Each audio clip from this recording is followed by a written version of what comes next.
Welcome to the Heavy Spoilers Show. I'm your host Paul, and this is our Predator Ultimate Breakdown by YouTube's #1 Ultimate Predator.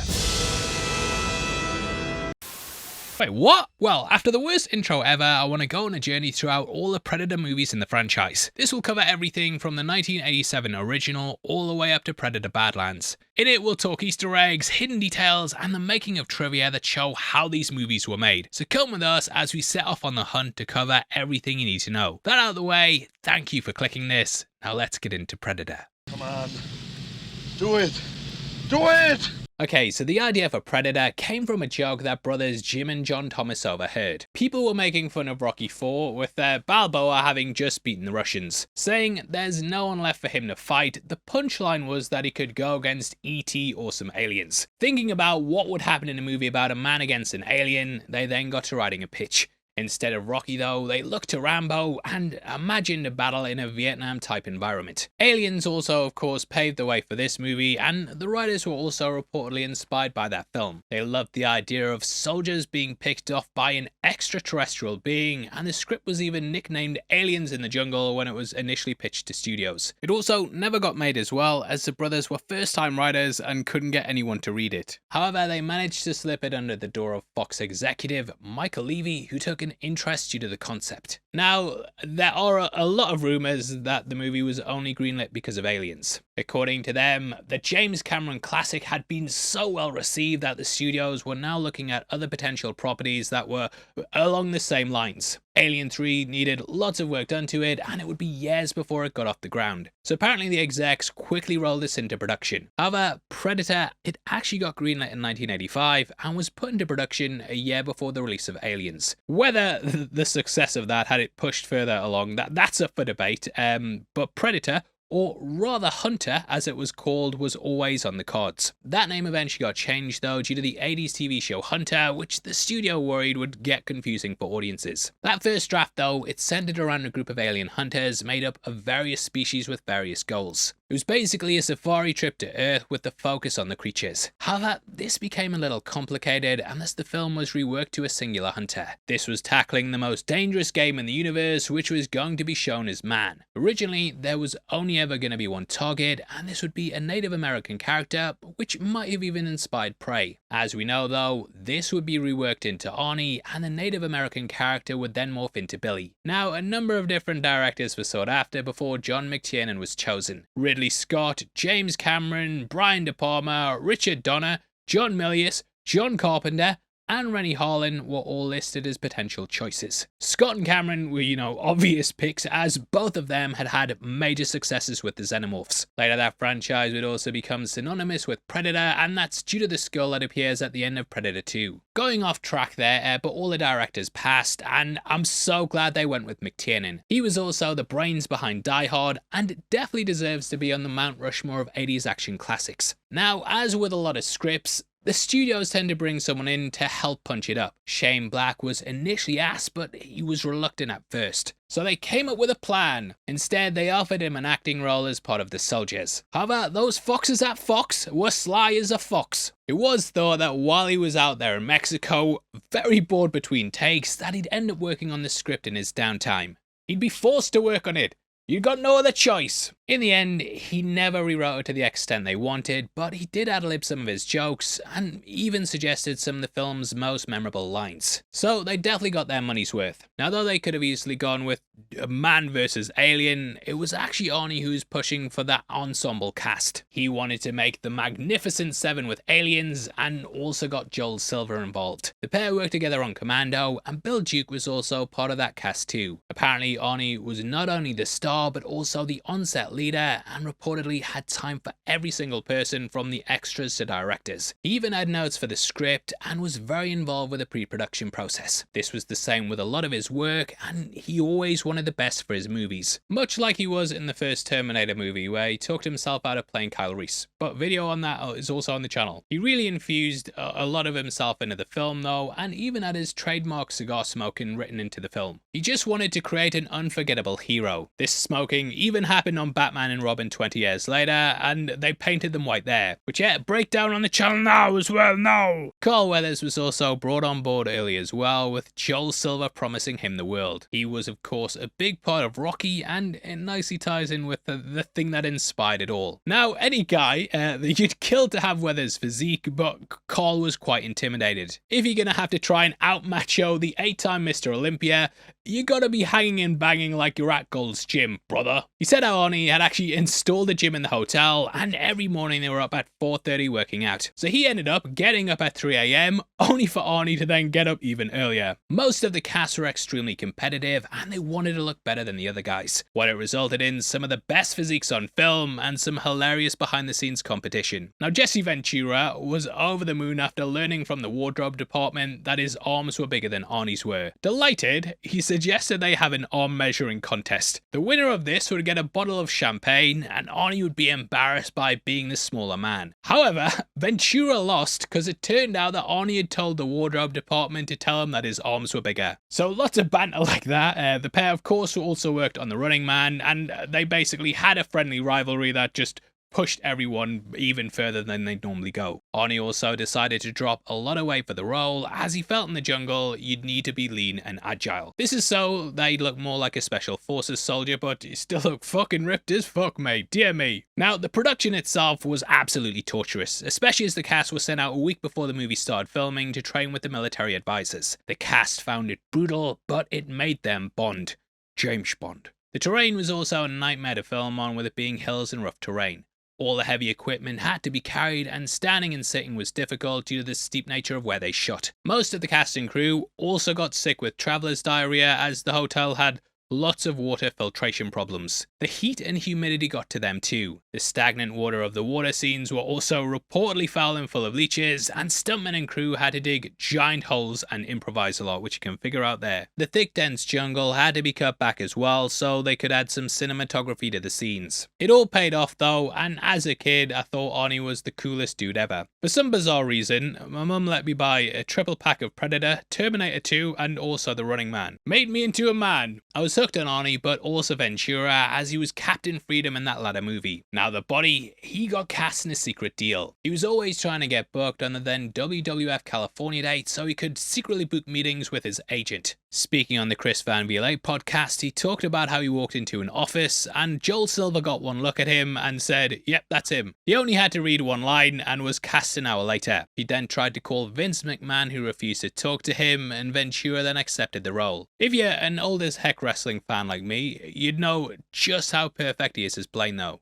The one-liners and demeanor, that meant he was the only guy for the role. So yeah, as soon as he delivered that, they were like, get him in the movie. Now that takes us into the film itself. The alien's inspiration is clear from the start, as we see a ship drifting in from space. It's very similar to how Ripley's ship opens up Aliens, and also feels akin to The Thing. There a ship crash lands from space, and it's difficult to not see the similarities. I've always kind of wished though that this was cut from the movie, and that you just didn't know what the Predator was. This is something the creative team apparently wrestled with, but in the end they settled on keeping it. I think without it though, you just have no idea what the Predator is, so this at least gives you an idea of what's going on. I even forget it's in the film, and John McTiernan also echoed this as well. He said this was all done in post-production, so he doesn't really have any memory of making it. Anyway, this scout ship is usually connected to a mothership. It looks like it has fish scales and can dock with a larger vessel. According to IMDb trivia, the Predator's skin is based on a koi fish, so tying this in makes sense. We then see the hunters drop from it, and it teases the mystery that something else is out there. This opening was all VFX and was an incredibly late addition, with it turning up very close to the movie's opening. Each of the ships used in the films, games and comics all look pretty different each time, but each of them have similar engines to this very first design. As Anna later explains, the species has constantly visited the planet and hunted them for years. El diablo cazador de hombres. which in English means the demon who makes trophies out of men. It rips spines out, skins and hangs people, and also takes skulls for trophies. It's what's known as game hunting, which blooded Yaucha are able to do for honor. They don't kill kids, elderly, people who hit the thumbs up, or those that can't defend themselves. Beyond that, it's also forbidden to steal another blooded's trophy. In the stories that involve the xenomorphs, the predators mark themselves after killing one, and then are accepted into the society proper. This then means they can hunt alone like we see here. I love how there's also this almost superstitious element to the whole thing, and Predator could easily be seen as a ghost. It's an apparition, a personification of death, and we'll talk about the symbolism behind this later in the video. Now the arrival is then mirrored by Dutch and his crew landing in Guatemala. They're hired by the CIA to hunt down a chopper that was shot down over the Central American jungle. Their helicopter, just like the scout ship, is very mysterious. It's an all-black Huey with 0 identifying marks. The Huey became synonymous with the Vietnam War, and this was due to its heavy use in the conflict. It was perfect for locations like this and was in the zeitgeist at the time. If you think of Vietnam on film, you probably think of the Ride of the Valkyries from Apocalypse Now. The editor Mark Helrich even said,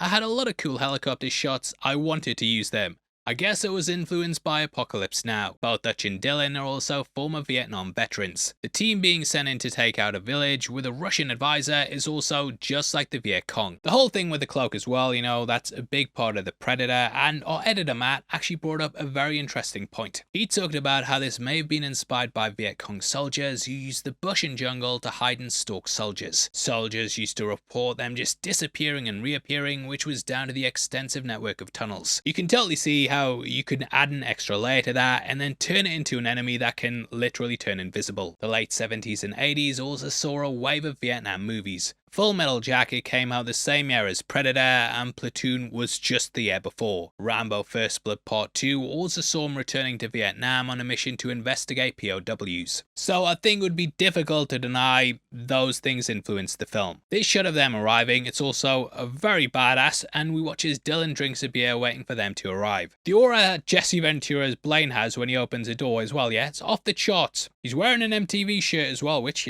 keep an eye out for that. Speaking of shirts, we've also just launched our Predator-inspired one on the merch store below. Like I said, we're going to be going through all the movies up to Predator Badlands, and if you love the franchise, then definitely pick one up. We also have our Alien Chestburster one there as well, and huge thank you to everyone who's bought that, as it's massively helped us out, and we really appreciate it. Blaine then spits out his chewing tobacco that becomes his trademark in the movie. This stuff will make you a goddamn sexual tyrannosaurus. Just like me. This was actually the line that Jesse Ventura said during his audition, and it won him the part, which you can totally understand why. It's a pretty interesting mix though, with Mac dripped out in a suit that even the menswear guy on Twitter would like. Billy looks miserable as well, while Hawkins and Poncho have haircuts that you could set your watch to. Now, Johnny Unitas, there's a haircut you could set your watch to. We then see Dutch lighting up a cigar. Arnie wasn't actually allowed to smoke the cigar on the aircraft due to the fear of fire, so they had to digitally add that flame sparking up. Now Arnie was just coming off the back of Commando, and the similarities go beyond just the tone. That movie has the fictional South American country in it called Valverde, which is also something that pops up in this film. McTiernan would also go on to direct Die Hard 2, and that film has a mention of it as well. So technically, they're all in the same universe, and McTiernan tends to do lots of little things that connect his movies. Bit off track, but Die Hard has John McClane bring his wife a teddy bear with a big red bow wrapped around its neck. In the hunt for the Red October, we then end with Jack Ryan boarding a plane, and he also takes a teddy bear with a red bow. So it's all connected. We then meet R.G. Armstrong's General Phillips, who explains that a cabinet minister and his aide were off course and shot down. Now James Olsen, who appears in Commando, was originally suggested for this role. However, he turned it down for fear of being typecast. But I would love to play a Major in an Arnie movie, but as we later learn, this is all a fake story to hire Dutch. Dylan wanted to get him so he could take out a Russian advisor and stop a Soviet-backed invasion. In real life, the Nicaraguan Revolution had happened in 1979, which was backed by the USSR. This led to the high-profile Iran-Contra affair, and thus they need the best of the best of the best, sir. Hey, maybe Dylan's beef with the Russians also ties back to Rocky. If he dies, he dies. Either way, Dylan's goals steeped in real-life parallels at the time, which is a smart move by the writers. When Dutch and Dylan meet, we then get one of the most epic handshakes ever to exist, ever. You son of a bitch. It's launched countless memes and instantly shows us the friendly rivalry these characters have. It also shows that Arnie's the most macho man of all time. Ever. Dylan then asks why he passed on a job in Libya. Presumably this was involved with the Gaddafi regime, who was seen as a puppet of the USSR at the time. So it's a very timely script. You also get a bit more info about the team, and then they're primarily used for search and rescue missions rather than being assassins. Why'd you pass? We're a rescue team, not assassins. So we get the idea that morally he's upright, and also that this team works alone. They actually gave a little nod to this in the credits, and the entire crew's names all appear in one block together. This is because they work alone, so even having their names in one block, it all kind of ties back to this group. Also, love how the whole team look down on Dylan, because the guy's got a desk job. Boo! Dutch accepts the mission after hearing that they're rescuing hostages, and we then see as they fly out. This is to Little Richard's Long Tall Sally, which is also played during the end credits of 2010's Predators. This song actually also appears later on in the film, and Max sings it at one point.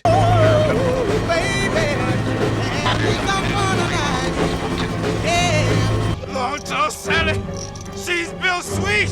She got everything that I need. Again, this journey is very similar to Apocalypse Now's legendary Ride of the Valkyrie scene. The scene was also originally shot with the doors open, with a blue screen backing it, but they couldn't get it to work. Huge shout out to Jonathan J. O'Neill, who also pointed out on our last breakdown why they use a red light here. This is common on planes and helicopters because it apparently protects your night vision. When people leave the craft, their eyes need to adjust to the darkness quickly, and thus having this helps to shorten that span of time. You can also tell I've got no idea what I'm talking about, and I'm trying to just say someone else's point. But acting confident and being confident, they both look the same to the untrained eye. Speaking of confidence, we see as Blaine chomps down on some tobacco while Max shaves. This is something he does throughout the movie, and I kind of see these as habits that the characters do when they're concentrating. The latter was improvised by Bill Duke, but it's such a memorable thing. Like every time I shave with a razor like that, I guarantee this character crosses my mind. In the jungle scene, they actually quickly scramble to grab some fake blood, and we got a nice shot where we cut away and then cut back to see it bleeding. It kind of shows how he's not this invulnerable Superman, and plays into, If it bleeds,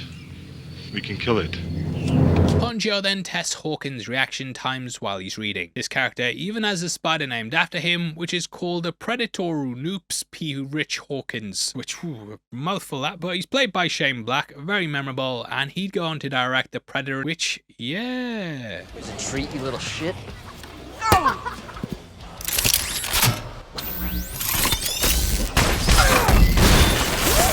Interestingly, the person they're trying to find here is called Jim Hopper, which is the name of the character David Harbour plays in Stranger Things. Shane Black's character Hawkins is the name of the town, and Rick Schaefer works in the lab there. Dutch's real name is Alan Schaefer, which feels like a really deep cut Easter egg. Though they might be reaches, I think with that being an 80s based series, it's more than a coincidence. Shane Black apparently hated the glasses he was given to wear as Hawkins, as he wanted to wear authentic military issue ballistic glasses, worn by actual troops in the field. However, John McTiernan wanted him to look as geeky as possible. He's seen reading comic books such as Sergeant Rock 408, and Rock's Easy Company also had a character with glasses called Four Eyes, who we do see in this issue. Arnie was actually attached to a Sergeant Rock movie in the 80s, and they're supposed to be developing one at the moment. Daniel Craig, Cillian Murphy, and Colin Farrell, they've all been attached to it, but as of making this video, seems like it's not going anywhere. But if you're from the future and it comes out, let me know in the comments below. Hawkins was also originally supposed to wear a distinctive red beret, most likely inspired by the US Army Maroons airborne berets. Black refused to wear it though, as he thought it would look ridiculous in the jungle. He later regretted the decision though,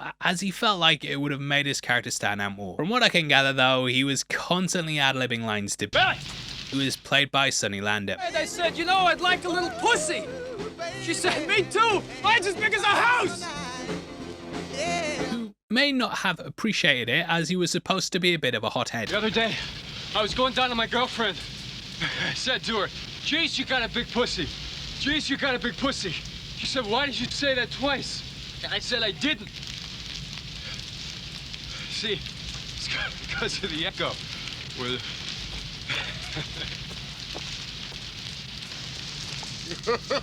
The producers had to hire a bodyguard to follow Sonny around 24/7, and normally you do that to protect someone, but apparently the bodyguard was to make sure he didn't get in fights with anyone, which is hilarious. Now, as we learn, there's no backup for this mission, and they're completely on their own. This is getting better by the minute. Poncho then shows off his grenade launcher, which was a unique design made for the movie. It was custom built out of parts from a Heckler & Koch and a 6-shot AN-M5 aircraft pyrotechnic discharger, which just speak confidently and it sounds like you know what you're talking about. We then see the team use the fast rope system to drop into the jungle. Originally though, this was supposed to be a halo jump, but it was far too difficult to pull off. Our boy Dutch also doubts Dylan's dumb plan, which kind of plays into how it might be a ruse. You never were that smart. The team then finds the downed Huey and investigates it. I love how something just feels off here, and the movie's tilted with Dutch angles. Pun not intended. Louder, come on! This is cinematic language though, which often highlights a skewed view of the world, and that everything's not as it seems. We learn that the chopper was shot down with a heat-seeker missile, which is far too sophisticated for the guerrillas in the jungle. Hints that they aren't operating alone. Billy then tracks US Army boots, which also hints at something's amiss. As we learn, Green Berets were sent in to save the CIA officers, only for them to be killed and flayed by the Predator. It's a grim fate, which in itself acts as an intimidation tactic. These rituals have been performed for millennia, and even in stuff as recent as The Last of Us, we're seeing bodies strung up to show dominance and power. We will have to blur this because of YouTube, but if you've seen the film, you'll know their skulls are intact. Later on though, the Predator adds the crews to his collections, and he didn't bother with these guys because he didn't see them as equals. Instead, it's a calling card to signal that the hunt's on, and everything starts to get strange from here. Dutch slowly begins to distrust Dylan, and we can also hear some bird sounds. One sounds normal, but there's also one that sounds a bit strange and keeps on repeating. As we later learn with Billy, the Predator loves to mimic sounds. He does this with a laugh and may even be copying the sounds of the jungle. Happens over and over, potentially hinting to it mimicking the noises. The creative team actually divulged they laced the ambient sounds with the noise of the creature, and it can sometimes be heard if you listen really closely. Like just before they come across the skin bodies, listen to this sound. Anna later makes a break for it when the Predator attacks, and you can also hear that iconic sound. So it definitely feels like it's spying on them there. Mimicking the sounds of the team also kind of plays off how hunters mimic the sounds of animals. Duck calls and so on, they're techniques that hunters use. Poncho then says, "Do you remember Afghanistan?" Trying to forget it. Come on. It sounds like they were also sent on a rescue mission there. The country was of course invaded by the USSR in 1979 in a war that lasted until 1989. While not directly involved, the US did fund, arm and train the Mujahideen. I do wonder if Dylan might have even been involved with this, and it was a topic brought up in Rambo 3. Billy also drinks from a vine, which shows how adept he is at surviving in a harsh environment. He's the tracker, and I think this might be a leftover from the original script with that Native American character. The novelization of the movie reveals he's actually able to sense the Predator, with it almost being like a sixth sense. So stuff like this with a branch, it just shows how he's in touch with nature. Dutch then finds Hopper's dog tags, indicating he was military, and Dutch also said he knew him. So it's a bit sus. Dylan denies all knowledge of another team being sent in though, as Billy finds bullet casings. The Berets had a firefight shooting blindly in all directions, which is something this crew do later on. This clearly shows they're panicking, and it pays off really well come the end. When Dutch starts to beat the Predator, it also begins firing blindly into the jungle. So I just love these touches, and it helps to add into how the turntables mate. The bloody turntables. One ugly motherfucker. IMDb trivia also pointed out how all the characters' death tie in with things that they do in the jungle. Hawkins constantly busts out jokes about women, and he dies while chasing down Anna. Blaine says he doesn't have time to bleed, and that plasma blast immediately cauterizes the wound as it kills him. The wound's all fused, cauterized. What the hell could have done this to a man? Mac constantly shaves his head until he bleeds, and he then gets shot in it later. Dylan also loses that arm wrestle with Dutch, and later his arm gets blown off. Billy senses the invisible creatures stalking them, and we never end up seeing the character's death. Poncho gets hit by a tree trunk, and earlier he asked Blaine, "You got time to duck?" So yeah, nice he ties in with them, even if it seems like a reach. Old Painless is then let out the bag. It's time to let old Painless out the bag.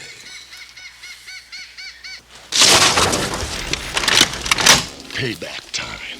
It's a handheld M134 with an M60 handguard.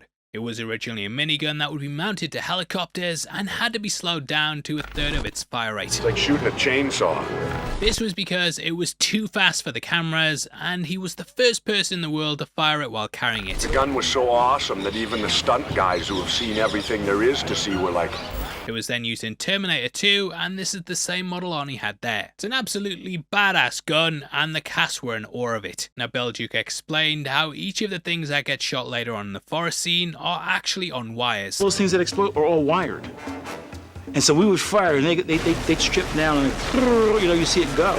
But there were rows and rows and rows of that stuff. If there was a second or third take, we'd go home, we'd go back, and we'd either shoot something else or go back to our motorhomes or whatever. And they would, take hours and hours and hours to re-scrib it. We'd come out, shoot it. It's incredible, right?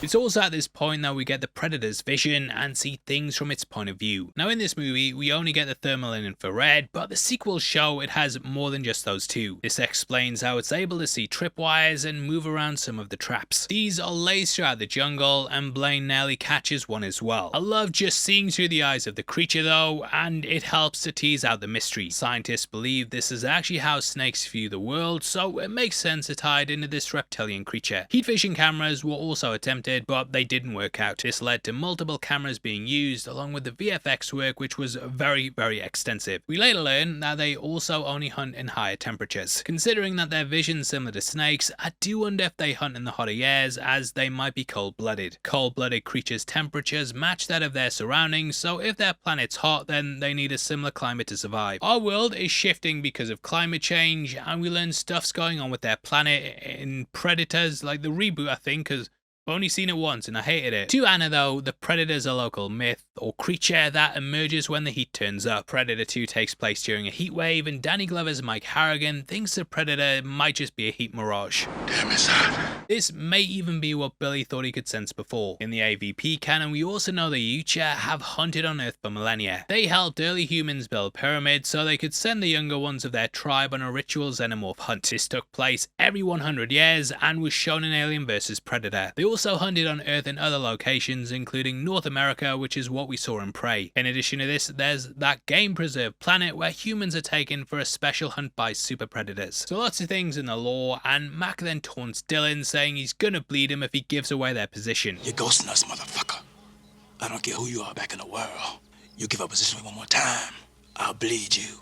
Real quiet. Leave you here. Got that? This line was actually supposed to be given to Jesse Ventura, but they felt it would look bad if a white guy kept saying all this stuff to a black guy. Especially after he spat tobacco on his boot in the chopper. In the first draft, they actually had Mac and Blaine dropping a lot of racist jokes, with the former being written as white. They weren't happy about a black man joining them on a mission and were prejudiced towards him. However, they cast Duke as Mac and wanted the group to feel likable, so they cut all these moments. The novelization was actually based on the first draft of the movie though, and it has a lot of these original lines. We then follow Dutch as he crawls to spy on the camp. Done in one long shot, this apparently really pissed off the studio because the short sequence took half a day to set up and film. Like, I've done stuff on location with cars in the outdoors, and you wouldn't believe how long it takes just to get the lighting right. A nightmare. Spying on the cam, Dutch then watches the Russians kill one of the hostages. This is the leader, who's played by Sven Ole Thorsen. He was actually a bodybuilder and strongman who was close friends with Arnie, and he appeared in Conan the Barbarian and also The Running Man. He's also La Force in Mallrats. This scene was filmed in Miss Maloya, Mexico, at the resort of Puerto Vallarta, that's now part of a leisure resort. Which, on location, heavy spoilers shoot going down there, mate. Put the Aston Martin DB5 on expenses. Had to spend 3 weeks in the hotel getting the lighting right. I really love how the team are at first silent killers though, and it plays nicely into the film's themes. Okay, well, maybe not so silent, but you get the point. What I love though is that we at first think this is just a big dumb action movie until it gets flipped on its head. McTiernan loved doing this, and it was also a big part of Die Hard. Action movies had grown to where it was all about who was the biggest and baddest, so having John McClane basically be your everyday man, it kind of builds off what they're doing here, but also in reverse. Now in the lead up to this, they also come across a claymore which Blaine nearly triggers. However, we watch as they stop and disarm it. Ever resourceful, they actually use this mine later at roughly the hour minute mark. You can tell this because Max sticks a twig in the top, which he later pulls out when they're setting up the trap. The element of surprise is also used by Dutch. He notices that a truck's being used to turn a water pump and weaponizes it as an explosive distraction. These are tactics that the Predator uses too, with confusion and the element of surprise being a prime weapon. In the chaos, they're then able to wipe out the camp with punishing ease. I said punishing ease. Stick around. They are sort of the predator in this moment, but after this point they then become the prey. They still use some of those tactics though, such as creating a kill box, which the Predator also does later on. It's a laughably over the top scene, and it kind of reminds me of the shootout scene in Commando. Arnie even moves like he does in that film as he fires his gun from the hip. Knock, knock. Now while this shootout's the absolute peak of 1980s violence, it does serve a point. By seeing these guys as the absolute top dogs and the guerrillas having no hope, it just sets up how powerful the Predator is. We then get one of the best lines in the movie. I ain't got time to bleed.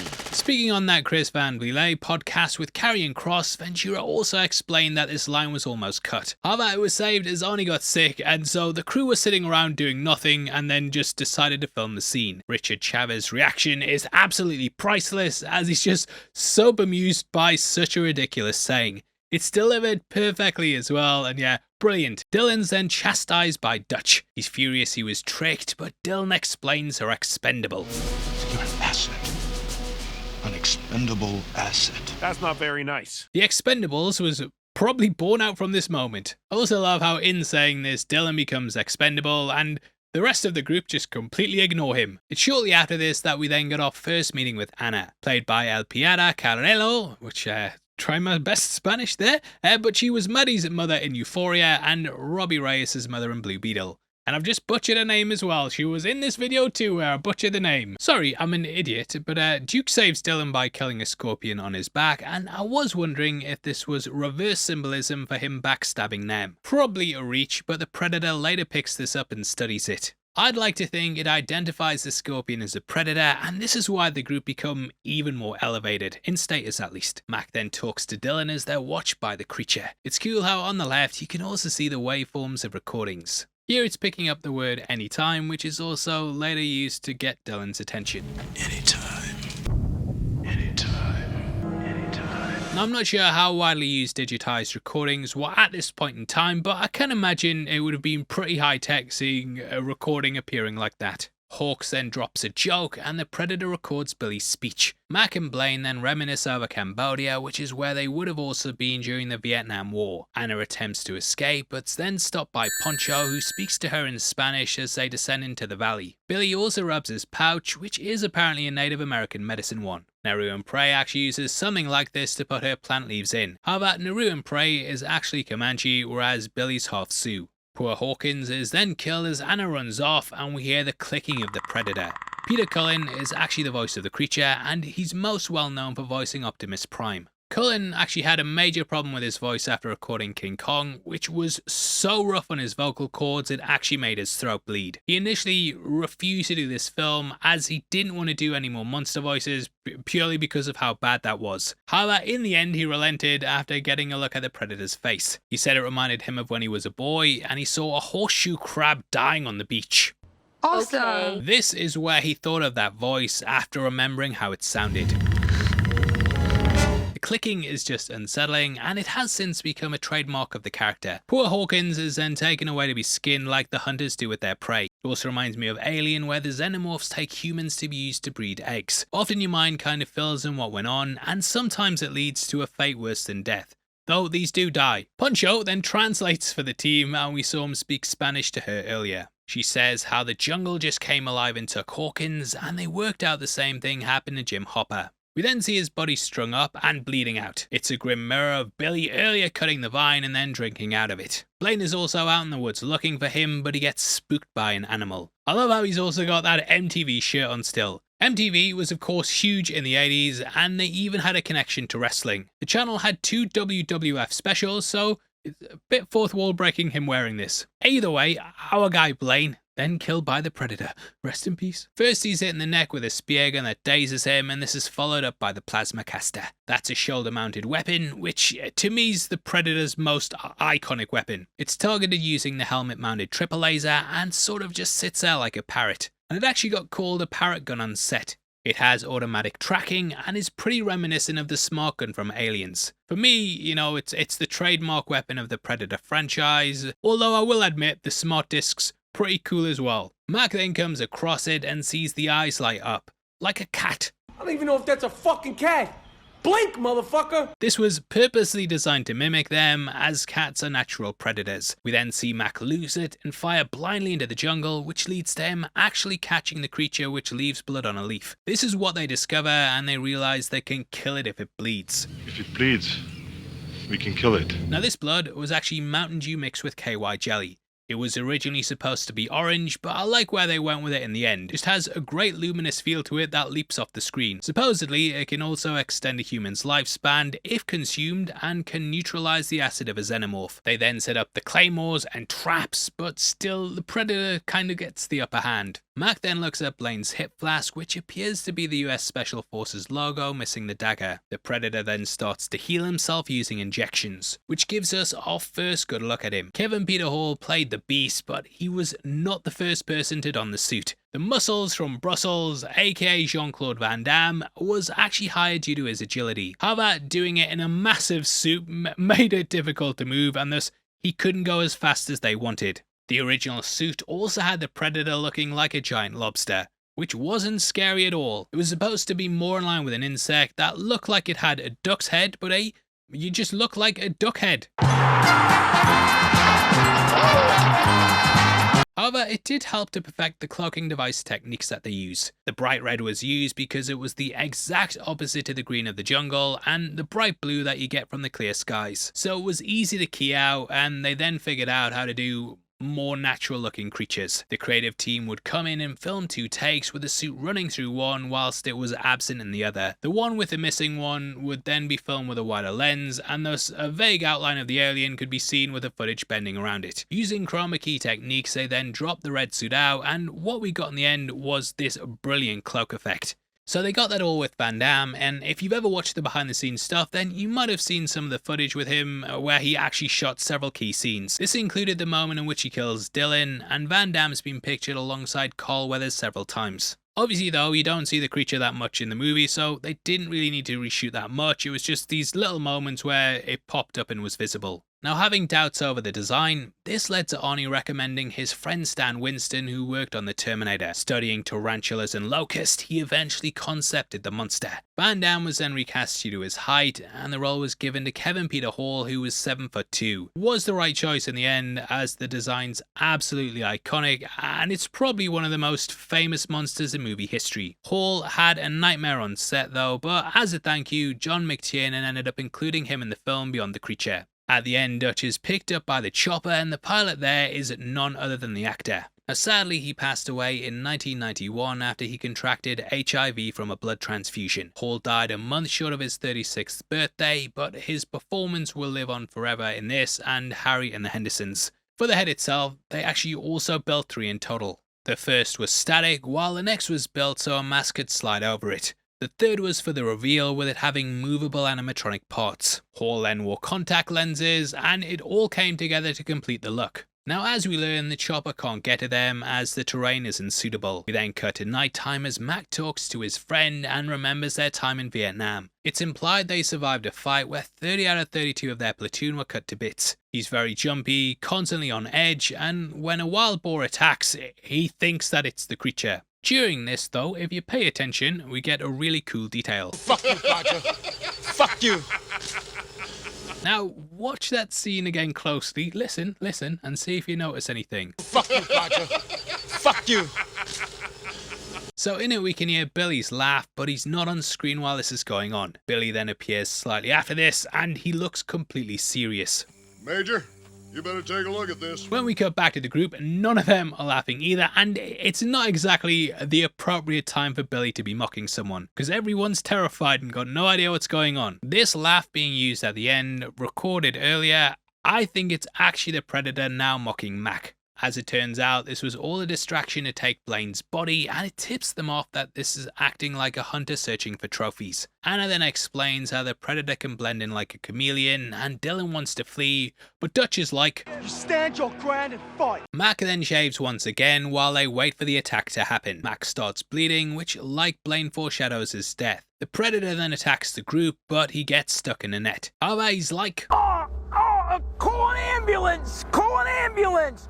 But not for me. Dylan then sees the Predator jump, and Weathers delivers some great acting. The look in his eyes shows true terror, but also he's got that sense of wonder. Finally trying to redeem himself, he goes out to stop Mac. Mac has truly lost as he goes out in the jungle, distraughtly singing Long Tall Sally, desperate for revenge. This is for his old mate Blaine, as he just wants to avenge his death. He takes off his jacket, and this also mirrors what Billy later does in one of the most badass scenes in the movie. I feel like the Predator also uses its recording tech again, as we hear Mac say a line which then gets repeated. Over here. Which might just be him repeating it, but it's weird he says it twice. Over here. Which comes exactly after this. So I think the Predator might have even been using this recording like a duck call to lure Dylan in. We actually saw Mac using this tactic earlier, as he did it to draw out a guard.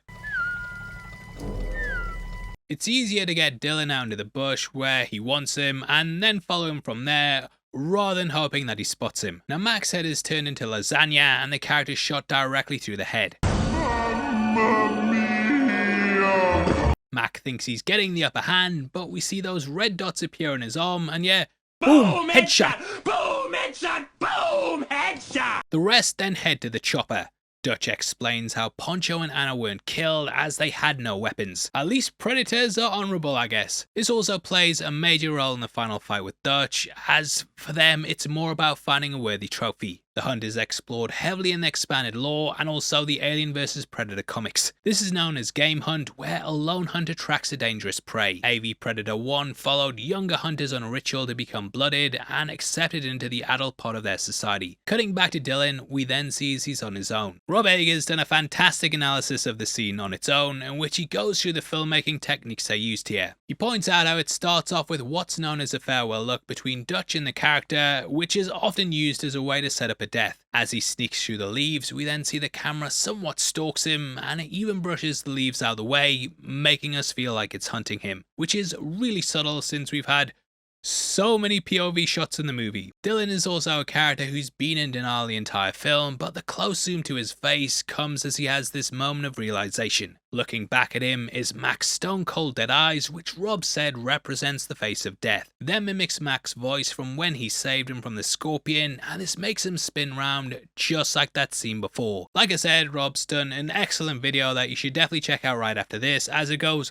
far more in depth into the subtleties behind it. We then watch as Dylan looks through the jungle, and you can actually catch the Predator just before he spots it. We get a wide shot where we can see it standing on a branch, and then it cuts to Dylan, who at first misses it. He then looks back, which is when he spots it, but I got it before you, mate, got it before you. When Dylan's arm's blown off, you can also see the wire, which allows the beam to travel to it directly. Bit of seeing the wires there. Now, I do feel like a dick for pointing that out, because there's actually a nice effect when his arm's on the floor and still shooting. That's a good effect, that. His scream alerts the others as Billy decides to make a final stand against the hunter. He cuts his chest with a machete, and many wondered why he did that. I always saw it as him using his hunting skills. Predators are usually attracted to blood, and so if he cuts himself, he can be a target and save the others. Now, Sonny actually explained what inspired this moment in an interview with the Arnold fans. He told the story of USC football player Tim Rosevich. He smashed a beer bottle over his head after 12 guys tried to beat him up. He stared them down with blood gushing from him, and this is what Sonny thought of when preparing for the scene. Sonny also explained originally that the ending was supposed to be similar to Predator 2. Arnie was supposed to blow up the spaceship, and we'd see trophies similar to the end of that film. All that gets cut though, and we simply see Sonny's spine being ripped from his body. This would be done again in Predator 2 to Jerry, and it's since become an archetype. It also happens in Alien vs Predator Requiem, and multiple times across the comics and games. Dutch then kicks out the gun from Anna to save her life. As he explained earlier,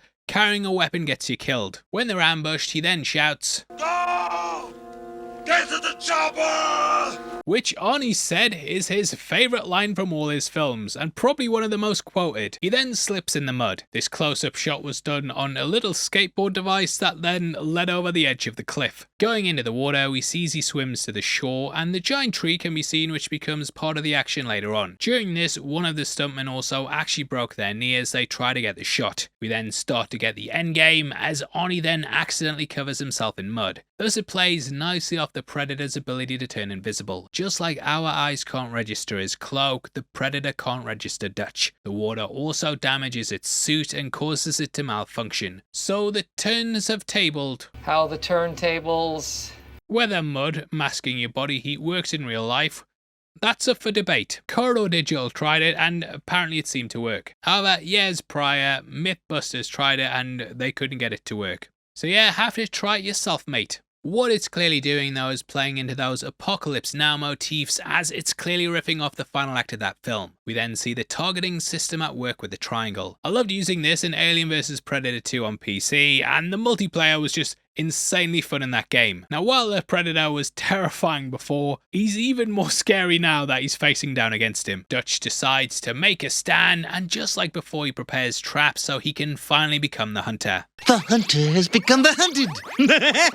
We then see him work on a myriad of different traps and warning devices, basically home aloning the entire area. I do wonder if he took inspiration from his time in Vietnam, where the Viet Cong had brutal traps set up to take out the soldiers, which was also adapted into Rambo. It's such a good scene though, as it's juxtaposed with a Predator preparing his trophies. We can see the one on the right is actually Mac, as it has a huge hole in the skull. Dutch's homemade weapons also reflect the Predator's advanced tech and make it much more impressive that Dutch survives the fight. It also has him going back to basics and using things that will be harder to track. It's him basically getting to the core of what it means to be a hunter. Everything about the movie feels so stripped down, and tonally it's a complete opposite to the opening act of the film. There's barely any dialogue at all, and all the bombastic and over-the-top bravado has been stripped away to tell this more centralized cerebral story. This movie would massively influence the action films that followed it, and when analysing it for this video, I actually realised that this could be seen as a turning point in the genre. These weapons are also silent, and with a Predator not being able to see him or hear him, it means that the creature can't hear where he fired from. Dutch also does a sort of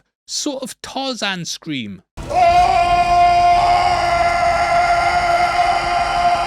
This is showing he's king of the jungle and things are about to get primal. We then see his foe heat up the wrist blades. In one of the early drafts it was actually heating them up, and in another it was simply just sharpening them. We then see Dutch wait and clutch to a tree, much like how the Predator used them to hide out earlier on. It's also similar to a stick insect hiding on a tree from predators. I love how the creature sneaks up behind him and he catches it over his shoulder. Both are waiting for the other to make a move, and the Predator slipping up here gives Dutch the upper hand. Dutch then shoots an exploding arrow, which Rambo would do to blow up a Russian helicopter. The fight goes on, but a problem arises when the water washes off the mud. It sort of plays off how the water also affected the Predator's camo, and it's now doing the same thing. Apparently, in one of the original drafts as well, during this fight, Dutch was going to be absolutely naked. The hunter then checks him over and sort of looks at him in admiration. Just like Billy, it then strips down and takes off its mask. The mandibles were reportedly the idea of James Cameron, who Stan Winston worked with on Aliens. He said he just always thought mandibles were cool and would love to see them on an alien, so yeah,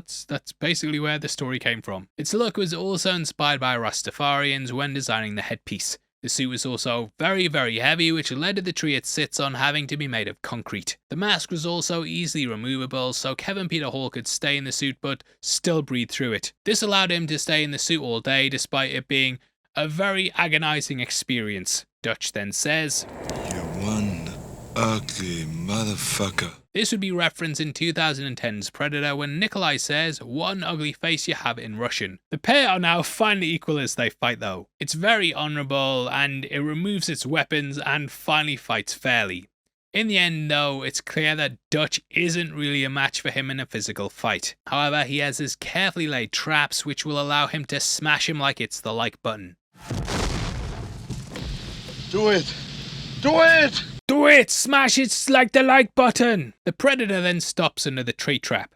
The weight of this was going to pull the Predator up into the shop and sticks, but being here allows Dutch to drop it on it. Huge shout out to Alex Shanks 1414 on our last video, who pointed out all the machinations with that. This was kind of the last trick up Dutch's sleeve, but the Predator has one as well. The portable nuke.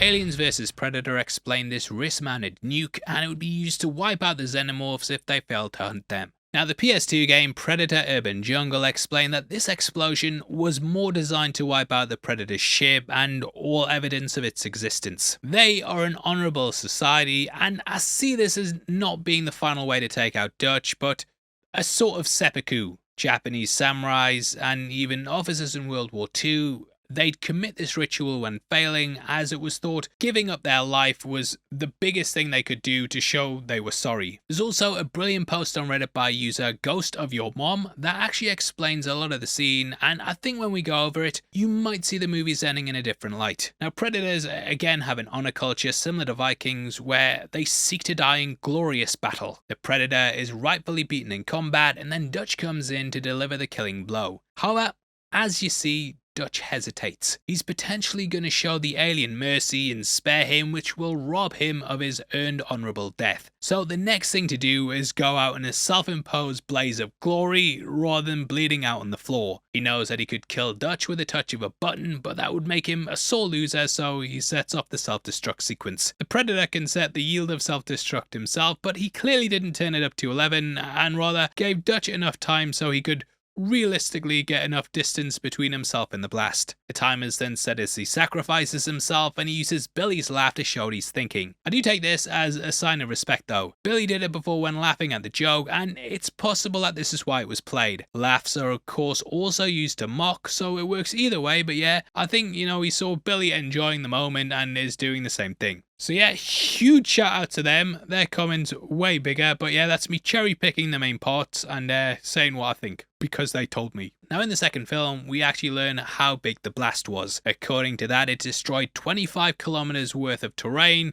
So how did he get out of this? Well, it's because he's the best of the best of the best, sir. The Predator 2 novel also explained that the ship flew back to the homeworld, and they then learned what happened. Dutch was apparently also hit with radiation poisoning and had to recover in hospital. He was then interviewed by Keys from Predator 2, but Dutch got paranoid and ended up escaping the hospital. The book Predator Stalking Shadows saw him appear in Los Angeles and then get involved with hunting the Predator in the city, though we never saw it. In recent years, Dutch would help out the OWLF and even had a great-granddaughter in Mega City 1 who was called Judge Schaefer. His brother would also feature in Concrete Jungle and end up looking for him. He then flies out and we get some very 80s credits. This has got them giving little smiles and nods to the audience, which is basically supposed to homage films like The Dirty Dozen. That's something a lot of older movies adopted, and it was kind of like an evolution from the curtain calls at theatres. Their actors would come out and give a bow, and in those movies, it was supposed to show that everyone's part of this big brotherhood. Or sisterhood. Kind of funny how everyone filmed their own bit for this section though, except Arnie, who they just reused footage for. He's the only one who doesn't smile, but I can't actually find out why this was the case. If you know, then let me know below, and that wraps up Predator. Clocking in at a body count of 69 humans, 1 scorpion, 1 boar, and 1 predator, we've got one of the best action movies of all time. Going back to it, it made me really open my eyes to how much it changed things, and it's up there as being one of the big reasons that Arnie would become the highest paid actor of all time the next following decade. The 90s they were called. Though people often criticize his acting ability, he definitely put his heart and soul into this and even sacrificed a lot of his own life to get this movie made. Arnie actually married Maria Shriver during production, with him leaving on Friday and returning back to work on the Wednesday. Guy apparently was going to have a honeymoon, but his wife could tell he was distracted and said, "Just go make the movie." All in all, the work ethic comes through, and what we get is a film that hits on every level. It's got a great supporting cast, an unforgettable villain, and a film that evolves and changes as you go through it. The movie also did brilliantly at the box office as well, and in 1990 it received a sequel with Predator 2. While not as favoured by the critics, I actually think it's quite good. Predator 2 takes the story from the actual jungle to a concrete one and changes up the dynamics of the first film. That's why I'm dressed as a 1997 LA cop. You're under arrest for not subscribing. Now, even though this film still gets slammed in reviews, I actually quite enjoy it. I think this was just a case of people having certain expectations after part 1 and this being a massive shift. To the point, it might have just left people scratching their heads. I think there's a lot to like here as well, but unfortunately, it follows one of the best sci-fi movies ever made, and probably one of the top 10 movies from the 80s. Top 1 movie from the 80s if the Predator's behind me. Now, this idea was actually one of 6 pitches the creative team had for the studio. Predator was obviously a massive hit, and this sequel had just a 3-year gap between this and the original. Fox were wanting to really get the ball rolling as things were stalling on Alien 3. That movie took so long to make between itself and Aliens that they actually managed to get these 2 out in between, but they were really enthusiastic about this. Dark Horse had launched comic lines for both Alien and Predator, and the latter showed there was a rabid fan base hunting for more Yautja. Some of the movie was even based slightly off the first issue, which we'll talk more about in just a bit. Now, obviously, they went with that modern day city setting, but the other 5 ideas actually sound pretty interesting. Both Prey and Killer of Killers have shown the Predators throughout time, and that motif was something they were thinking of doing for this one. One of them would have seen the American and German soldiers having to team up and fight against the Predator during the Battle of the Bulge. This was the largest and bloodiest battle fought by the US in World War II, and the death toll would have been made worse by the Predator. There was also the thought about having things during the Pacific Theater, which then got adapted into Killer of Killers. This would go into the heat waves that were rampant at the time and play off how the Predators hunt in hotter climates. The writers Jim and John Thomas also came up with the idea of a predator coming to the city to hunt like it's a big game safari. This idea really became embedded in the lore, and it's nice seeing it appear in these very early drafts. The trip being like a safari is also referenced around the 51-minute mark where we see a trophy shop. While making the first movie though, they also brainstormed ideas about how the Predator's camouflage would work inside an urban environment. So with all this on their mind, they decided to move the jungle setting to one of the most famous cities in the world. Futuristic 1997, as thought up of the people of 1990. Now, while the first followed the real life threat of the Cold War,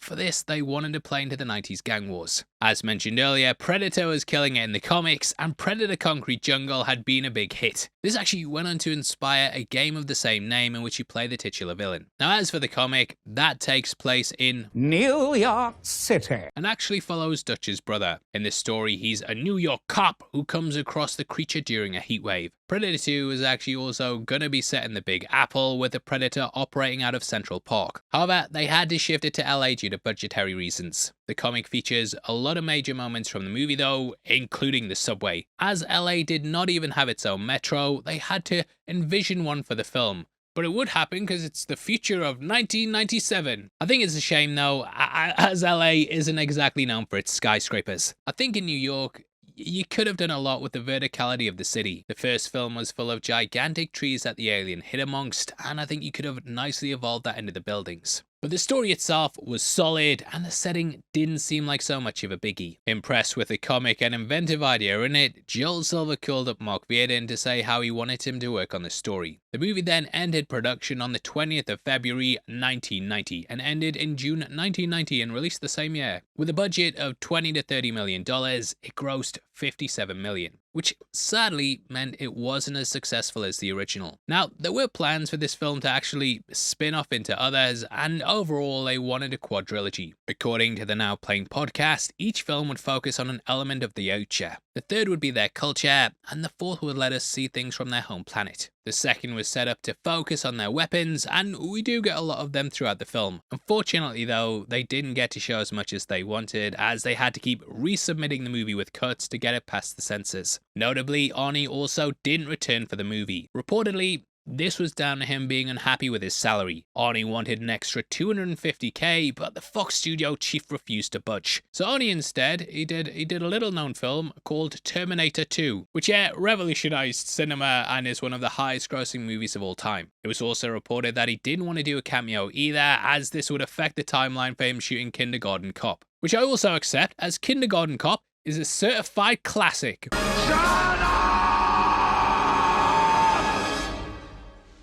The plan, though, when they were first starting out was to have Dutch be the lead. Predator ended with the Ucha arm at the explosion site, and that was actually where this film was going to pick up. A Ucha craft would land and discover the site along with the arm. It would then show a computer readout with Dutch's face, hinting that they had their new target. I also love how both this and Terminator 2 kind of focus around arms being found at where the original villain was defeated at. We then would have learned what happened to Dutch. In the novelization of the movie, you actually get it explained that he was in hospital, which was down to radiation poisoning, which is probably what we would have got here. Keyes then found him and learned everything that happened, but Dutch would later go off alone and go missing and take the hunt of the creatures. Now the game Predator Hunting Grounds that actually expanded upon his backstory. He worked out that LA with his gangs and Heatwave would have been ideal for the Predator. It was originally titled Predator 2 Body Count and reworked into what we got in the end. In that initial plan though, he arrived late and was captured by the OWLF. We then learned he'd spent years studying the creatures and basically strong-armed the group into working with him. Looking to what the overall plan was, he'd eventually have experimental Predator DNA that made him even stronger. He'd then work with characters like Keyes' son Sean and a character named Isabel who would create the newly reformed OWLF. Though that didn't happen, Sean appeared in The Predator and Isabel showed up in Predators. One thing I actually like about The Predator, is that Jake Busey actually plays Sean. His real life Gary Busey, old Gary Busey, he's behind Peter Keyes for this one. Now his character was written as the person who actually knew about the incident in the jungle. Busey, however, wasn't the first choice, as John Lithgow was pretty sought after by the director. Which I can kind of see the vision for that. This was the first movie in a couple of years for Busey though, who had just had a near-death experience. That was due to a motorbike crash in 1988. Busey hadn't been wearing his helmet and it left him with permanent injuries. This included a fractured skull and also permanent brain damage. Apparently he would constantly talk about seeing the afterlife on set and has since become an advocate for helmets. This kind of intensity, and I think unhinged is a bad word because obviously he'd been in an accident, but you know what I mean. He's erratic and wild, which makes him fascinating to watch, but you do kind of get the feeling that he is slightly crazy. I think this translates to his character really well though, as Keyes is a fantastic opposite to Mike. In the film, it seems like he's ranting about an alien and he nicely works as a sort of government-approved conspiracy theorist. Now, Stephen Hopkins was tapped to direct as John McTiernan went on to do another little-known movie which was called Die Hard. Yes, Die Hard. That's what it was called. You might have heard of it. He reportedly wanted a lot of more money because of that though, and he had to choose between this or Hunt for the Red October, which is another fantastic film, and you made the right choice. Seems like everyone's dodging bullets on this one. So they went to Hopkins, who'd impressed the studio when filming A Nightmare on Elm Street 5. Which, are you sure this is the guy you want? Okay. As for the lead though, Danny Glover won the role despite both Patrick Swayze and Steven Seagal being considered. It of course saw him relinking it with his Lethal Weapon castmate Gary Busey, who went on to star opposite Seagal in Under Siege. Speaking of Lethal Weapon as well, that was directed by Richard Donner, who had his cousin Stephen Cahan play the police captain. Cahan also comes across to this movie and he has a sort of cameo in a bit of a similar role. We also have Bill Paxton starring as the maverick new cop. This is especially cool as he was also in Aliens, and Predator 2 kind of unites the franchises together. His character name's also Detective Jerry Lambert, with Lambert also being a character in Alien. It's all connected. Henry King, who played an uncredited cameo in the first movie, also returns as El Scorpio. Scorpio! He'll sting you with his dreams of power and wealth. Elpidia Carrillo, who also played Anna, was supposed to return as well. However, with Dutch being cut from the movie, she was reduced to a small cameo on a monitor. Like most Eddie's franchises, these characters live on via books and comics, but I am hoping we see them at least in animation. Killer of Killers has opened the door up and finally brought back a returning character to set up a sequel. Now, while seeing Dutch again would have been amazing, I actually do like seeing Danny Glover being the underdog in the fight. Guy's constantly on the verge of retirement in pretty much every film, and he's always been too old for this shit. Even when he was a baby, he was too old for this shit. So it adds a nice contrast to Dutch and isn't them just repeating the beats of the first film. Anyway, that's pretty much how things started off. Now let's dive into the concrete jungle itself. Scorpio is ready! Now we open with a little bait and switch as we go through the greenery before seeing the Los Angeles skyline. Taking place in 1997, It's 7 years in the future if you watched it in 1990 when the movie was released. Doesn't really have anything from the period though, and yeah, like no one's running Windows 95, obviously. Now while the first film though, that felt like the upending of a classic 80s muscle-bound soldier movie, this fits more with the emerging trend of the down-to-earth everyman. Die Hard made Bruce Willis an unlikely action star, and this continued to follow the trend. Going back to it, it also feels like it had its finger on the pulse. While 80s movies had been about greed and things like RoboCop and The Running Man, this played into other parts of the zeitgeist. The LA riots were just 2 years away, and there's also a big focus on gang violence. I feel like the creative team didn't really want to touch it though. The Bloods and Crips are of course the most notorious gangs, but here we get Jamaican voodoo guys. Para voodoo.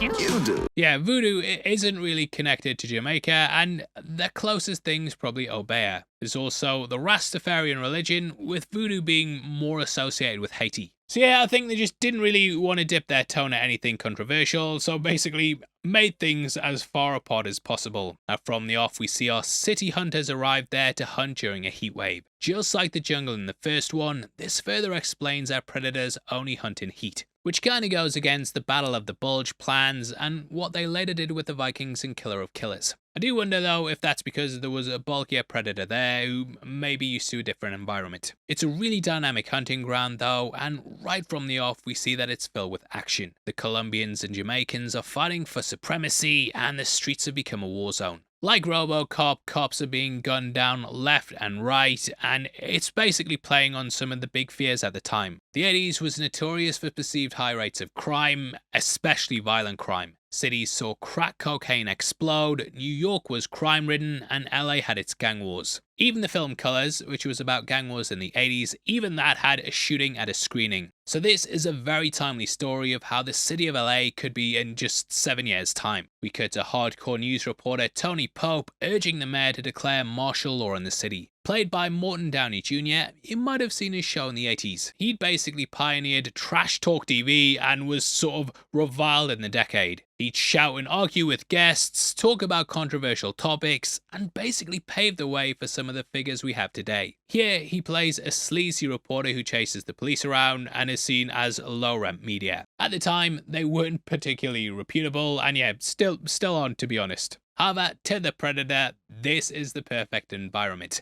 This is sport to him. He begins ready and hunts the Colombians who seem to be winning the shootout with the police. Lieutenant Mike Harrigan then arrives, smashing his way like the like button, and he pulls out a giant Desert Eagle that even has a scope on it. If you've seen our Matrix breakdowns, then you might recognize this gun as being used by the agents. For that film, they actually picked the gun because of how difficult it is to fire with one hand, so it showed the agent's strength.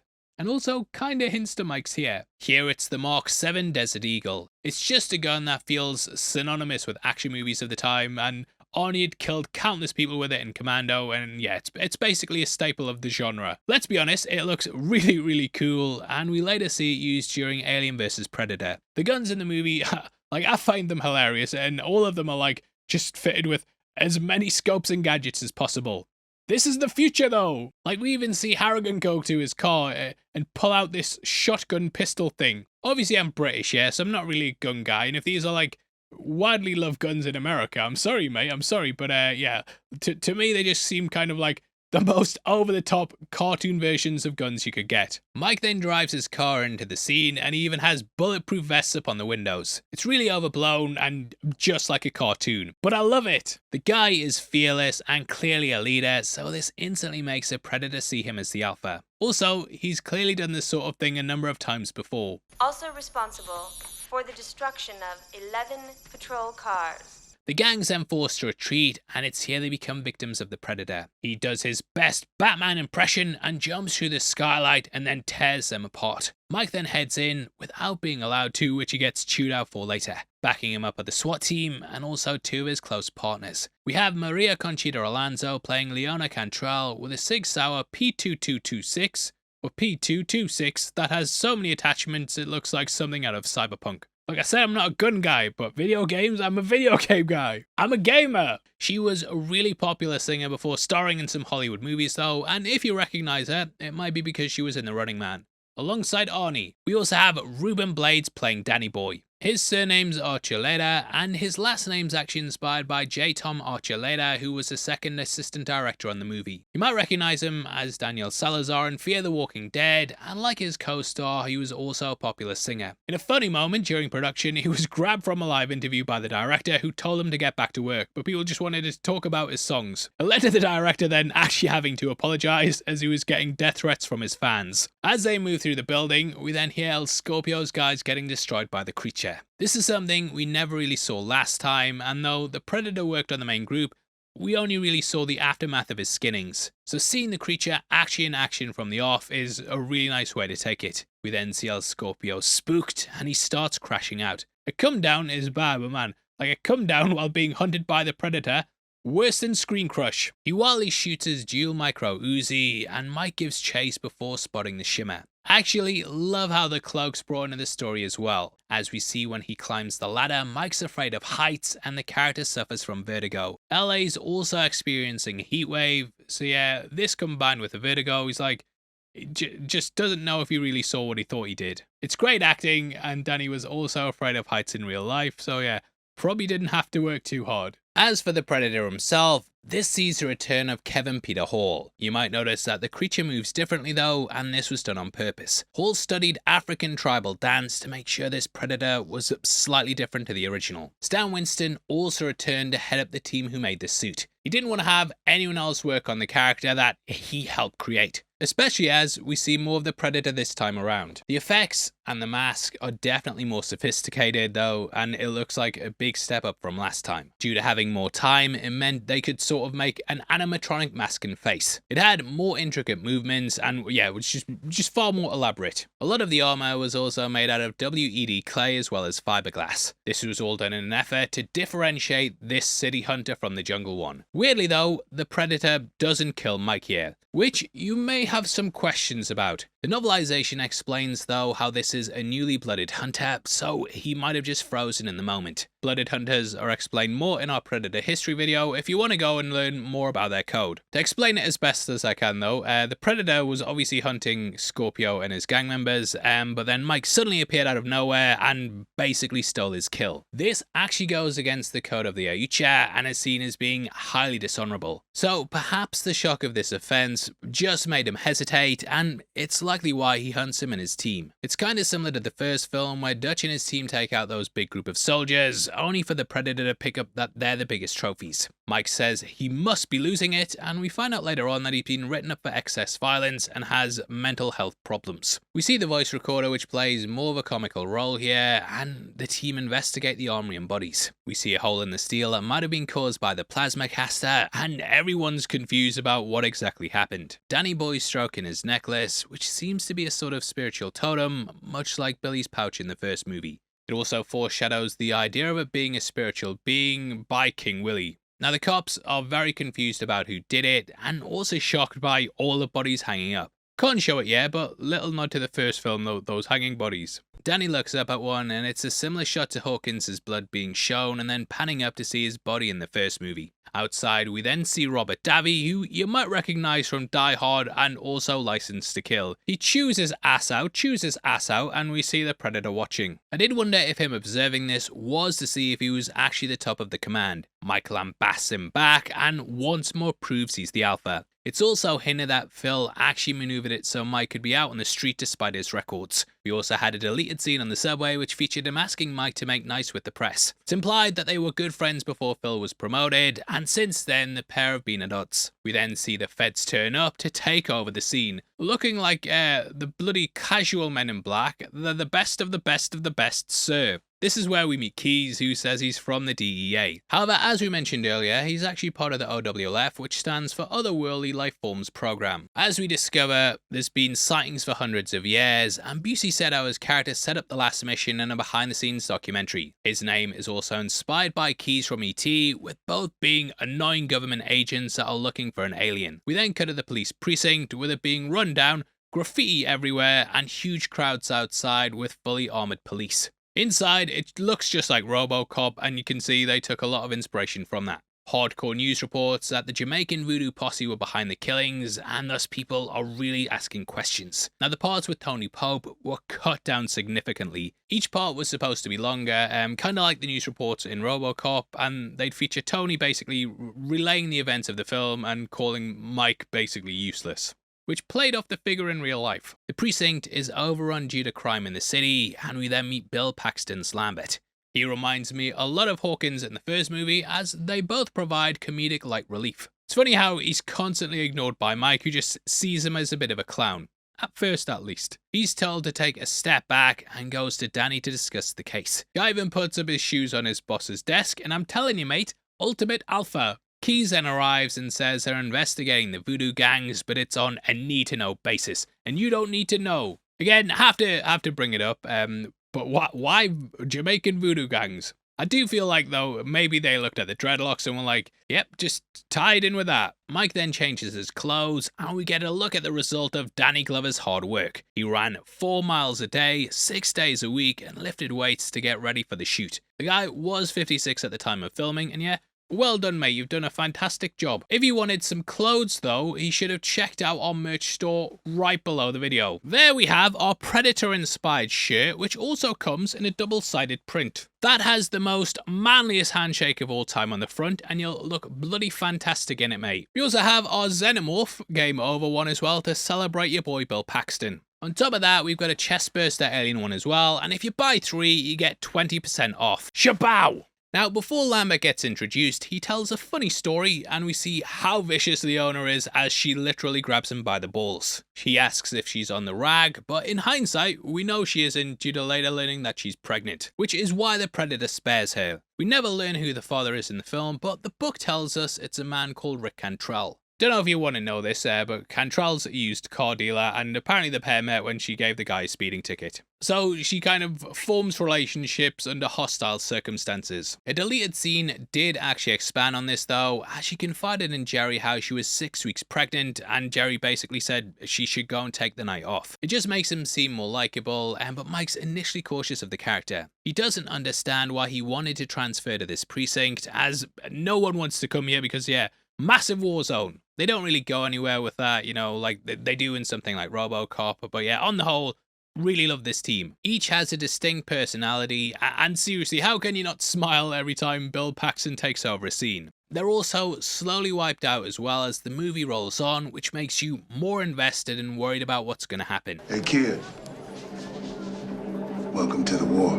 We then cut to Drug Lord Vega's penthouse, and this was the first sex scene I ever saw in a movie. I remember being a kid and seeing this and being like, what's going on? Changed my life though, and it does explain why I'm the way I am. The woman here though is played by Terry Weigel, who is a former playmate at Playboy. King Willie's goons arrive and then string up Vega, and yeah, I like how this kind of plays into the mystery of who's behind the killings. Here we also see Willie's second in command, Goldtooth. The killings are similar to the Colombians being strung up though, and the rituals performed on Vega at the request of his boss. It's thought to take his soul. Slangs like this were also in the zeitgeist at the time due to the brutal killings carried out by the cartels. The gang war here was also inspired by gangs in Kansas City who had apparently been running rampant. The members of the group were played by real-life bouncers, and this was to be as intimidating as possible. Now, it's not long before the Predator takes them out, and it clearly inspired a lot of the Predator hunting moments in the Arkham games. The Predator has much more weapons to go around, with the net gun and combi stick becoming synonymous with the character. The combi stick was actually incredibly hard to produce though.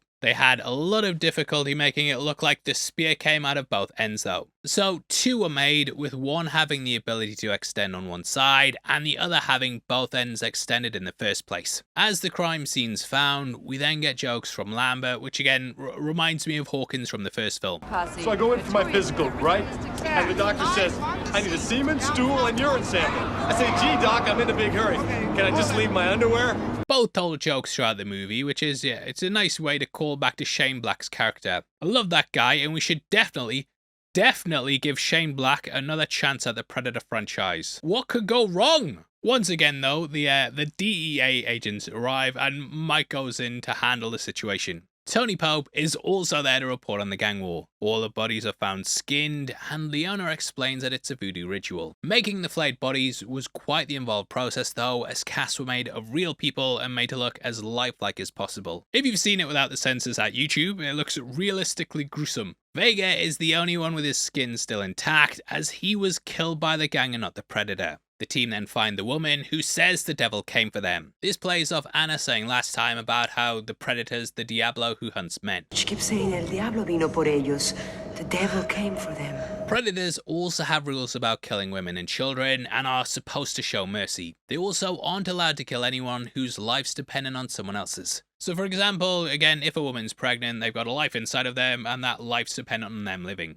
Does that make sense? They surmise though that it's the person from the armory before, as it can't be the Colombians or Jamaicans. Now originally, Vega was going to be taken by the Jamaicans to be killed ritualistically at an art gallery. Mike would then save him and be told about the attack by Vega himself. He would have been in a vulnerable position and thus the Predator would have spared him. But I do kind of prefer what we got here, as we need to see that both sides lost, so yeah, something else is at play. The crime scene's then taken over by Keys again, who's furious at Mike. Tony's then grabbed by the OWF agents, and I like how Mike's smirk as Pope was being taken away. They want to keep things hush-hush and end up destroying his equipment. It's clear they're all just part of a cover-up and want to keep at least the media off his back. But it doesn't exactly work, as Pope later reports on it when he discusses Danny's death.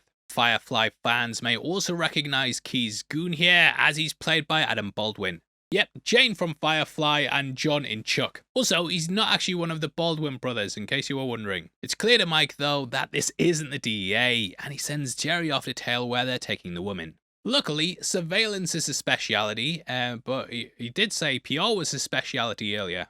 Next, you'll be saying staying alive until the end of the movie's your speciality, mate. Hey. Luck is my specialty. Is it, though? Danny then goes to observe the room, even though Mike told him to wait. Danny boy, no hero stuff, understand? Now, in a cutscene, we would have actually seen Jerry tail the ambulance and get the footage himself. Personally though, I think this flows a lot better, and we can just gather that he got this footage by seeing it played here. Originally though, this scene was a birthday party for Leona, with a much longer conversation between Jerry and Mike. It's here that we get the suspicion that Leona is pregnant after she complained of a mystery illness and refused to drink. Now we then cut to Danny Boy exploring the apartment, and I definitely get the feeling that there's a lot of alien vibes here. It feels very similar to the scene with Brett, and even the set design similar too. There's brown columns, vents and paneling, and a mysterious thing hanging about. The door to the apartment also looks similar to something that you'd see in the Alien franchise. Beyond that, there's also the bloody handprints going up into the ceiling. Danny then spots a spear tip, which he first saw back at the initial ambush where the Predator attacked, clearly linking the two crime scenes together. He also looks up, much like how he did there. Now, predators actually make sure to leave no evidence behind, as this can alert its prey to their species. This is why at the end of the first film, the Yucha set off its nuke, as he was also destroying his ship. He realized that Dutch wouldn't actually kill him, and thus, just destroyed everything to just cover everything up. Danny Boy's then killed, leaving just his necklace behind. I love how, as he goes to fall, he then gets saved by this invisible enemy. Probably had no idea what was going on, but yeah, he doesn't get much time to think about it. Now originally, the iconic shot where we see the hunter holding the skull and spear up on the building was supposed to appear right after this. That would actually be Danny's skull in his hands. However, that was moved to much later in the movie, as I feel like they wanted to keep the mystery going. There's a major fallout from this moment though, and if Mike didn't have such a good arrest record, he'd have been charged with Danny's death. The Maverick cop is now taking this personally though, and he lashes out at Keys. He says he's gonna go after whatever's been behind it, and this time, it's personal. Because now it's personal, and he's a dead man. Did make me laugh as well, how they're a secret organization that just so happens to have their logo on their ties. As we discover from Jerry though, they disappeared into a slaughterhouse, which plays a big part later on. It's here that Mike then decides to form an alliance with King Willie. Now Vega's out of the picture, he thinks their mutual problem can be solved together. We also get a good look at the OWF's base camp with monitors observing the slaughterhouse. They have a way to track the predator using pheromones, and have figured out it's feasting on the cattle there. I love how we see them in specialized suits, and as we discover, these hide their body heat, which might have been something that Keys learned from Dutch. Either way, just in the same way the predator bends light to create a camouflage that we can't see, the agents here are doing a similar thing to their species. After the jungle, they learned a lot more about the creature and planned to freeze it using the slaughterhouse facilities. We then learn how Danny died, and the Doctor doesn't recognize the materials used on the weapon. It has almost no weight. Now in the Predatorverse, the weapons and tech actually belong to the Omengi, which were a race of alien insects. They invaded their planet Ucha Prime and enslaved the species. The Predators then rose up and defeated them, and they then took their tech for hunting. If the Omengi also look familiar, it's because they're the original design for the Predator last time. The meeting with King Willie's also really wild, as the Jamaicans all arrive smoking massive joints. You want some ganja, man? Like asking about the ganja and stuff there. Are you sure they weren't meant to be like Rastafarians? What the fuck is voodoo Jamaican magic? However, there was originally supposed to be more dialogue here. He would say, "I don't like reggae, I love it," which is a reference to the 10cc song. Mike's then taken to meet King Willie in a dark alley. Now, for as atmospheric as it is, filming in places like this was despised by the cast and crew. They were plagued by not only rubbish and rats, but they even found a dead body while filming. As if that wasn't bad enough, the locals were furious with the noise. One person apparently shot at the production team, which is just insane. Meeting King Willie though, he's pretty much your stereotypical black mystic character that's now become, a bit of a trope. Like if you read any Stephen King, there's probably going to be someone in there like that. So yeah, it is a cliche, but he is actually quite a memorable part of the movie. I love how he has a piece of bulletproof metal over his chest, and it's probably to protect against his heart being torn out, as that's what's been happening in the rituals. This is Dreadman. Truly dread. He explains to Mike that this is truly dread, and how he thinks that it's actually a demon behind the killings. He says he can sense the quote-unquote spirit around him at all times. This could potentially be the invisible predator stalking him, and Willie sensing that he's nearby, which also sort of plays off Billy last time. He was constantly stopping what he was doing and just looking around for ages because he knew something was there. In the book, it was actually said he had a sixth sense, and he was able to pick up on the predator stalking him. So it feels a bit similar to that. Willie then puts bones on a barrel, which is the mystic ritual of throwing bones. This is to try and find meaning in the shape in how they land and look. Dismissing Mike, we then see as the predator makes his appearance. Landing in the water, this short-circuits its cloak, similar to what happened in the original. Also wonder if the predator was stalking Willie, but didn't attack him because he didn't have a weapon. In the end, he approaches him though, and Willie draws his sword from his cane. The predator clearly fights him hand to hand, which is also a rule for the Ucha. If you approach prey and they draw a weapon, you have to fight them equal to the challenge that's in front of you. So for example, if they draw a gun, you can draw a gun. If they say screen crush is shit, they can say the same thing back. If they draw a sword though, you have to duke it out with them with melee weapons. Which that's likely how it fought Billy last time, and there is a samurai sword showdown coming in Predators. Next time, baby, subscribe. We then get an amazing jump cut where Willie screams, and we then cut to his severed head.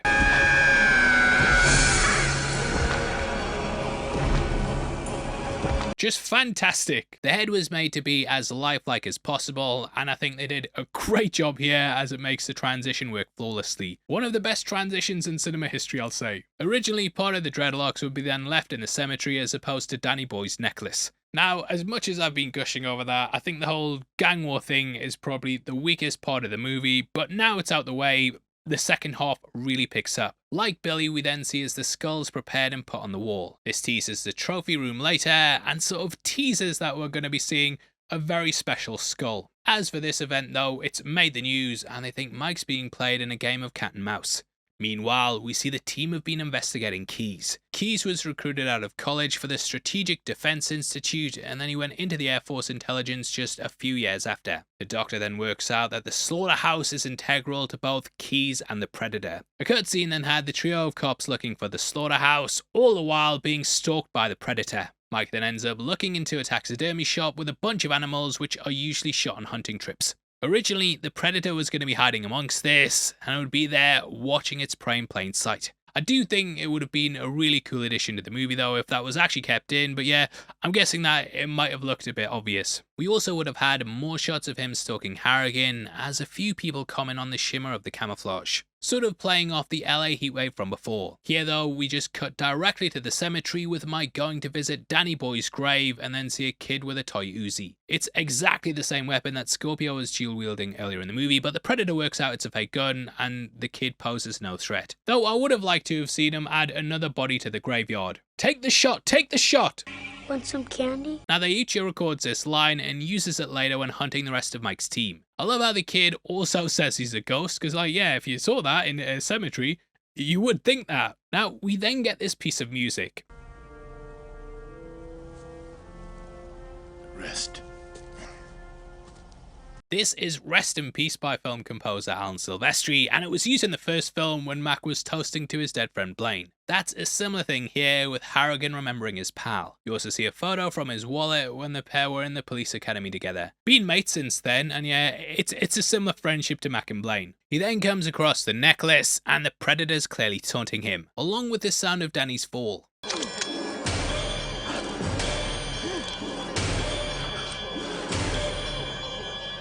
Now to me, this highlights why the hunt in the city is so good. While in the jungle, you know, it was a simple aim of get to the chopper. Here, you're just going around everyday life and seeing characters being hunted. It really makes me think of this as being like a slasher flick in which the killer arrives and then kills the characters one by one. There's lots of different environments that they fight in, skyscrapers, subways, and so on and so forth, whereas in the jungle, yeah, due to the location, you are pretty limited. It shows this young predator's tormenting his prey though, and seeing what makes them tick. Basically using psychological warfare. Now I did find it weird that 1, we never saw the funeral, and 2, he got buried really quickly. However, we were originally going to see the funeral taking place. It featured Tony Pope confronting Mike over the mysterious killer, and Mike losing his rag with him. Leona and Jerry then head on the subway, which is filmed on a soundstage in Culver City. It was intended to make the city seem a bit more futuristic, and was lifted from the comic itself, as we mentioned before. Obviously though, it feels a lot more like New York. A lot of movies at the time showed crime rampant on the subway, and that's sort of what we see here. The gang target people, and a guy even draws his gun along with the rest of the carriage, which is quite a funny moment. They've all just had enough. With the police not keeping the city safe, all the citizens have taken the initiative to have their own guns.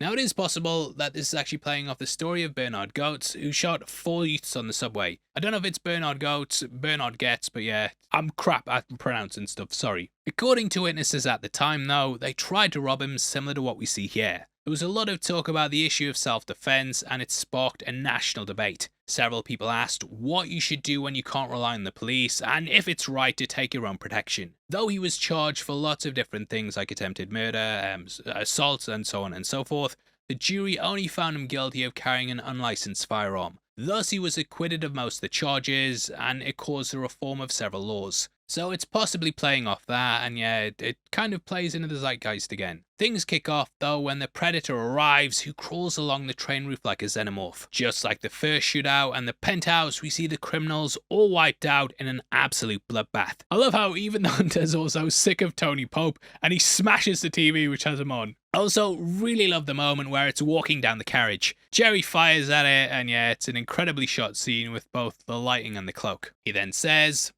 Jesus Christ, what the fuck are you? Which is a line that Dutch said in the first movie. What the hell are you? Even a whole load of bullets though, they're not able to stop him, as the Predator asks if he wants some candy. Want some candy? Yeah, just like kind of a nightmare hearing that coming out of this weird invisible shape. There's nothing creepier than a kid talking. Leona's then targeted, but he sees she's pregnant and spares her. Look, he may murder people, skin them alive, polish their skulls, but he does not hurt women and children. Mike then works out that the civilians were killed as they also had weapons. This basically lays out the groundwork that anyone with a weapon is fair game for the hunter. Now though Leona came across Jerry's body hanging up, we learn that it's taken him. Mike runs along the train tracks, and we get a split second where the hunter rips his spine out, which is such a gnarly moment. Sorry Jerry mate, like I loved your jokes, yeah, but that kill fucking amazing. Mike then goes further into the tunnel knowing the creature's nearby. It escapes up the building as Tony appears once again, and finally, that dickhead gets smashed like the like button. Fuck you!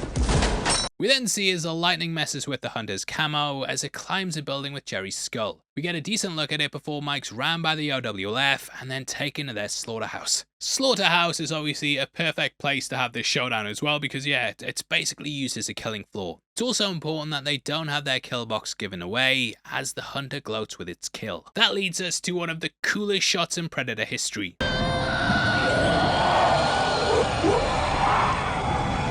Also wondered if that was a callback to Dutch doing his battle cry in the last movie. Either way, Mike's then finally told about what the heckins is actually going on. They inform him about the events of the first film and how Dutch and Anna survived. This is when we get a quick look at Anna on the monitors. Sadly, her story was cut out of the movie and she even had lines in the script. She does appear in the credits as well and they were planning a bigger role, but yeah, just couldn't get it to work. Keyes then explains how the Predator seems to like beef, which is why it constantly frequents the slaughterhouse. The comics have expanded upon the eating habits of the Predator and basically talked about how they don't eat their kills, they consume food through other means. Machiko Noguchi, a human hunter, actually lived with lots of predators in the wild and saw how they'd actually make proper meals and allow them to be heated up. When I say that, I don't mean like getting something from like Factor or something and heating it up. I mean like they let it bake in the sun, you know what I mean? However, when they're in the middle of the hunt, they will eat raw meat just like this one. I love the world building that this kind of brings into it while also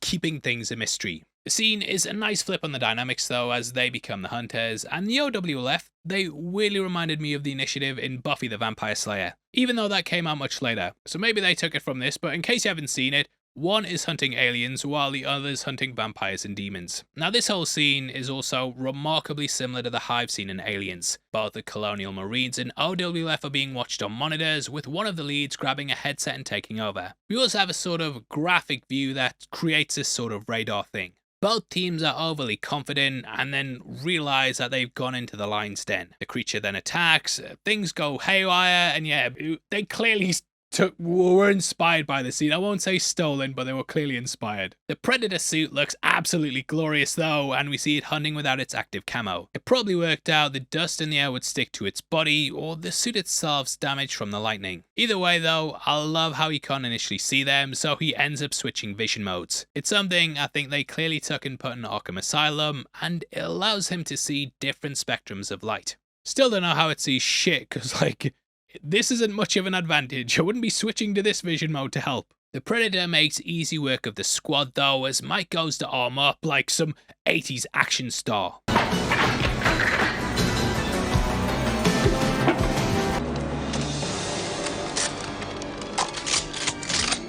Meanwhile, the Predator mounts up his shoulder plasma caster. It's such an amazing weapon, and it leads to a showdown between him and Keyes, who's been waiting years to find him. Usually seeing a more of a mysterious stalker ruins the mystery, but here I think the reveal's absolutely fantastic. Mike also comes to his aid and he shoots out the wall, unleashing the sprinklers. The Predator just ends up blasting Keyes without even looking at him though. I never look when I pour, because I am the absolute governor.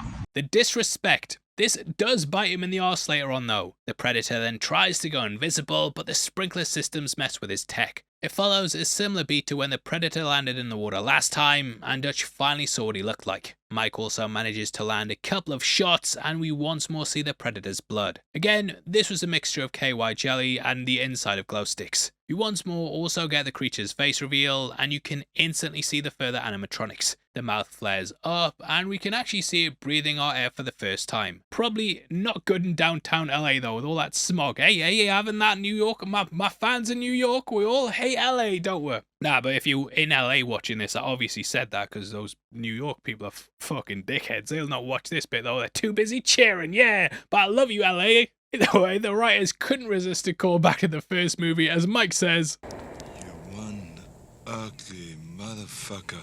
You are one ugly mother." It is interesting that he knew the exact word to finish the sentence though, as Dutch was the only one who was at the scene. It's sort of like in Alien Romulus where Andy says, "Get away from her, you bitch." I'm not sure these exact line callbacks always work for me, but the subversion of expectations is usually a good thing in horror. As mentioned before though, I feel this is much more of a slasher-like movie, so yeah, it's a pretty good jump scare. Also, if you're from New York, like the video. If you're from LA, like the video. And if you're from the rest of the world, Love you guys as well, so like the video. Luckily though, Keyes saves the day here with a massive liquid nitrogen cannon. It's 90s. It's sort of along the lines of the minigun in that it's too big to actually use, and it needs like a backpack attached to it. Very impractical for fighting a fast enemy, but yeah, very good in the movie. The Predator then launches a disc, and I love how we see this cutting through the cows. It then slices Keyes in half, and it's shot in a really creative way. Now originally Keyes was gonna survive, and it would be him who met Mike at the end of the movie, but I do prefer what we got. Mike then makes a run for it. The alien was originally going to use a vocal mimicry of Keyes to try and lure him in. This was changed in the edit though, but it would have been similar to that scene with Mac in the first film. We then see the pair have a shootout on the roof. It's a repeat of his shootout with Scorpio, but this time it's man versus alien. You might also notice that the Predator keeps breathing from a mask throughout the scene. You may assume because they can't breathe oxygen, but it's actually for a different reason. The creature can breathe our air, which we see at the end of the film. The creature using it here though is because of how many times the Predator's been shot and it's now having difficulty breathing. Then leads to them going to the edge of the building, and basically the Predator goes over the edge and then holds onto its smart disc. Mike calls him Pussyface and the hunter says, "Shit happens," and then taps its wrist. Similar to how he did with Dutch. This is him realizing he's probably beaten and he's ready to blow things up if it means he gets his prey. In Yaiucha culture, this is perceived as an honourable way to die, but Mike cuts off his arm, which again is just subverting expectations. This then leads to the Predator falling 13 floors. Now the stuntman here was actually R. David Smith, and though we said before Kevin Peter Hall returned to play the Predator, they used a guy with one arm for this moment. The shot was also made using a descender, which is a wire that drops a stuntman at a fast pace and stops him just before he hits the ground. The Predator manages to land in a bathroom, and just like before the final showdown last time, the creature then heals itself. I also love how it smashes up the room and creates a makeshift medikit, and yeah, crafting skills are amazing. It's the kind of stuff you do in a game. He also uses a portable flame to cauterize his arm wound. Weirdly, it also looks kind of like the dissolving liquid from Alien vs Predator Requiem, however, they must be different due to how one's used to dissolve bodies. Meanwhile, we can hear a TV blaring in the background with Alex Trebek from Jeopardy asking, Berengaria, who never set foot in England, was its queen for 8 years after marrying this king on Cyprus. The answer is actually Richard I, mate. There you go. Don't say you don't ever learn anything from heavy spoilers. Mike's still up on the roof, and I was born too old for this shit, basically he's gone through his head. He finally confronts his fear of heights though, and makes his way across the pipe. It's a great little character moment that shows he's not some daring Superman. While this is going on, we also have the old woman who's discovered a predator in her bathroom. Could have worded that better, but you know what I mean. A bit that cracks me up though is when we get this line. It's alright, I'm a cop. I don't think he gives a shit. Poor Mike then has to descend underground where the predator's escaping to his ship. I love the reveal of this, and it's a sort of descent into the monster's lair. The ship just looks really cool. Now while they didn't have a massive budget, they did the best with what they could. The ship's walls were made with backlit polystyrene and inspired by Mexican and South American Mayan temples. It's also clearly taking notes from the xenomorphs. Dry ice was used to make it look like a hot and humid environment for the predators, which again fits in with why they choose Earth during the hottest times of year. It's here that we also see the trophy wall in its full glory. I can't imagine what the buzz around fans was like seeing this in the cinema, but from the people that I've spoken to, yeah, this moment just blew them away. Now on the left is what looks like a Hellhound skull from 2010's Predators. That's obviously coming down the line, and I do think retroactively they went back to this moment and were like, can we tell some backstories from this stuff? What's the big talking point is, of course, the Xenomorph skull, which was originally going to be shown in the middle of the movie. However, they felt it would confuse people as they might expect another storyline, so it was just saved for the end. I think it works brilliantly here though, and the crossover franchise has become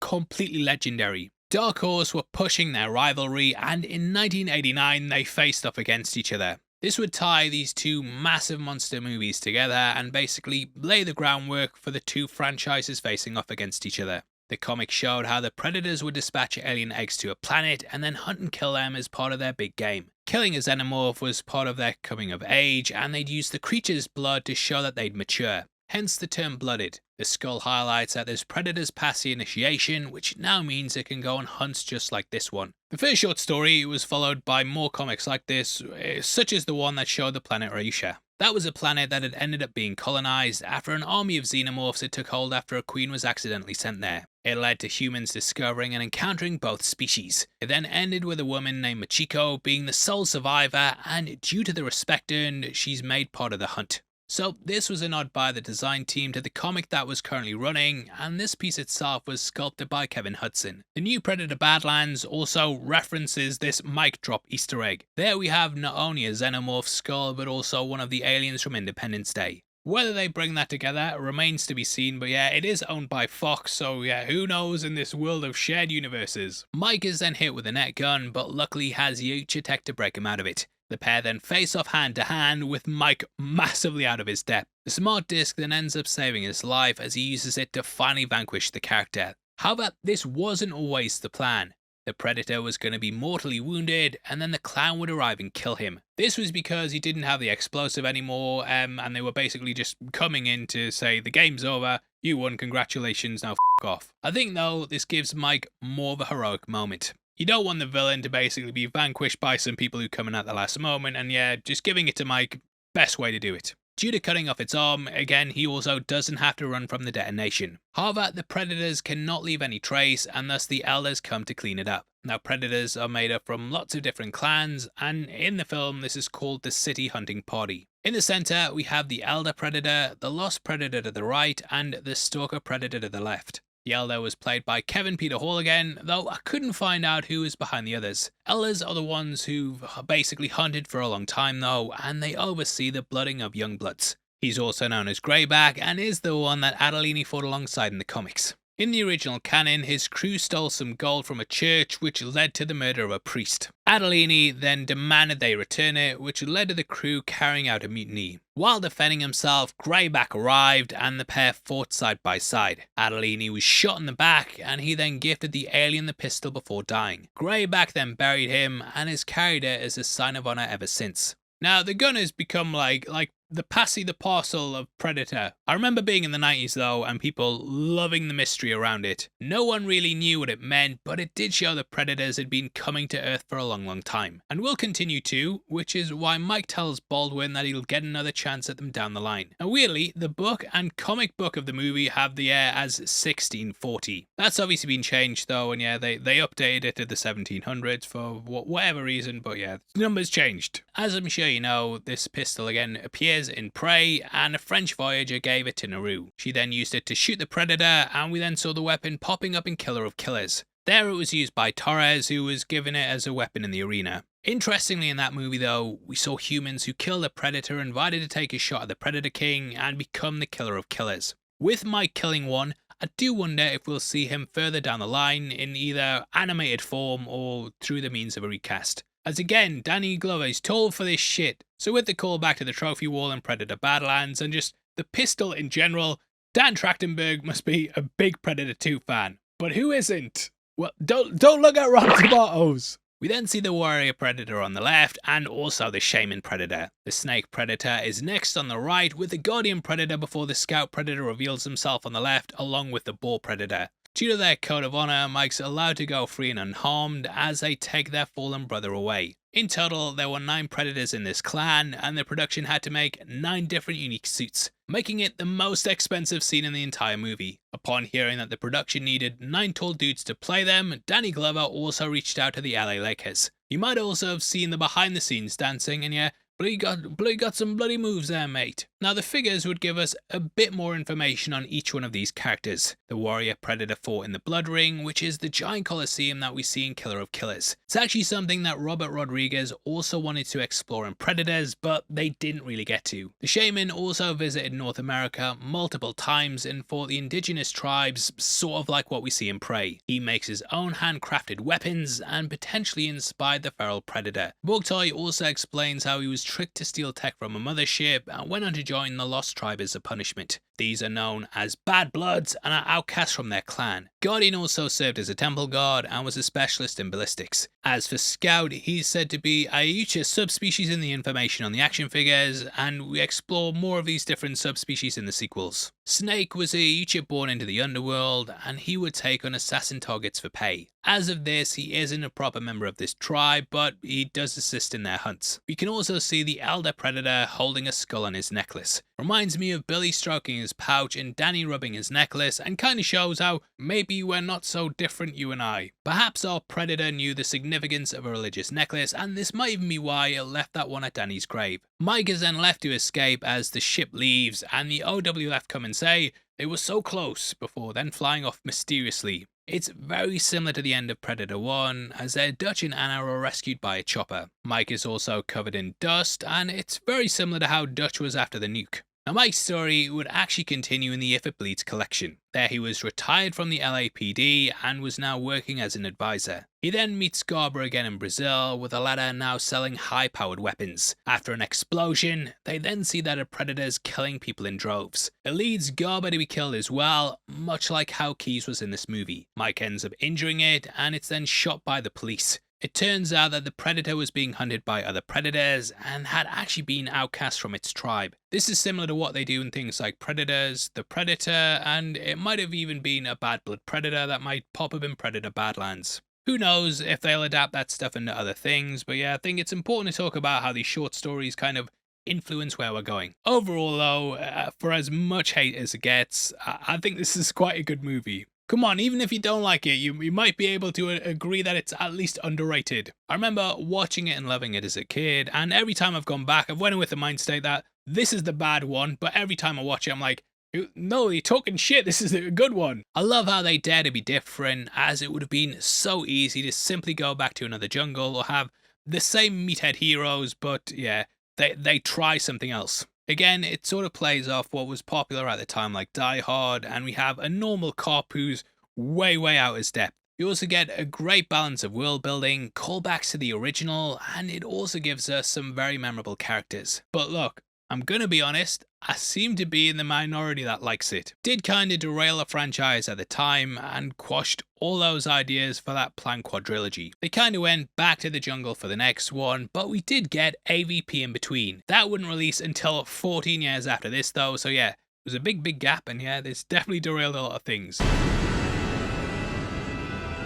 Releasing 20 years after Predator 2, the sequel had a long tumultuous journey, but it was worth the wait and has since become a fan favourite amongst the Predator community. Why don't you have a seat right on that stool, please? Sorry, I didn't mean it like that. What Predators did though is capture the feel of the original, and it took things back to the jungle, which was absolutely incredible after the Aliens vs Predator movies. Instead of a bunch of mercenaries ordered by the CIA, we have a bunch of hardened killers captured by the Yucha, hunted for sport on one of their game planets. I absolutely love the concept behind it, and it may inspire something down the line, which we'll have to see. On a side note though, I hope that when we eventually get that all-star team-up tease at the end of Killer of Killers, that they basically use a big game planet with lots of different characters. So far, no Predator characters have really returned for a sequel, and I'd love to see an Avengers type movie with lots of different characters. Naru, Dutch, Harrigan, maybe even bring in Ripley if it's animated, yeah,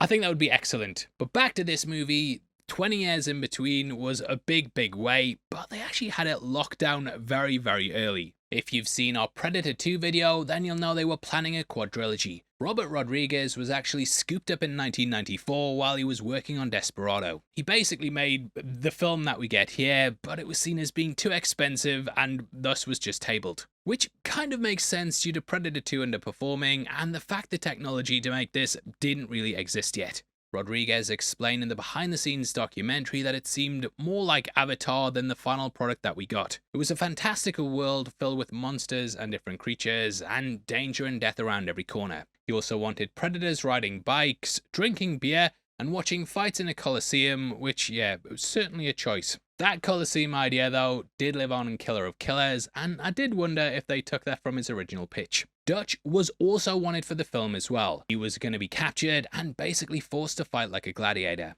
Though we didn't get that, you can of course see some of the DNA in the reveal of the hunted being in space and the dogs and different creatures used here. But yeah, very expensive back in 1994. Thus, the studio instead went with AVP. Both it and its sequel were panned at the time, but you better believe we will be breaking down those movies. Yep, I am willing to make the great sacrifice for you great people. Because of those films though, the studio felt like they'd run both franchises into the ground. For Alien, they'd end up soft rebooting with Prometheus and going back to Ridley Scott. For Predator though, they went back through the scripts, and this is when they came across that initial draft. Calling up Rodriguez, they begged and begged and begged. You could not live with your own failure.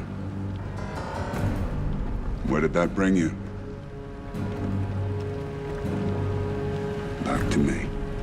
They said that this is where they should have gone in the first place, and it's where they wanted to go going forward. Now, I'll be honest, learning how old the script was really surprising. This definitely has that requel tone, but it's clear that at the time they were working with this idea before that was ever really in vogue. I do wonder what they reworked in the end though, because there are moments that feel like it retreads the original fairly heavily. We've got a man standing his ground complete with a blade, a minigun shooting into the jungle, a failed attempt at a kill box, and just jungle stuff. Even with all that though, I feel like the movie felt so interesting when it first came out. Even with all that though, I feel like the movie felt very fresh and interesting when it came out. The name takes on a double meaning as well, as it can mean either the characters or the creatures. For as enthusiastic as the studio seemed at the time though, they also felt that it needed some changes. Thus, Rodriguez was given 10 days to fix the script. So no pressure. They also called it Predators to play off how the sequel to Alien was Aliens. They wanted to make it seem like a direct successor to the first film and hope that people might even skip the second. Kind of what they do now, where they miss out sequels and do direct follow-ons from the originals. Looking at you, Terminator. Now, though Rodriguez had written it, he decided to step back from being director. Neil Marshall, MJ Bassett, Marcus Nispel, Peter Berg, Darren Lynn Bousman, and the star of the original Bill Duke, they were all in the running to direct this movie. In the end, they hired Nimrod Antal, who made his name on the movie Control. If you're from Newcastle, yeah, a Nimrod, if you call someone a Nimrod, it's an insult, so do find it funny reading that name. But I'm not a racist. Far from it, in fact. Rodriguez was impressed with his work on that, though, and how much he'd done with such a low budget. The movie was made for a relatively modest $40 million, with movies like Dial of Destiny costing like $300 million these days. It does kind of feel like it's time we return to lower budget stuff. Nimrod tried to be as faithful to the original as possible, though, and wanted a guy in a costume instead of CGI characters. Having watched every piece of the behind the scenes on the first two films, Predators definitely feels like they were making it in the same vein. The prop and costume department really tried to stick to the original as much as possible and had a very similar ethos. KNB EFX's Howard Berger and Greg Nicotero made the suit with some digital aid from Weta. Yep, that Greg Nicotero, the legend who learnt the trade from fellow legend Tom Savini.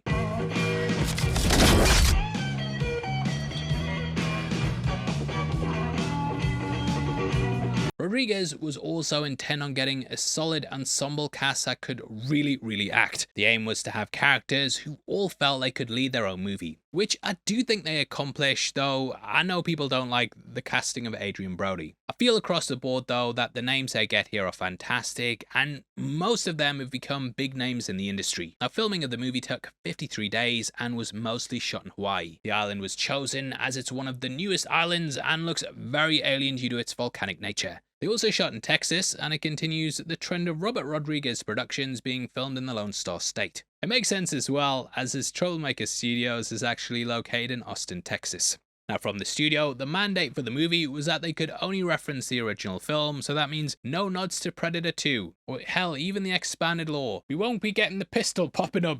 Put the pistol away! They also loved how in the original the creature didn't first appear until the 37-minute mark, and actually stole this one to be around the 40-minute mark, if you don't count the heat vision. The soundtrack was also inspired by Alan Silvestri's work on the original. He couldn't work on this film due to working on the A-Team, so John Debney, who did Sin City with Rodriguez, was chosen to replace him. What he does though is capture that tone perfectly, and yeah, feels like a spiritual successor to the original.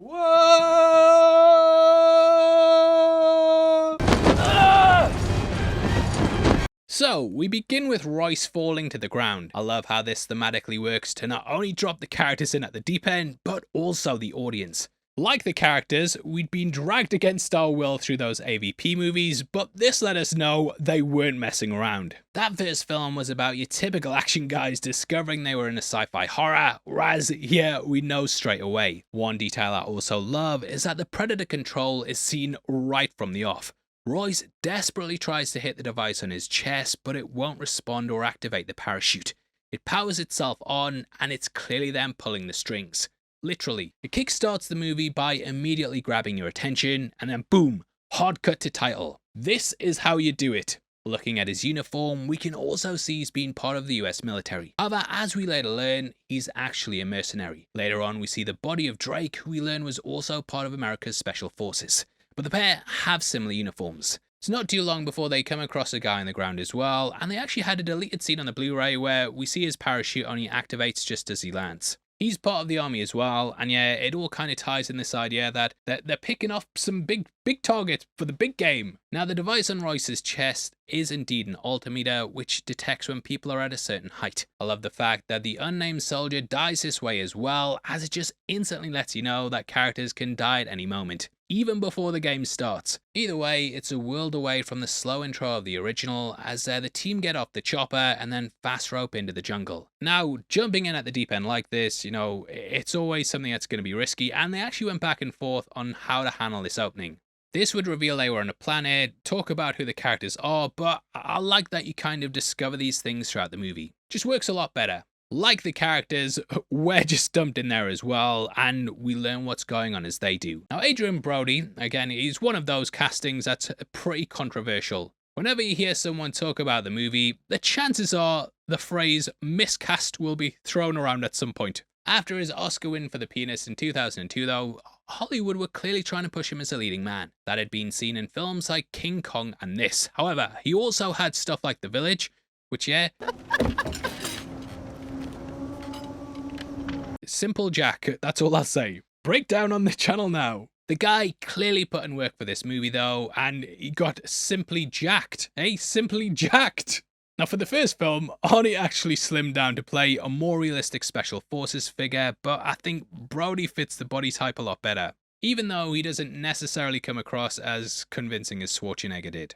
But yeah, having like a Mr. Olympia, when's he got time to exercise and work out? He's in the jungle for days, not eating anything. Yeah, so the slimmed down tone, I think just works a bit better. But let me know below if you disagree. Brody's acting ability though, I think it really makes him believable. He's someone who fits into the position of the leader of this group, even though he's not as muscle-bound as Dutch. There's some gravitas and authority there though that I think works really well, but obviously, you know, I'm well aware people think it's a miscast, so if you do, I'd love to hear your thoughts. And the other choices for this were Freddie Rodriguez and Josh Brolin, and I would have actually loved to have seen him in the role as well. As for the character himself though, we actually know a lot about him due to the comic Predators: A Predatory Life. Royce is a mercenary who blew up a building in the Philippines thinking it was housing a terrorist group. Though that was indeed the case, it actually also contained a school in the basement. Women and children were killed in the blast, and it messed Royce up to the point he just felt completely shut off from humanity. However, this actually helped his career going forward. His employers saw him as a ruthless assassin that would complete the job no matter who got in the way. Thus, they were willing to pay premium and sign up to our membership for 99 cents a month, where you get early access to our videos.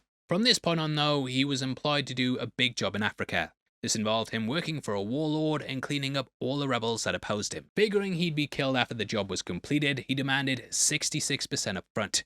He was also sent in with a guide who he suspected was supposed to kill him when the job was done. So he murdered him before that could happen and dumped his body before tracking the rebels in the jungle. While observing their camp, he also noticed several Western soldiers, including an old friend Travis. Royce killed most of the group and then drew the others and his friend away from the village. He then infiltrated it and held the rebel leader at gunpoint before killing him. However, during this, a woman with her child startled him and Brody shot her in surprise. His buddy then returned along with his men, and Royce used the woman and her crying child to trick them into a hunt. Using bait is something that repeats throughout the movie, and yeah, he does use live bait, which was nicely set up there. He then killed most of the group before tracking his old pal Travis into the jungle. After realizing that the men who hired Royce were as bad as the ones he was told to kill, he shot Travis before leaving the jungle. Now, during this entire thing, he'd actually been stalked by a predator known as the Tracker. This is the dog handler in the movie, and he's also known as a flusher. He subdued Royce and then took him to the planet.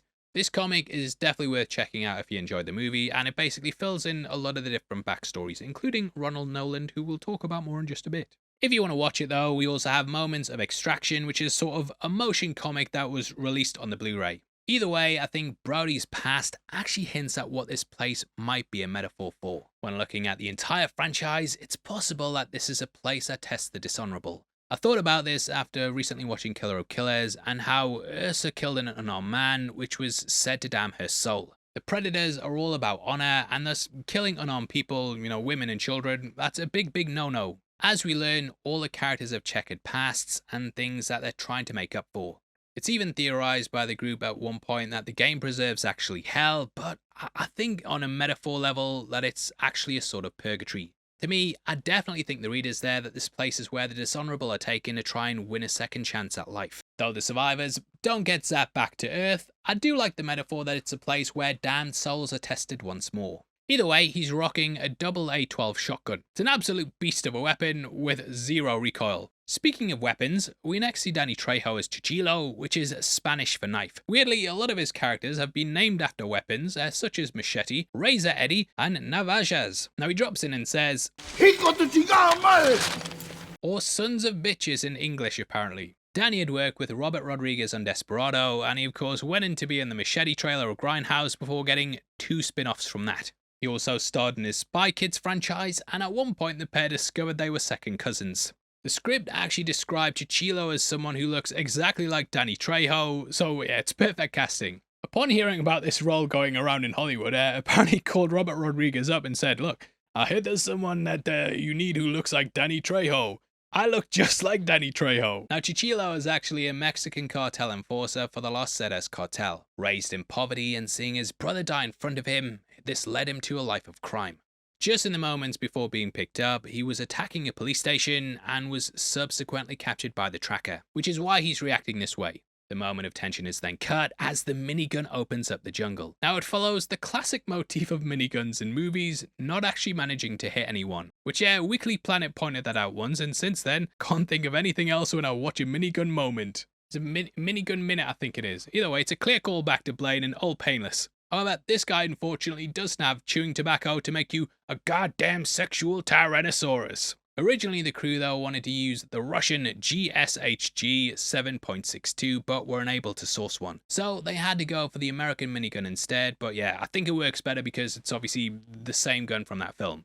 I think. Looks the same. As we discover, this is fired by Nikolai, who's played by Oleg Taktarov. He was a UFC fighter who made his debut at UFC 5. He's had quite a nice career and has even acted opposite Danny Trejo and Walton Goggins again after this movie came out. Now in the expanded lore, we learned he was a Russian soldier in the Spetsnaz. Turned out he was guilty of committing war crimes, and this happened during the Second Chechen War. That plays into this idea of redemption again, and it was shortly after that that the Yucha picked him up. Now one of the drafts actually lists him as a Russian VDV airborne corp. So he probably found the parachute stuff a breeze, and this is why he likely got armed so fast upon landing. It also explains his stripy top, as they are known to wear this. It's also sort of a switch up from the first movie, as the Russians were the ones funding the rebels, whereas here they end up working together. Each one of them remembers seeing a bright light and then waking up falling. It's thought that when you die that you see a big bright light, so again, the interpretations of purgatory are indeed there. As we learn in Killer of Killers though, these captives are put in stasis and thus they aren't conscious in the trip. The stasis puts them in suspended animation and thus they also weren't grabbed at the same time. That film of course had characters from across the centuries, but I do get the feeling these were from around the same time. The group then meet Isabel, who's an IDF sniper played by Alice Braga. Isabel grew up in St. Mary Magdalene's Catholic school for girls before she then faced mandatory recruitment. In a deleted scene, Chichilo said he thought they didn't let bitches be snipers, which she then replied with, "Is that why they didn't take you?" It's a funny moment, yeah, and it kind of played off the scene in Aliens with Vasquez. Hey, Vasquez. Have you ever been mistaken for a man? No. Have you? Though it was cut from the final film, you can actually find that line in the comic for the film. Now there we learn she was tasked with killing a target's wife in Afghanistan. This led to her firing upon the woman as she stood next to her infant child, which she felt a lot of guilt over. Isabel believes that she's going to hell because of this and that her soul's been damned. Isabel was then dispatched to Guatemala with her spotter Isaac. The pair were ambushed, and though she managed to escape, Isaac was brutally killed. Isabel watched while this happened, which also weighs heavily on her. Fleeing back to her camp, Isabel then found her allies dead, clearly being butchered by something supernatural. Isabel was then captured and declared AWOL by the IDF. To train for the role, Alice would practice firing the gun and reading lots of sniper manuals. She pretty much becomes the second lead in the movie, and we'll talk about her character more as we get through the film. Now, she instantly spots that things are off, as she's been to pretty much every jungle throughout her career, and this one doesn't seem like it's on Earth. She later also talks about the mission from the first film and sort of fills in the info for the characters. We then see Hanzo Kamakami, played by Louise Ozawa Gamchien. Think I got that right. I'm proud to be stupid. This actor actually voiced Kenji Enkayoshi Kamakami in Predator Killer of Killers, so it's great seeing him here as well. The surnames are obviously the same as well, and it's likely to highlight he's one of their descendants. So maybe he got back at the end of Killer of Killers. He's dressed in a very sharp suit though, and you can see he's missing part of his fingers as he takes his shoes off, which we will discuss later on. Just having a suit in general, I respect the hell out of, and I will break mine out for any excuse. As you may have guessed, his name's also a reference to Hattori Hanzo, the legendary Japanese swordsman that you probably know from Kill Bill. Rodriguez and Tarantino are of course very close friends, so this may be why he brought across that bit of trivia. Breakdown on the channel now as well. However, Hanzo is also a legendary swordsman from real life. It's possible that the sword we see was even made by the figure, and this was picked for the film due to Louise being skilled in kendo. Now, we learn as a child that Hanzo visited a mystic who said he was born 1,000 years too late, clearly referencing how he was better suited to living in the era of the samurai. It's also possible that, if he is his descendant of the characters from Killer of Killers, that he got back and he was out of time, so this guy's out of time as well. Maybe it's his son. Enough of the theory time though.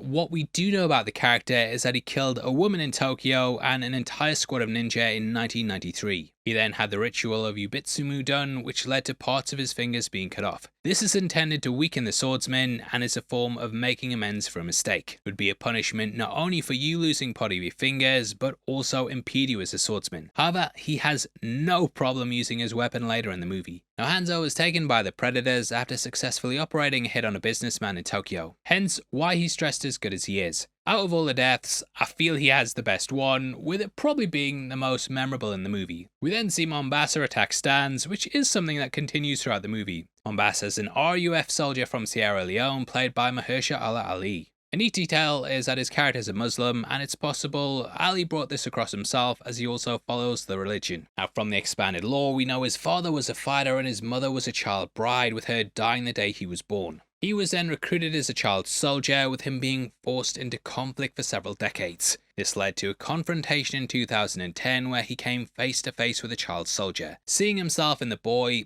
he hesitated before then gunning him down. In his mind, this sealed his fate and made him realize he deserved death. As for Stans, he's a mass murderer, having killed 24 people. Well, that he was found guilty of. It is thought to be in the 30s though. Played by the iconic Walton Goggins, he brings a lot to the role. Now, the character's full name is Walter Stans, and this is not only a nod to the actor, but also the character Walter Golik. Golik was an inmate in Alien 3, and it's a little tip of the hat to that. In a cutscene, we actually had him discuss his killings with Chichilo, and Chichilo basically said how Stans is the worst as he at least kills for money. His entire part was apparently rewritten after the casting, as reportedly he was too much like Hudson from Aliens. However, I do feel like that DNA is still there, which we'll discuss more in just a bit. We discover that while awaiting his execution in San Quentin State Prison, he was taken by the Predators.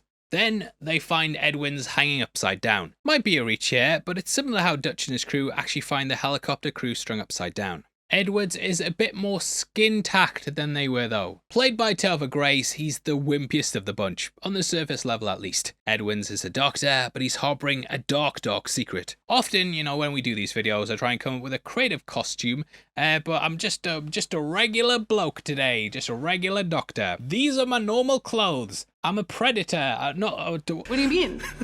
What do you mean?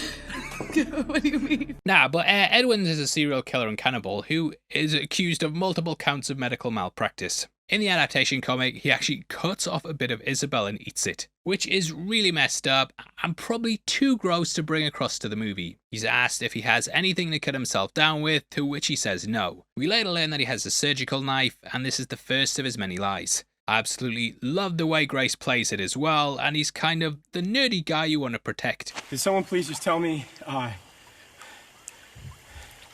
what the fuck is going on here? We then see a bunch of trophies next to a striped structure. This is the totem which we later see is used on the Ucha victims. Skulls are left by the side, and the behind the scenes documentary explained how the camp later on had added inspiration of some of the atrocities in Hungary. I also wondered if this totem was intended to look brutalist. Ironically, Adrian Brody would win an Oscar for playing a Hungarian architect in The Brutalist, so it's all connected as we always say. Mombasa explains though how in his culture, the one with the most trophies is regarded as the leader. Chichilo also touches upon his own methods and says how this entire thing could be a ransom. Like he even goes into how he'd put people in oil drums and set them on fire if the ransom wasn't paid. Lovely that. Like Topher Grace's reaction here is hilarious. Stans also suspects it's an experiment being carried out on prisoners to test behaviour. That in itself could be from real life and even playing off the Stanford prison experiment. This is hell.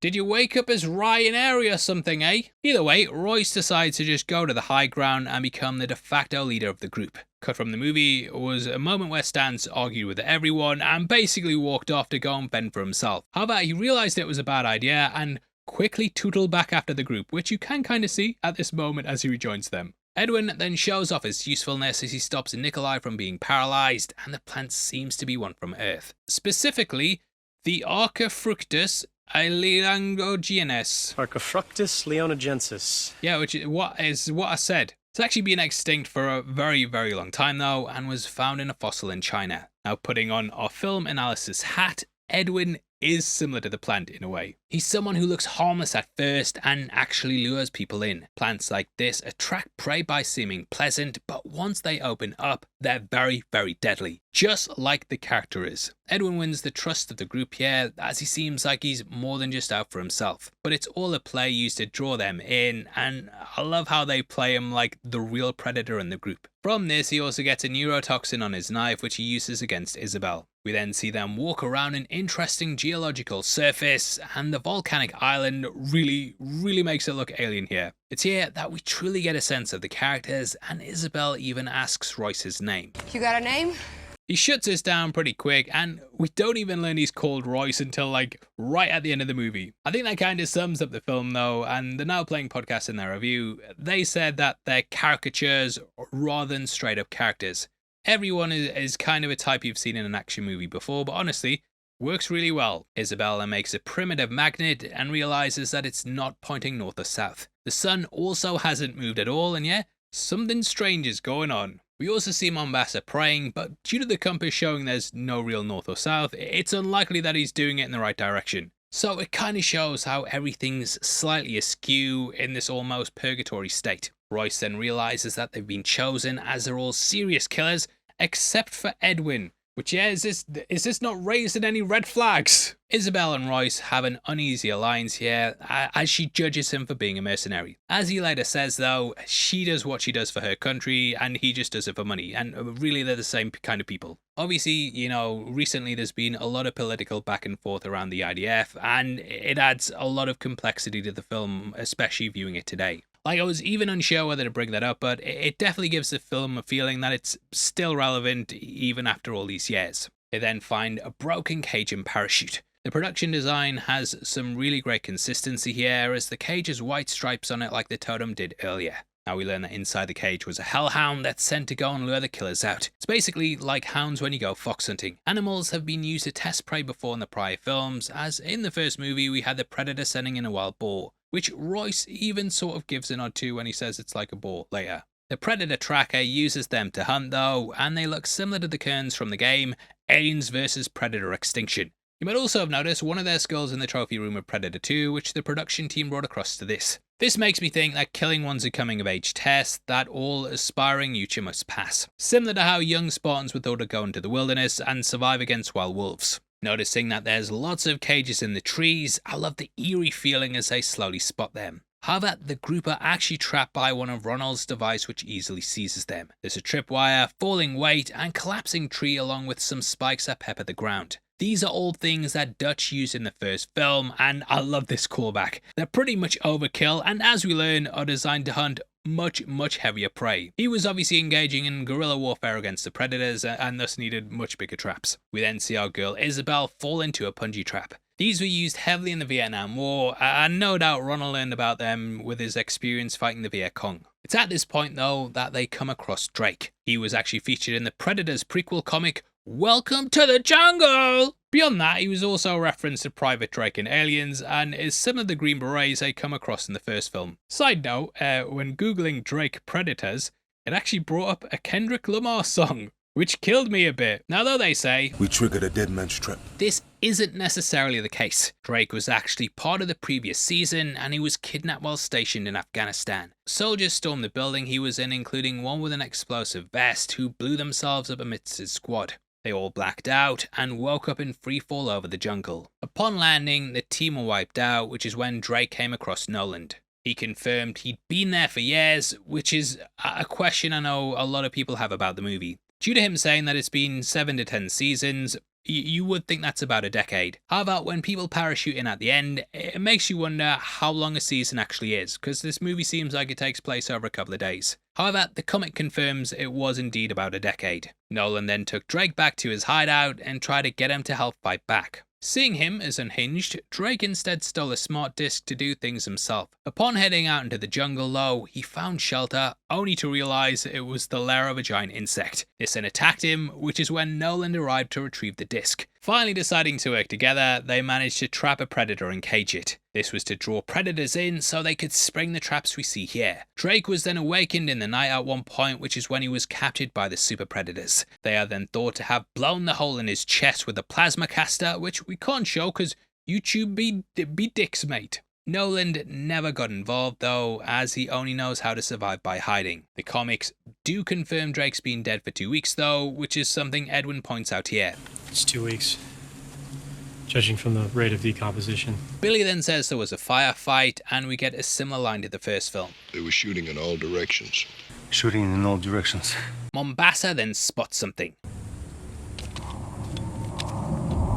It's similar to how Billy saw something in the jungle, and in the book it said that he had a sixth sense. We then get a focus on the tree, and if you pay close attention to the branch on the left here, you can actually see the cloak of the creature. This was the first time I ever noticed it, but it stood there shimmering slightly. I know it's very subtle, it is definitely there. We then finally get the heat vision point of view, which is something that was of course in the first film. It's been upgraded though, so you can now make out details, and instead of the first film, which is like, don't know how you saw shit, mate. The Predator also records a noise and plays this back just like the original film. They then make their way across the terrain and learn they weren't actually on Earth all along. Like a reverse Planet of the Apes. The planets we see are a gas-like body similar to Jupiter, and we get one that looks like Earth's moon, meaning that they might actually be on a moon instead of a planet. The gas planet as well, that may mean where they are has a chaotic magnetic field, which explains the compass spinning earlier. In an interview, Robert Rodriguez said how the Predators actually send their outcasts to this planet, and it's possible that they can win their way back into society by doing well here. So not only is it a kind of purgatory for the hunted, but it's also that kind of test for the hunters. I'll stop banging on about how everything's a purgatory though. Just kidding, I won't! On Stan's neck, we can also see a scorpion tattoo as well. Might be a reach, but I did wonder if this was a callback to the first movie. There we saw Max stab a scorpion off Dylan's back while a predator watched and recorded the event. We were also supposed to get a moment where Chichilo intimidates Edwin by saying how women pee, men piss, and then he just simply gets his stick out and unleashes. A shame we never got that or more of Chichilo in the movie, especially as they could have really hammed it up, I think, like they do in the Machete movies. We then see a drone flying overhead, and I did wonder if this was inspired by the war in the Middle East, which was really starting to make use of the technology. Stans and Mombasa then square off again, and it's kind of like the uneasy alliance that Blaine and Mac had with Dylan. Everything's broken up though, and we see as the hellhounds are unleashed. Chichilo says, which roughly translates to beasts of the devil. You might also notice that the creatures bleed red blood, as opposed to the luminous green of the predators. Because of this, it is possible that they're not from the same world and were picked up by the hunters to use in their games. This could also explain why their skull was there in Predator 2, as they're more of a trophy or creature to use than a domesticated pet. We see they operate like dogs, and not only do they hunt in packs, but the tracker also calls them off with a whistle. Royce then deduces that they're being tested, and then Chichilo's used as bait. I mean, I would say poor Chichilo, but the dude's a ruthless killer, so sod the lad. Never hit the thumbs up, I bet. Mombasa says how he'd done a similar thing back on Earth, which involved setting a trap and killing those who came to the rescue. It's something Drake of course tried as well, and highlights that predators are intelligent life forms beyond the hounds that they've just faced. They all think they should leave as he's finished, but Isabel puts him out his misery to end his suffering. She's nice like that. She only killed a mother holding her baby and not the baby, so she's nice like that. Royce, on the other hand, just wants to leave him. We leave him. Things come full circle at the end though when he returns to help Isabel. His instincts were right to not go there though, and Chichilo's already dead. The whole place is booby-trapped, and we see the cries just a recording which is similar to a duck call. Not going to go over all that again because we've talked about it in like all our Predator breakdowns so far, but yeah, they use these calls throughout the franchise to lure people in. Royce then deduces that if they keep running, they'll be picked off one by one. They're playing by the Predators' rules, and they need to become the Predators themselves. They need to become Predators. He said it! He said it! Following the dog tracks, they then find a jungle hunter strung up at a camp. We also see a couple of skulls, with the one on the left looking like a Neanderthal's. So it seems like the Predators have been using this place for a very, very long time, as they died out around 40,000 years ago. The director said he wanted this place to look like a painting by Bosch, and to basically be like how you'd imagine hell. We also see the Yucha skull on the floor, showing how it's not just the humans being hunted. Bodies are strung up and skinned, and it's a very grisly sight. Here we find the crucified predator also strung up on the totem. This design's based on that original jungle hunter designed by the legendary Stan Winston. Also, looks great on a t-shirt, and if you'd like to wear that, then check out our merch store right below the video. There we have not only that, but also our Game Over Xenomorph one as well. We've got loads of different designs like the Superman one, the Fantastic Four based around the NASA logo, and if you buy 3, you get 20% off. Thank you very much. The creature here is played by Derek Mears, and it's quite a big thing to see it just strung up like this. Now Playing brought up how around the time there was a big thing of like Jurassic Park 3, T-Rex is getting taken out by Spinosaurus, that sort of thing, where it was the new big thing replacing the old crap. It obviously hints at there being an even worse threat out there though, which is revealed in the Super Predators. The story behind their rivalries are actually told in that featurette on the Blu-ray, and that motion comic kind of goes into the history. It shows how the totems prepared for the Predator, and both the Falconer and Berserker attack the classic design. In the animation, the Predator also holds his blade like Billy. He then falls into the water like Dutch and almost gets into a mud flat before being crucified. Now Robert Rodriguez has clarified that the Super Predators were sent here as a punishment. They might even be bad bloods, which are basically outcasts who broke the Yucha code. They're much larger, aggressive, and do not care about the code or killing defenseless people. In a wide shot of the camp, you might also notice there's a cage in the corner with the doors wide open. Royce then bails as Mombasa is speared by an invisible threat from behind. We also see the Predator's glowing yellow eyes, which riff off their appearance in the first film. The group are then chased through the jungle, and I love the lasers that line the shot. They then tumble down a hill before going over a cliff and into some water. It's a retread of Dutch's fall in the first film before he came face to face with the creature. The jump was very intimidating though, as only locals on Hawaii had attempted it, and it was quite a big drop. In the behind the scenes stuff, we actually see the stuntmen do it, and it looks pretty wild. Good luck, mate. As they scramble to the surface, we then follow the drone, which returns to the camp as the hunters reveal themselves. Done in a one-er, I love how we travel from them and get the Predators turning off their cloak. Such a great reveal, and the perfect way to depict these bigger, badder foes. Now we first see the Falconer, portrayed by Brian Steele. His mask looks really cool, and the drone lands on his shoulder like a bird. We then see the Tracker, portrayed by Kerry Jones, who has hellhound tusks on his mask. Finally, we end with the reveal of the Berserker, or Mr. Black as the script calls him, which I did wonder if that was Rodriguez shouting out his mate Tarantino, but moving on. Originally he had spikes all over his armor and was kinda gonna look like Doomsday from DC. His helmet was also inspired by Beatles. Now the concept art, that also shows that a female Predator was gonna be in this part. Ultimately that wasn't used though. In Yautja culture, they don't really tend to hunt and are more the mothers of the society, though there are some female clans. Before Nimrod joined, there was also the idea that the planet would house 200 predators. He basically said though that if one predator is so deadly, you know, how would anyone dropped here survive? How would you stand a chance? Does kind of sound like it would be similar to how a single xenomorph was such a threat in Alien, only for there to be like countless numbers of them in Aliens. There though, they of course have weapons, whereas in Alien, they're completely unarmed. Yautja are just so different to xenomorphs though that I feel that Aliens treatment wouldn't really work. Now these creatures only took about 12 to 14 weeks to design and make. On the behind the scenes documentary, the classic predators referred to as the cassette, whereas these super predators were called the iPod predators. During that and discussing all the different looks, we also had a version of Dutch in Predator gear. He was gonna appear at the end to meet the survivors, but unfortunately Arnie couldn't make it. Again though, I do kind of wonder if he'll be brought back due to the events of Killer of Killers. This documentary also revealed how the super predators hunted for special DNA to evolve themselves, which is something that pops up in the Predator. Yay! Great movie! Excited to go over it. Make sure you subscribe for amazing movies. Our survivors then wash up, and Isabel's furious Royce purposely led them into the camp and then basically used them as bait.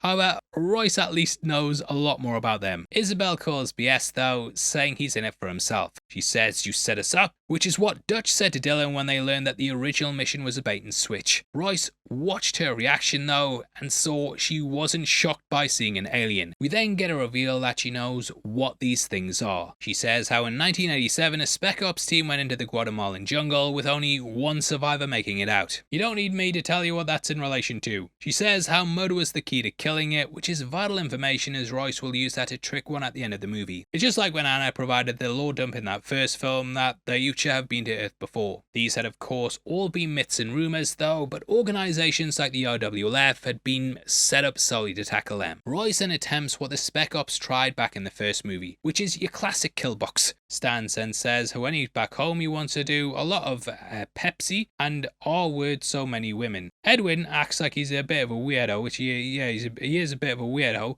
but that's also him further playing up his cover. I love how even amongst the other killers, he knows fine well, you know, it's easier to appear like that plant. Royce then kills a creature with his blade, again, just like how Mac killed a scorpion. Kind of plays up how dangerous the jungle is and how there's death around every corner. He then says how there's no hunting like the hunting of a man, which is quoting Ernest Hemingway. He's clearly studied the mindset and somewhat knows how they think. He also knows the mistakes that people tend to make when they're being tracked and thus is able to level the playing field. Edwin then has to become bait as the creature chases after him. They think they're being hunted by the predators, but in the end it's revealed to be the river ghost. It, like the humans, was brought to the planet to be hunted. Originally it was supposed to play a big role in the movie, but as we see, this was cut down heavily. Personally, I feel that was the right decision as well. It's sort of like the space jockey in Alien, where you don't really need to know much about it. It's just a cool alien that your imagination does the work on. The sculptor Rosif Guyver inspired Greg Nicotero when it came to designing the creature, and he also looked at creatures from the movie The Island Earth. Nicotero also studied the original design for the Predator, which, if you've been following the channel, you know got adapted into the Amengi. So it's really cool to see such a deep cut reference to that original movie. When it came to the costume, the time frame was tight with only 11 days being available to make the suit. Thus, they could only make one, and it basically meant they couldn't have any mistakes or tears while filming the scene. Kerry Jones aimed to make it so the creature would move and act like a creature taken from its home planet and just dumped somewhere in the jungle, which I think they executed really well. Job done. Originally, it was going to be found by a river, and it could barely be seen, which is why it was called the River Ghost. However, the name doesn't make too much sense in the final movie. Now, we then get a call back to this line by Mac in the first film.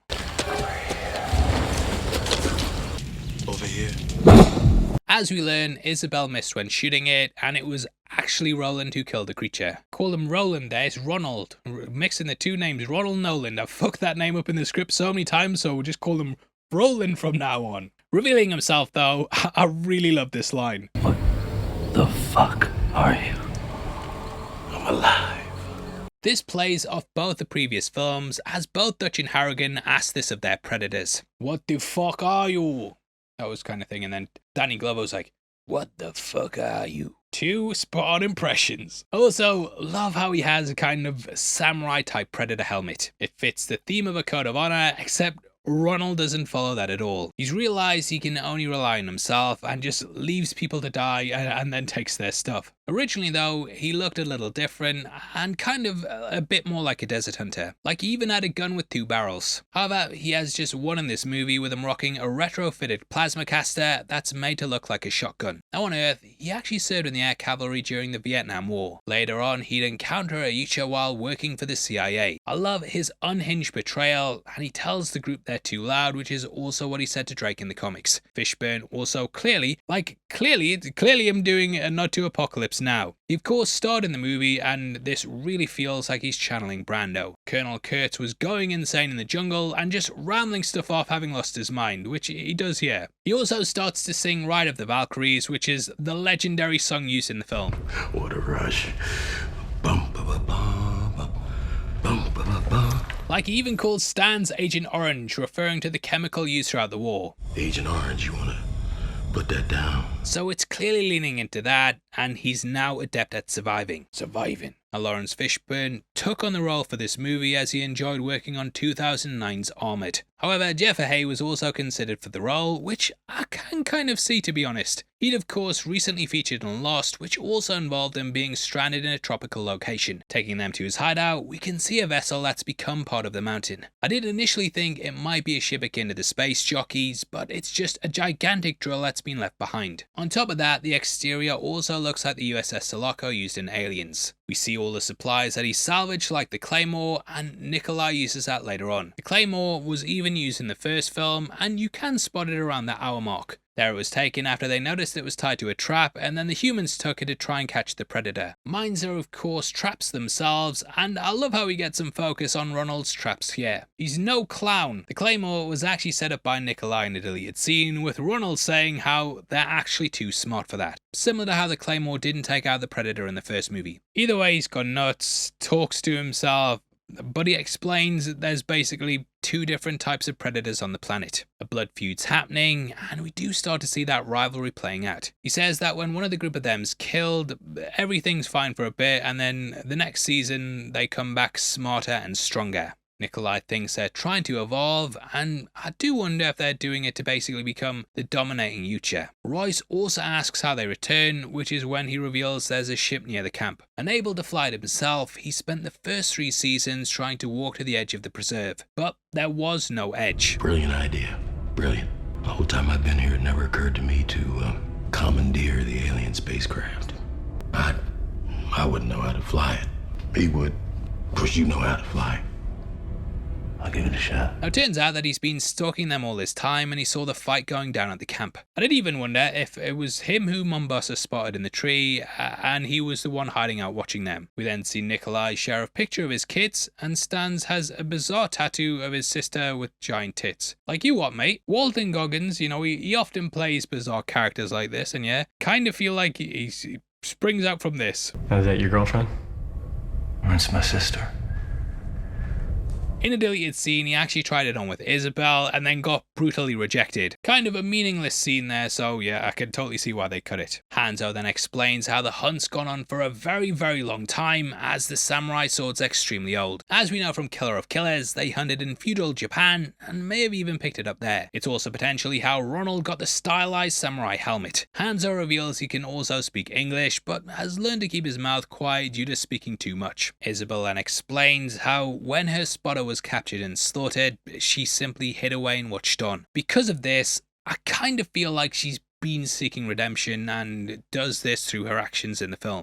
I wish I pulled that trigger. This is likely why she shot Chichilo and also stays for Edwin, but she should have just left him. Royce, however, comes up with a plan to get the crucified Predator and use it to go out and escape the planet. Enemy of my enemy type thing. They're interrupted as smoke starts to appear in their quarters, and they work out that Ronald's trying to kill them. Not a great plan, as they can see the smoke and the guy could have just killed them in their sleep or something, or lured them into a trap. Playing into the enemy of my enemy ideas though, Royce decides to alert the predators to their location. He also says, "Say goodbye to your little friend," which is clearly a play on "Say hello to my little friend" from Scarface. Ronald then meets his end as he runs into a super predator. I don't know why he didn't grab his cloak or like do anything other than this plan, because I would have loved to have seen him be in the movie much longer, but yeah, just one of those things. The whole sequence though reminds me heavily of the Alien franchise. The cramped corridors and tense moments are like the colonial marines in Hadley's Hope, or even the smugglers running from the xenomorphs in Alien Resurrection. Both breakdowns on the channel now, stop spamming other breakdowns. There's also the flare usage, which is something that's become a staple of these kinds of films. Edwin is left behind, and he then comes face to face with the Predator. I do wonder if he'd have been spared due to not having a weapon, and it walks towards him slowly rather than immediately just pouncing. I do think it would have killed him though, but yeah, either way, this kind of feels like the subway scene from Predator 2. Saved by Nikolai, he then says, according to IMDb trivia, this is actually Russian for "you one ugly motherfucker." It's said by Dutch at the end of the first movie, in case you couldn't tell, and also by Mike Harrigan in Predator 2. It's a nice little Easter egg there. Well done, Nikolai, mate. Well, you bloody love your Russian Easter eggs. Interestingly, Oleg actually voiced his dub lines for the Russian release as well. He goes out in a blaze of glory and takes the creature down. Feels like it sort of riffs off Vasquez and Gorman's death in Aliens, as both use explosives just as they're about to die. Gloating that they killed him, Stans is then tasered. This leads to Royce being held at laser point and accepting his fate. You might remember that the original trailer actually had a shot where there were several lasers on him, but they ended up cutting that scene obviously. I do kind of feel like that moment was just for the trailer though, because yeah, there's not even that many Predators in the film. Stans then makes his stands and then gets his spine ripped out in one fell swoop. The creature then does a battle cry, which feels like it's riffing off this similar moment in Predator 2. Goggins even looks like Bill Paxton in this moment, and the Predator there did that cry after ripping out his spine. The rest then attempt to make their escape, and it looks so cool as we see one of the Predators appear behind the Berserker. Their footprints are tracked with his vision mode, and I always kind of felt like it inspired the detective mode in the Arkham games. Running to a grassy field, it feels like something they later referenced in Prey when Naru and her brother escape. Hanzo decides to fight against the Falconer and basically does a Billy to buy them some time to get to the chopper. Get to the ship! Both of course use a blade, but whereas we cut away there, we get to see the pair duking it out here. According to Yucha rules, one must fight an opponent in the spirit that they're challenged at. So if a guy draws a sword, you have to fight them the same way. It's also pretty similar to King Willie standing up to fight against the City Hunter, only to be gruesomely beheaded. The scene was extended on the Blu-ray as Royce looks back and says they're still coming. They're still coming.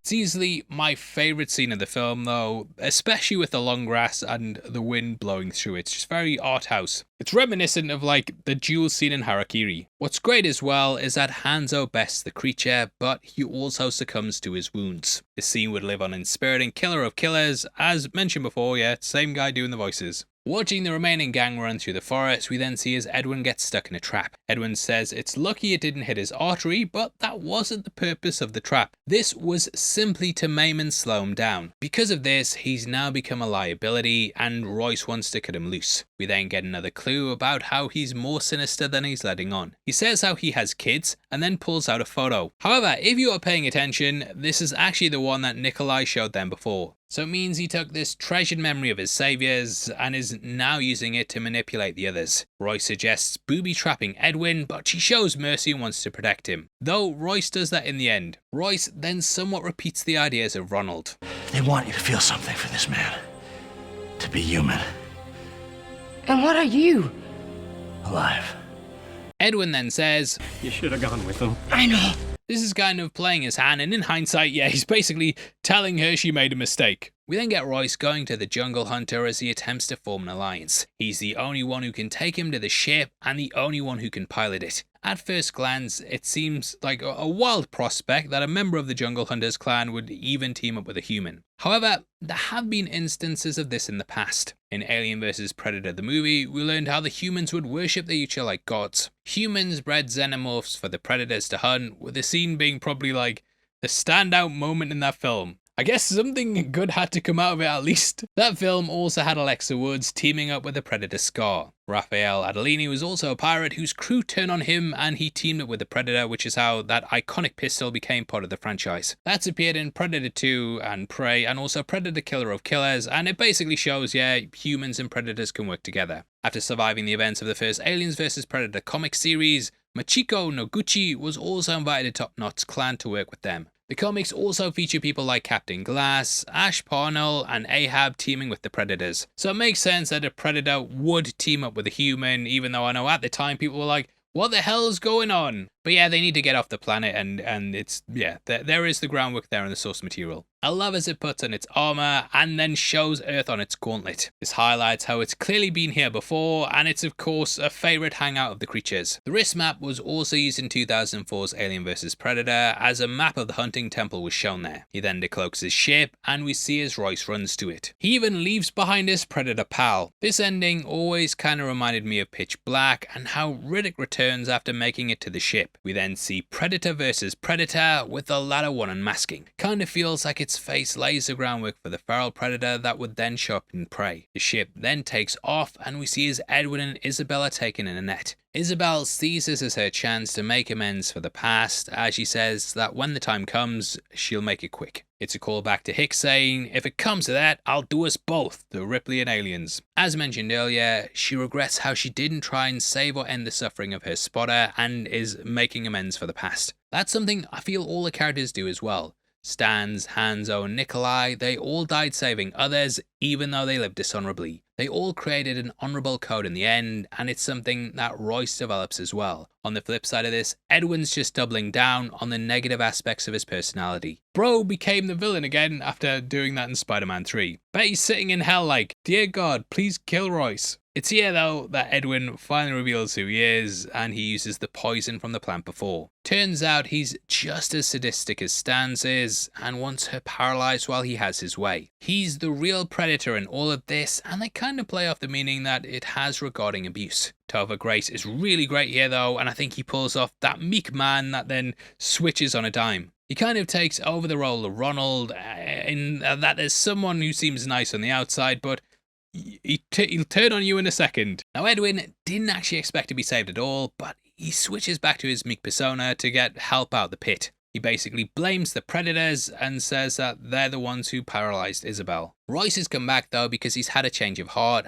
and seems to actually have developed an appreciation for the fact that she tried to help the others. Topher Grace then keeps the cadence and speech of when he was in a dominant position, and this is something that kind of signals to Royce that something's off. Stopping him before he can poison him, he then uses him as bait. Now the pair actually had a deleted scene where Royce would grab him and interrogate him to find out the truth. I think when it's just filling in what the audience already know though, you're probably better off cutting it. At one point in it, Royce even suspects that Edwin had something to do with them being brought to the planet, but yeah, it's all kind of just waffle, and yeah, better to cut it. What we did garner from it though is that Edwin actually revealed he was addicted to hallucinogenic drugs. He was working on a woman on the operating table and then went crazy because he imagined her waking up and attacking him, so he killed her. That sounds kind of like a goofy backstory though, so yeah, I can totally see why they took it out. You will sometimes hear of serial killers practicing as nurses and doctors though, and he was basically an angel of death on the ward. He's then used much like Chichilo, and Royce ambushes the beast, very much flipping the dynamics of before. Also, love how his final words are, I'm one of you. But really, the Predator just sees him as pathetic. Like that backstab and then him just whimpering, that always stuck with me. Edwin basically gets the wrong idea, and though he thinks he's top of the food chain, he's basically just bait. What Royce does is put grenades on him, and it's basically an opposite to Nikolai. He used the claymore to go out like a total badass saving people, while Edwin has a whimpering death and is basically used as a tool by a better person. The final sequence here of course also pays homage to Dutch's final stand against the jungle hunter. We see Brody covered in mud, and say what you want, yeah, the guy got ripped. He then says, I'm here, kill me. No! Do it now, kill me! Which is of course a nod to this. Come on. Do it! Do it! Come on, come on!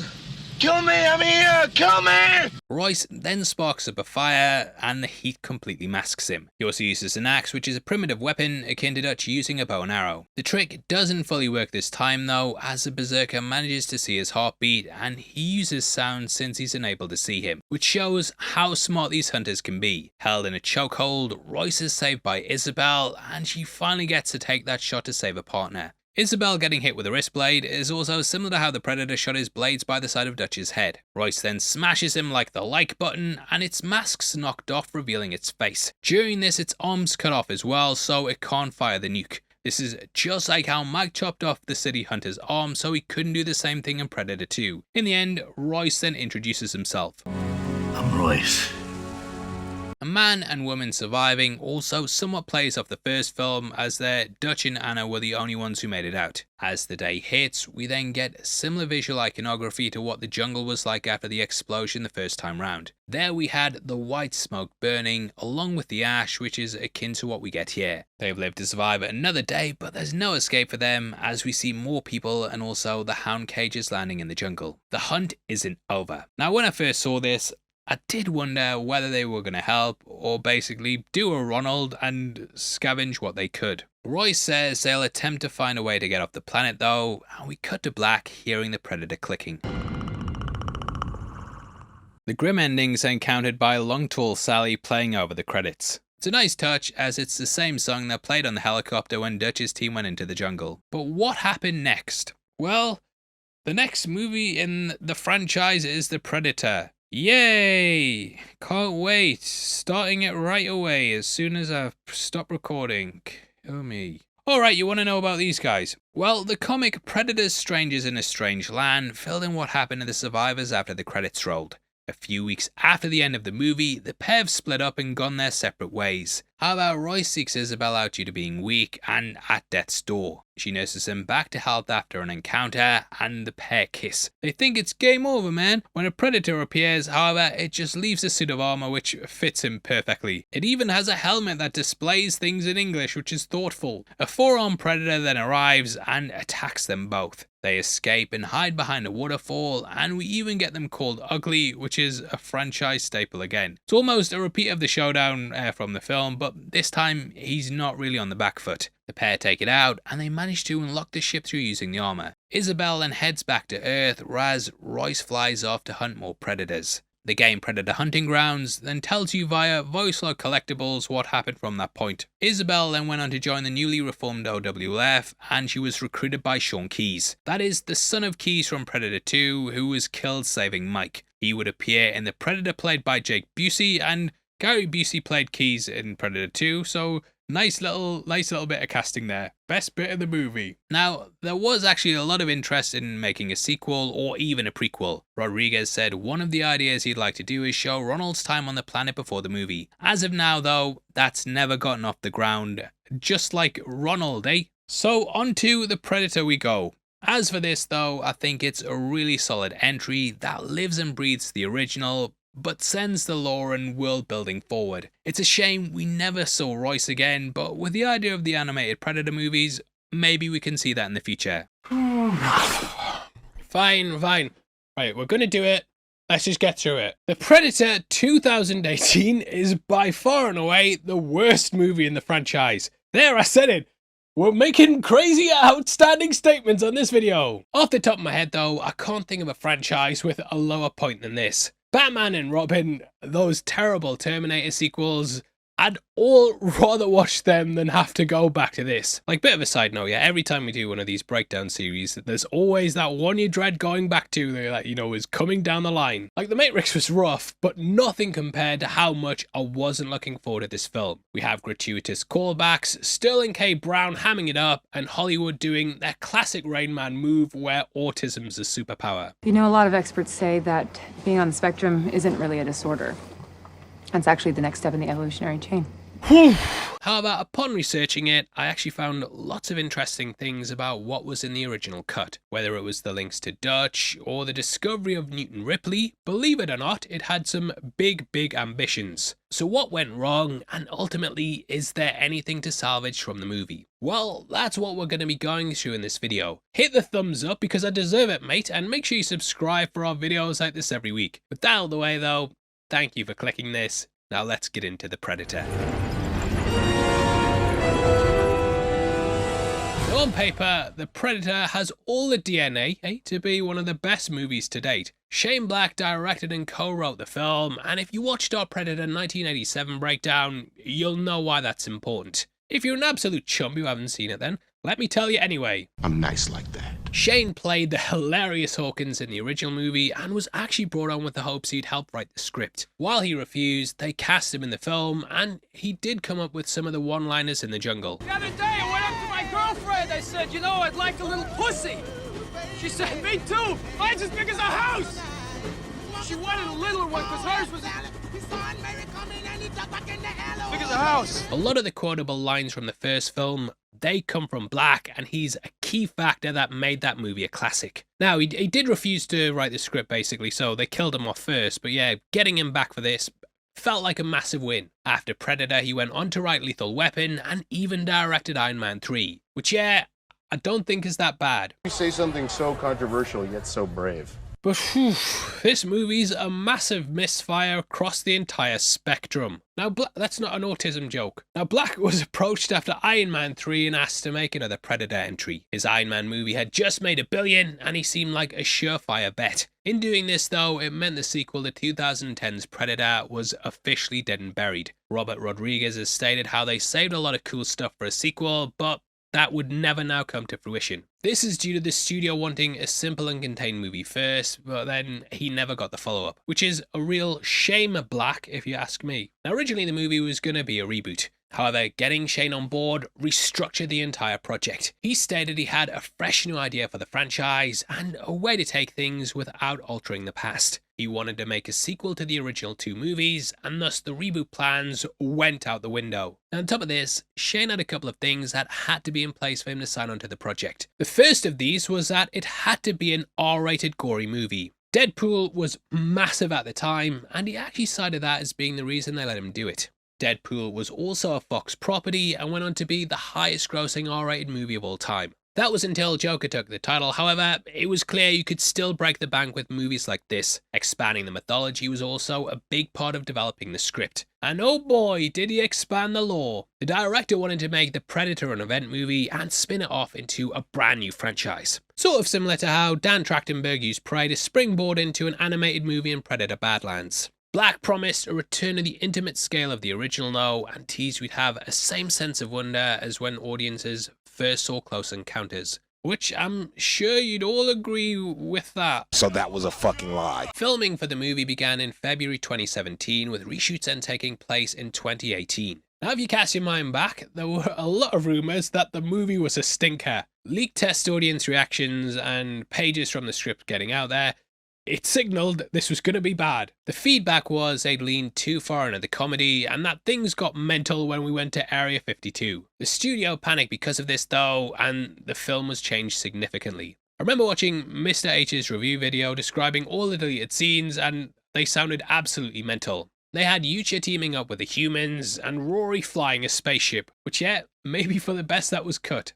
In the end though, the entire third act was ripped out, like a Yucha collecting a trophy of someone's head. This even resulted in entire characters being cut. In the end though, it was still a disaster, and I do wonder if they should have saved money and stuck to the plan. If anything though, it should have been the most accurate film in the franchise. This is due to it featuring an actual Predator. Yep, along with the nightmare that came with the movie itself, we also had a lot of controversy behind the scenes. During production, Shane had hired a friend who played a small role. In the scenes, he hit on Olivia Munn's character, and this would happen early on when she investigates the Predator. One problem though, he'd been a registered sex offender since 2010. Upon hearing about his conviction, Munn then requested the scenes to be deleted, but the issue was, it was just days before the premiere. Beyond that, we also had several delays. The movie was originally slated for February 2018, but was moved to avoid clashing with The Meg. Probably for the best as well, as that movie made over double the money of this one. The new August release date was then changed to September 2018, which was down to the backlash and having to reshoot the film. So it sounds just like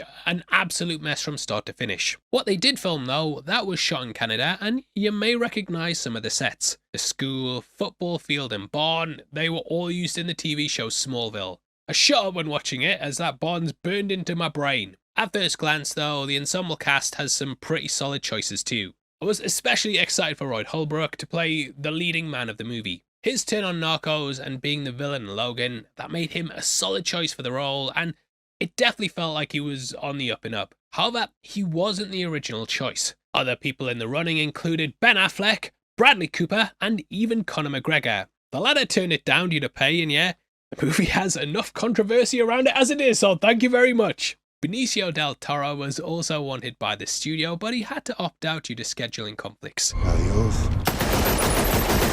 which dodged a bullet with that. When casting the loonies though, the aim was to get a bunch of people who were great actors, but not necessarily the huge bodybuilder guys from the first film. Shane said how he'd seen soldiers on the news and they just looked like normal dudes. This was sort of the thinking I brought up last time with Brody, and how he was actually more like the kind of soldier he'd see in real life, rather than like Mr. Olympia Arnie. Speaking of Arnie though, he was supposed to make a return, but like Predator 2, it wasn't meant to be. He'd have come back at the end in a chopper and would say, "Come with me in the chopper." Don't know if that's like a reference to "come with me if you want to live," but it's definitely a reference to "get to the chopper." This would then tease a sequel, which would pick up more of the threads left dangling at the start of the first film. Admittedly, it would have made the jump from the forest battle to the lab less jarring, and would also continue the trend from Predator 1 and 2 of choppers being used at the end. I will discuss the other alternate plan with Ripley and Newt towards the end, but for now, let's get to the breakdown! Get to the breakdown! Crap album shit. You're one beautiful motherfucker.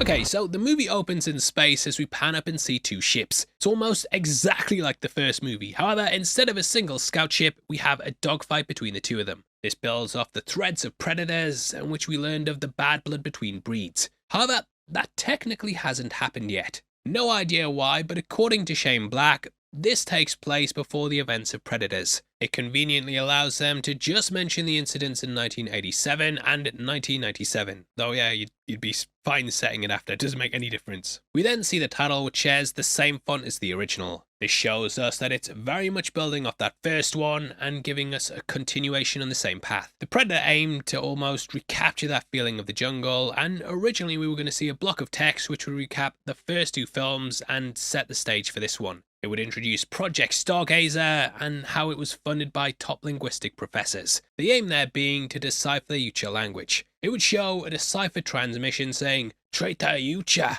kill." This also ties in the prequel novel, which we'll break down in just a bit.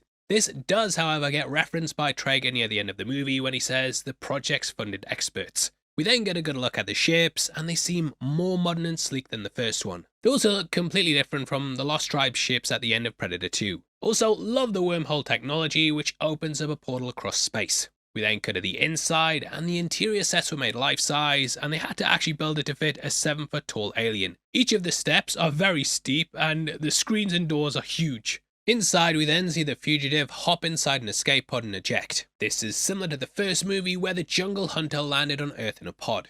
Originally, we would have also seen why the fugitive was being chased. It was revealed that he stole these creepy Predator spider hybrids from the upgraded Predator. They were intended to be released on our planet, but the plan was stopped by the fugitive. This would then lead to the chase that we see. The fugitive hunter would then come to Earth and give us the tech to fight a future invasion from the upgrade and the hybrids. We then see the ship crash land, but also get a good look at the frenemy of the movie. Just like the previous films, they put great emphasis on having a guy in a suit as opposed to using CGI for the creatures. Amalgamated Dynamics worked on making the effects, and they're easily the best part of the movie. They're also no stranger to the franchise, as they worked on Alien Resurrection along with AVP. Which, say what you want, mate, but those xenomorphs in Resurrection are the best in the franchise. Brian Alexander Prince was also cast as the deadliest enemy known to man. He's 6'10" and even does parkour. Parkour! Those skills can be seen in the movie as we see him escaping the Project Stargazer lab. Now, like Predator 2, the face had full animatronics, which adds another layer of realism. However, Brian said the head was so tight it gave him bruises on his nose. Which, yeah, if you've ever worn a mask or if it presses down on your face, doing that for hours, mate, you can see why. It was so complicated that you had to have two people controlling the face, with one on the top and one doing the bottom sections. The suits for the Yucha, though, they look absolutely stunning, especially if you've seen the behind-the-scenes footage. The skin was airbrushed and hand-painted, which allows it to really shine on screen, and yeah, it looks great. The effects look great. Oh fucking hell, what the hell is that Predator dog shit? Yeah, pretty bad that. One of the ethos of the designs, though, was to make the tech look much sleeker. This is also why the ships, they look like something out of J.J. Abrams' Star Trek. One of the major changes was that the mask also had its own cannon, as opposed to just the paragon that they used to have on their shoulders. In regards to the upgraded Predator, he was also a mix between practical and CGI. While shot from behind, a torso model was used, however, whenever he was fighting, they obviously had to use motion capture. This was the same for the Predator Hounds too, and they were a mashup of dogs and even at points rhinos. They somewhat return from Predators, where the Predator dogs were used to test the humans. However, the design's completely different, and yeah, the continuity again, bit all over the place. Now, the mocap itself for the big suits, that featured the actors using what looks like to be crutches to get the movement just right, which looks hilarious when you see it in the behind the scenes footage. Cutting to Quinn McKenna, it's at this point I got PTSD flashbacks. I remember, right, I went to see this at Cineworld, and for some reason, they just started playing the 3D version. But no one had glasses, so they kept restarting the film, but then playing the 3D one. Got to the point, like, we watched the intro about 5 times, and yeah, coming back to it fucking killed me. Core memory unlocked. I do think the way they introduced Quinn's pretty apt though. He's camouflaged in the jungle, which plays nicely off what the Predators do as well. Here he's looking over a Mexican cartel hostage deal, which does all the things from the original version. There it was going to go down at a drug dealer's mansion, but I think the woodland setting works better. Just kind of aligns it with the original, and in addition to that, the cartel, it's also pretty on brand for the time of the release. Narcos and even Better Call Saul were popular at the time, with Holbrook of course starring in the former. His spot's then disturbed by the crashing ship.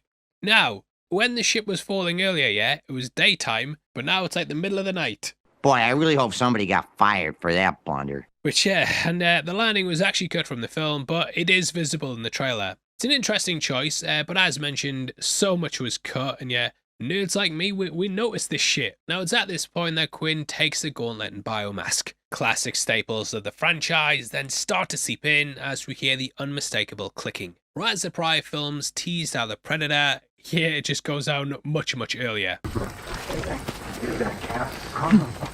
Those recordings return just like Billy's laugh and the cemetery scene in Predator 2. It puts them in a state of confusion while also drawing them to check out the noise. Classic video game strategy. A body then drops down. It's the same jump scare moment as the first movie, complete with similar music cues. Predator 2 also had an upside down body at the start, but it's much more of a jump scare here. The fugitive though, not very smart. He flips his camo off and on, which alerts the 2 soldiers to his presence. Also, dumping a body in front of 2 people looking at you, mate. Quick way to get caught. Have you never played a video game before? Also, side tangent, yeah, right? So, the fugitive, right? He's trying to give humans the Predator Iron Man suit, right? Which will allow them to fight back against the Predators, but why is he killing them? I do feel like you can excuse it, like maybe he's just testing the humans, but yeah, stupid. It's just dumb. So dumb, it's brilliant. No! It's just dumb! The pair are then shot out with the plasma caster, with Dupree getting a hole blasted right through him, just like poor old Blaine. Luckily, the gauntlet auto fires what looks like a wrist-mounted smart disc. It brutally severs Haynes, and then blood drops down onto the fugitive. Actually, really love the way that blood's used to reveal the creature, and kinda wish this had been off first look in general. Dan Trachtenberg would then do something similar in Prey, but there it worked much, much better. Can't believe he stole from the Predator! Trachtenberg, you hack! Hachtenberg, you hack! Quinn then flees into the night, and as far as openings go, I was like, yeah, this movie's much better than I remember. I did even wonder if perhaps I'd treated you too harshly, but then we get into the kind of buffoonery that I just can't sanction. It's here that we meet Sterling K. Brown in his worst performance ever. Remember, they're large, they're fast, and fucking you up's their idea of tourism. I do love this line though, and it kind of plays into how the hunters just come to the planet and treat it like a safari. Brown's of course a phenomenal actor, you know. I was saying this is his worst performance, like, he's having fun with it, he's clearly doing a lot with it, and he is an enjoyable person to watch. But when I say worst, I mean like, you're better than this, you are better than this! He just won an Emmy for This Is Us, and also The People vs. OJ, and though Sterling was a sterling choice for the role, they wasted him. I'm just glad it didn't completely destroy his career though. They do kind of misuse him, and I actually think he would have been a great lead, but he's basically just a sort of even more crazy version of Keyes from the second film, but also a total smarmy dickhead. Sadly for me, the character just doesn't work. This first appearance is cool though, and obviously, you know, government suit roles, it's kind of an archetype in these films. Later though, it just descends into comedy and jokes, and he basically becomes a cartoon villain. At this point though, he's in charge of a group known as the Reapers. They were explored a bit more in the book, The Predator, Hunters and Hunted. There we learn they're occasionally loaned out to the CIA for jobs in exchange for funding for Project Stargazer. That book actually serves as a prequel to this movie, and there we learn that the Ucha have not returned to Earth since the events of Predator 2. but one is suspected to be on the planet. General Woodhurst now actually heads up Project Stargazer and was supposed to be in this movie. Edward James Olmos was cast, but his entire role was cut from the theatrical release. You could say he was almost in the final cut, eh? In the book, the Reapers manage to capture alive Yucha, despite half the squad being killed. It escapes and then leads to a deadly showdown in which it triggers the same self-destruct that the Jungle Hunter used in the first film. The prequel then ends with Traeger in charge of the project after securing private funding. Finally in control, he's informed that the Yucha has contacted its homeworld. They're calling him back up, which then sets up the events of the Predator. His outfit also reminded me of the Special Forces guys from the 90s, and if you'd like to outfit yourself in some Predator clothing, why not check out our merch store right below the video. You may have already seen our Jungle Hunter inspired shirt with the manliest handshake of all time, but wait, there's more! We just launched this brand new one to add to the collection. We have a whole host of other shirts on there as well, and if you pick up 3, you get 20% off. Shabow! Now we see Quinn as he wanders through Mexico alone. Got that yellow piss filter on, so you know for a fact it's Mexico. Being there myself, it didn't look like that, but he decides to basically send the gauntlet back home through the post and swallows the cloaking device before being captured. Don't know why he couldn't just sneak on board the airplane with it all, as he can turn invisible, but here we are. The ball is retrieved later, and I guess you could call it Shitov's spear, or not. This scene felt weirdly short though, then you would be correct. It was originally much longer, and so much was cut out of this movie that you definitely feel it as you watch it. We jump from scene to scene, barely spending any time with anyone. Now in a deleted scene, we actually got a moment where Quinn was picked up by Traeger. The CIA arrived and then took McKenna to the prison that we see him at later. Whereas in the final cut, they catch him and we don't know why or how. We do hear a kerfuffle outside in the theatrical cut, but some of these scenes were definitely needed. So it's not just like there's a sound in the background that you see off screen. You figure it out, mate. From here, we then jump to the school, which, as mentioned earlier, is the same one from Smallville. I guess somebody couldn't save the script because it's shit. Looking at the sign, though, we can see it's the Halloween Haunt, which leads to an absolutely insane mask scene later. Here's a treat, you little shit.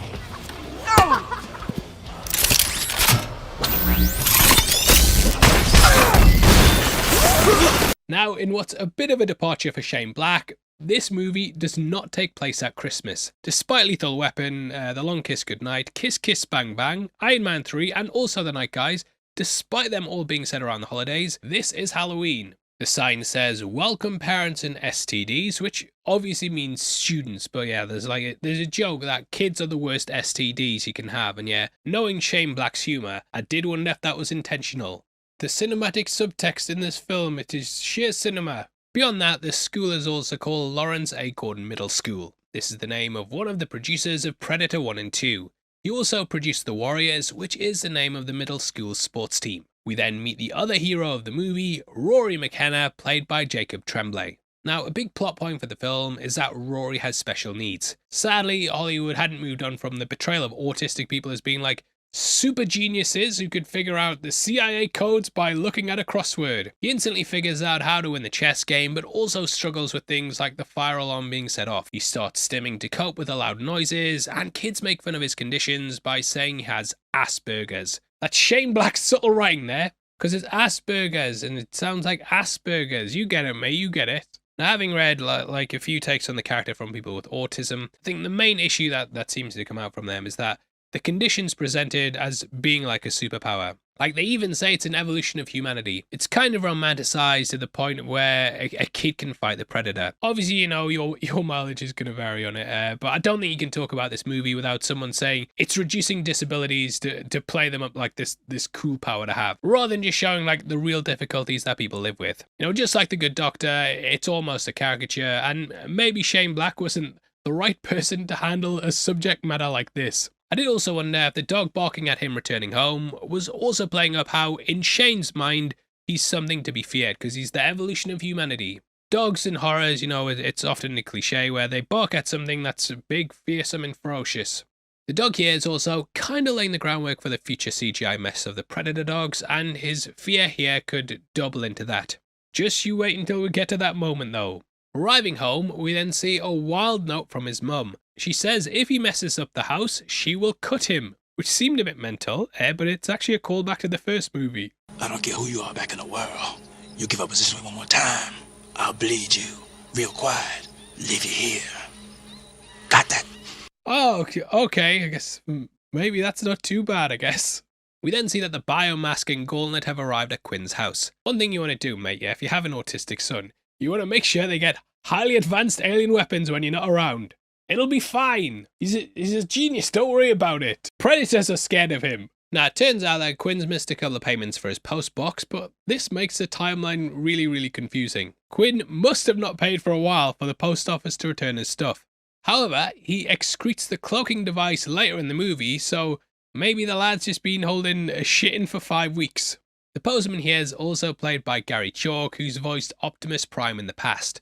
This is a really deep cut, as Peter Cullen originally voiced the Jungle Hunter. Rory seems to have a lot of respect for his dad though, but it's kind of a shame we never see any sort of interaction between the two. Like, it even got to the point I had to double check they were father and son because they're never really together. Major scenes showing their strained relationship were actually cut from the movie though, and I think this would have added to what they were going for. Like, what's the point in having a father and son if you never show them as a father and son, that kind of thing. We then go from father and son to father and Munn. Yes, Olivia Munn is in the movie and she's playing Casey Brackett. If she looks a little dazed and almost frightened upon the guy's arrival, well, that's because they cut that Predator scene from the movie. That was intended to be a little longer, but she'd been pestered by a real-life predator before them being recruited. Without knowing that though, yeah, the scene's a little weird. Like, I can see how you'd watch this and have no idea what she's doing here, because she's like in a park, staring at dogs by herself, looking around like, oh, what's going on? Now, she works at the Johns Hopkins University, which is of course a real place, but it might be a reference to the first two movies.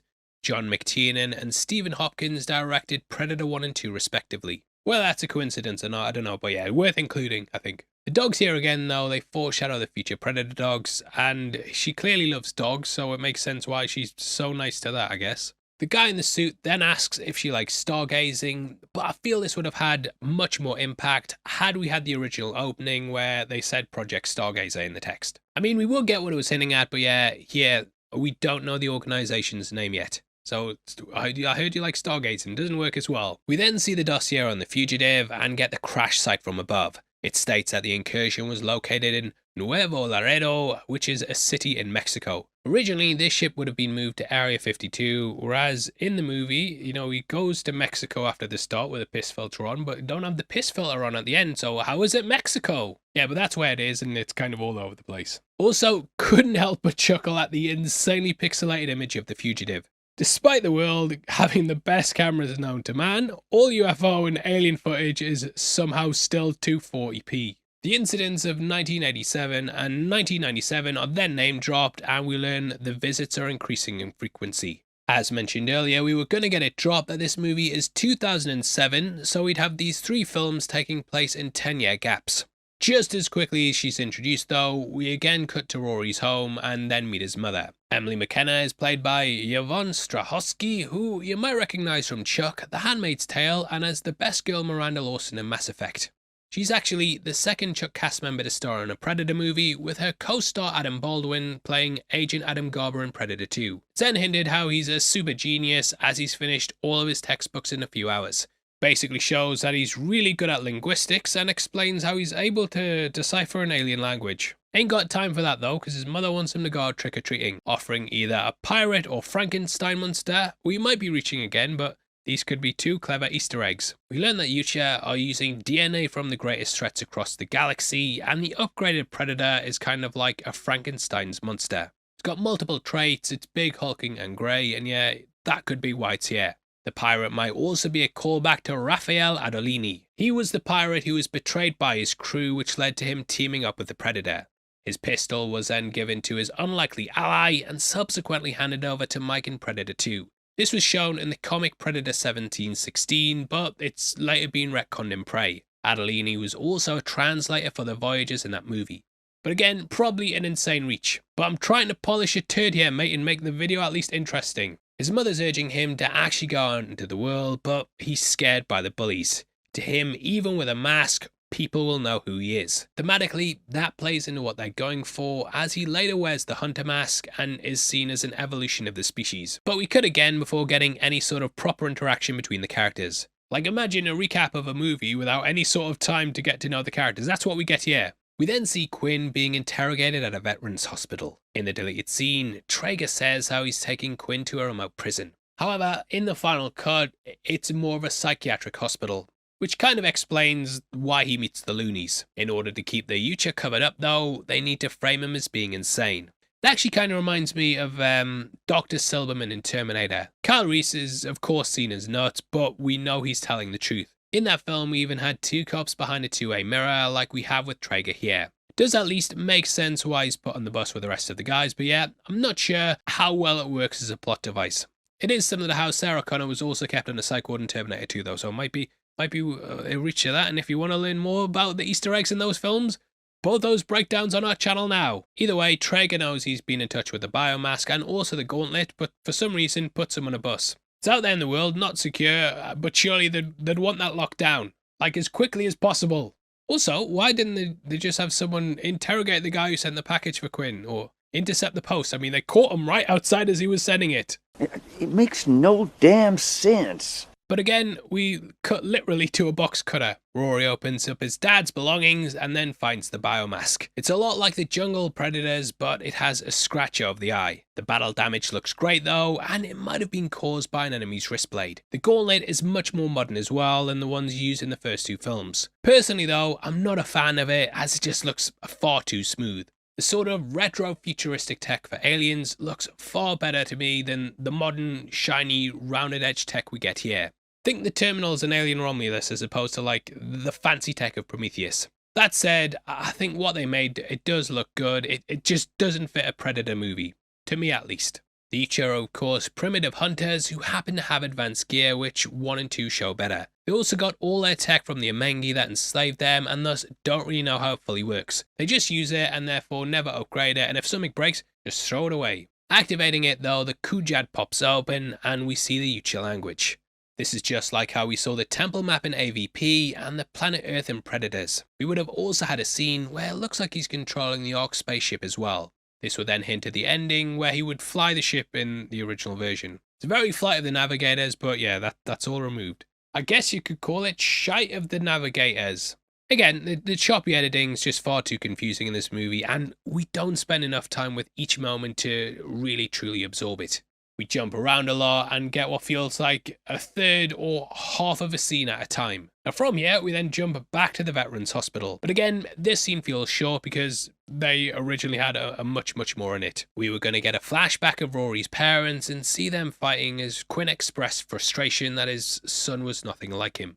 Gave that feeling he was a dad desperate to get home, but yeah, it's kind of like he just doesn't care. It's at this point though that he goes to meet the loonies. Their name is of course a play on the Goonies, and that they're crazy lunatics, you get it mate. This was building off the back of the first film though, and giving us a group of soldiers. Predator 1 had Dutch's squad, Predator 2 had Harrigan's team of cops, and Predators had the group of hardened killers. So we have the loonies now. Biggest downgrade ever. At first glance though, it does seem like a great group to have. Thomas Jane's Punisher, you know, that's always been a guilty pleasure of mine, and he was of course superb in The Expanse.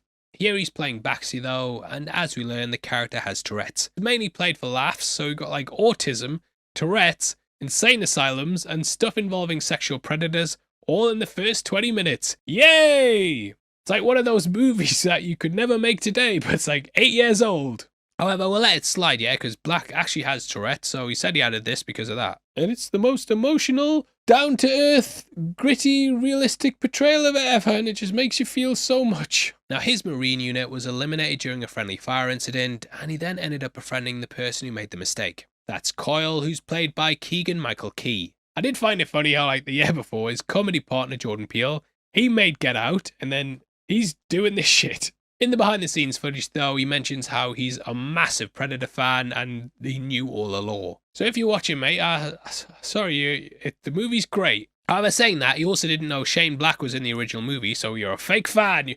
Take back your view. You're a fake fan, mate. Name 3 Predators, not ones that you worked with. We also have Nebraska Williams, played by Trevante Rhodes. His first name, Gaylord, is also played for laughs as well. And I remember hearing that name in high school and being like, oh, that's the funniest name I've ever heard. But we don't do that, mate. And but yeah, just imagine Shane Black writing this character and being like, we'll call him Gaylord, and like sitting killing himself laughing. But it's not that good of a joke, mate, if I'm being honest with you. Also, on this team is Lynch, who's played by Alfie Allen. At the time, he was playing Theon Greyjoy at the peak of Game of Thrones' popularity and was also in John Wick. He was finally breaking into the big leagues after being the basis of the song Alfie by his sister Lily. Weirdly though, he's barely got any lines, but he was in a fairly long deleted scene at the motel. We'll talk about that a bit later on, as it does fix a plot hole, but yeah, doesn't leave much impact in the movie. Now lastly, we have Nettles, played by Augusto Aguilera. The comedy, unfortunately, really ramps up with their arrival, and it's when the movie starts to take a dive. It's like Shane Black's character in the first film, but with no restraint, and pretty much every character's him. It's like the worst of any kind of MCU type humor. Hey Baxley, if your mom's vagina were a video game, it'd be rated E for everyone. Now earlier I mentioned how Shane Black said how Deadpool may have paved the way for an R-rated movie to do well. Is it just your imagination? Or is this haunted room actually stretching? Every fucking time? But yeah, it's just bad, and it's enough to make even Arnie facepalm. You're shitting me. I'm not shitting on you. No, but this is where we go next with the Project Stargazer base. This was filmed at the Cleveland Dam in the Capilano River Regional Park in Canada. That line from before, that's actually also a reference to the Haunted Mansion ride at Disneyland. Is this haunted room actually stretching? Or is it your imagination? It's here that we meet Jake Busey, who plays Sean Keyes. In case you don't know, Jake is the son of Gary Busey, who played Sean's dad Peter in Predator 2. Later, when Casey looks at the tablet, we were supposed to see a picture of his father, and it would then cut to Sean to show how much they look alike. But yeah, that didn't survive the extensive edits that the movie went through. But it is in the novelization. There, Sean had a fair bit of a backstory, and we learned, like his father, that he also worked with Dutch. This was alongside the OWLF, which his dad was the leader of. It turns out that the OWLF recovered samples left by Dutch, which explains how they got all the artifacts that we see. Casey's stunned by the alien tech on display, and we see they're all collectibles, mate. They're all rare collectibles. We see the Predator spear from AVP-1, which has a xenomorph tail as the tip. Below the spear is also the combi stick used by the City Hunter in Predator 2. On the other side of this, from left to right, we see the movie's biomask design, a plasma caster, and the Jungle Hunter's mask, which explains how Traeger has one later in the movie. Beyond that, another AVP weapon makes an appearance in the final fight. We see one of Traeger's guys has a Predator shuriken. It appeared in both AVP and Requiem, and ends up cutting off his arm. Francoise Yip, who played Ms. Yutani in AVP Requiem, was also supposed to reprise her role here. That didn't come to fruition, but she was a tracking supervisor behind the scenes. We then see the captured Yucha tied to the table and being examined. Then Traeger comes in and drops an insane line. Dr. Brackett, would you like to meet a predator? Well, I was actually coming out here to pick up a cupcake and then go back home. Yeah, mate, just take a seat over there. As we see a closer shot of it on the table, we can also see its laboured breathing. We mentioned in our Predator 2 video that the Yucha struggle to breathe on Earth. We saw the City Hunter breathe our air and struggle, and this then continues that trend. It's a great detail though that adds to the reason why the visits are increasing. Due to climate change, humans will become extinct and the Yucha will rule Earth. Also, like in the other videos, I mentioned that and got like 50 comments being like, climate change ain't real, mate. Climate change is not real. They literally say that's the reason in the movie, mate. That's what they say in the movie. It would be like Yoda explaining the Force and me going, the Force isn't real every time he does it. It's in the movie. How long before climate change renders this planet unlivable? It's in the movie, mate. Because of this, though, in the movie, the upgraded Predators are planning to invade the planet, but the suit will give us something to fight back with. Now, Brackett seems to think that the Predator name is stupid. Predators hunt to survive, whereas these guys do for sport. She remarks it's more like a hunter, with that being the working title of the original film. A nice deep cut for you there. Technically, it's not a predator. It's like kind of a... Thank you. Hunters are also what they refer to them as an AVP. The humanoids, the hunters. They brought those creatures here to hunt. Hunter is exactly what Carl calls them later in the movie as well. A hunter. Casey also says, "You're one beautiful motherfucker." Which is a callback to these lines from the other films. You're one Ugly motherfucker. You are one ugly mother. Now, we learn that this fugitive has human DNA. It forms the core of the movie and sets up the motivations going forward. Taking DNA from the best of the best of the best, sir. The upgraded Predators are also doing that as well. I do wonder if that's so they can adapt to our world easier, but they are clearly modifying. I did even wonder if he's modified himself to keep up with the rest, but he's still far behind. It's kind of like Nebula in the MCU though. Every time she lost a fight, Thanos would give her a horrifying new upgrade. For me though, it's a plot line which doesn't really fit the franchise. Yocha have a code of honor, and despite having advanced tech, usually have a fair fight. Near the end, the upgraded Predator also wants to take Rory to harvest his autism, which is just mental. Imagine explaining that to the studio. How about putting humans in stasis is something that's now become part of the canon, as we were shown it during Killer of Killers. That also filled in how they got to the planet in Predators, and they were potentially doing something similar with Rory. During this, we also have Casey flipping through photos on a tablet. These have images from the first two films and kind of build off that. Now, originally, we would have actually seen some Yucha working with Project Stargazer. We had two emissary Predators who would assist the program and even help in the final fight. They defected from their clan a year prior and came to Earth to warn of the invasion. However, these were cut from the movie, including the gigantic section involving Area 52. Brackett then asks about the only person who's seen it. She's told he's being processed, and we then cut to the loony bus.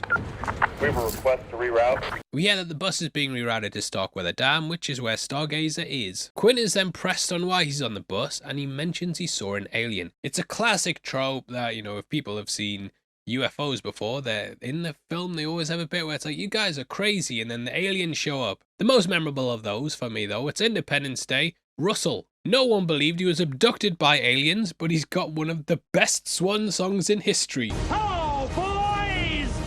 I'm back!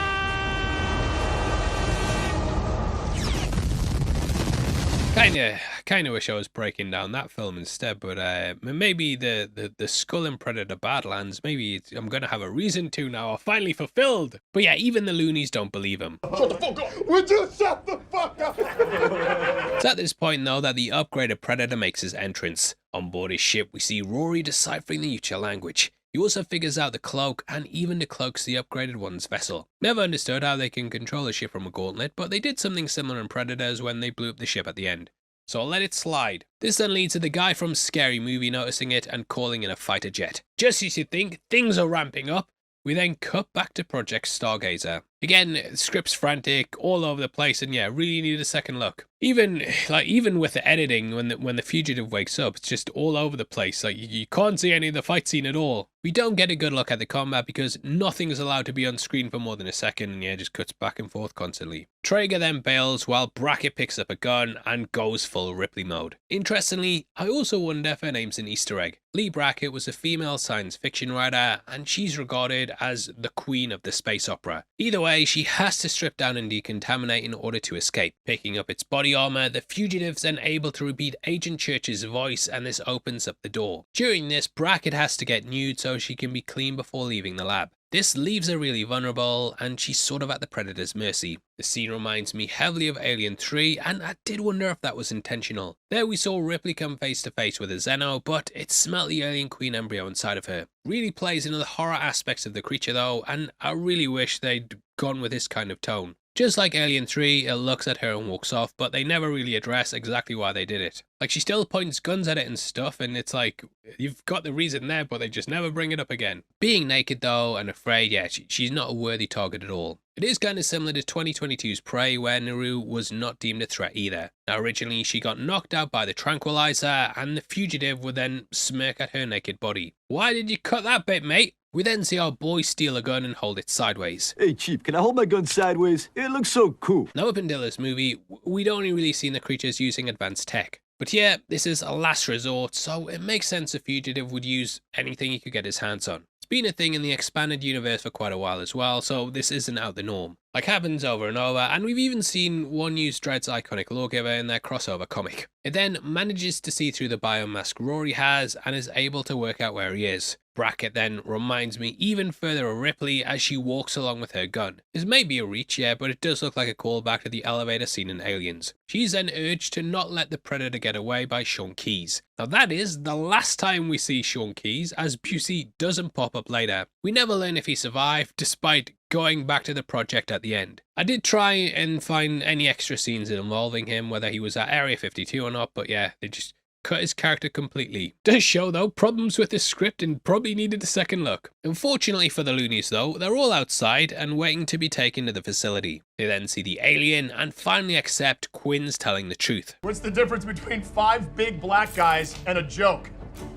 Baxley's mom can't take a joke. Alright mate, you're spoiling the mood, yeah? I'm trying to have a serious moment here. But it's in this that they manage to take over the bus. Brackett then races outside and sees that signature trail of green blood that's been laid throughout the series. We then see the Yucha jump up like it's Psy coming onto stage. The parkour skills are fully on show here as it jumps and rolls while Brackett lands on the bus. Quinn then pulls out a shotgun that reminded me heavily of Terminator 2, and despite being a sniper, he misses every single shot. Unfortunately, Brackett also shoots herself in the foot literally and knocks herself out. They have like a goofy bit with Munn, but yeah, it just makes everyone seem a bit incompetent. These are the guys who are going to take down the Predator. The bus is then disabled and we get the most egregious callback yet.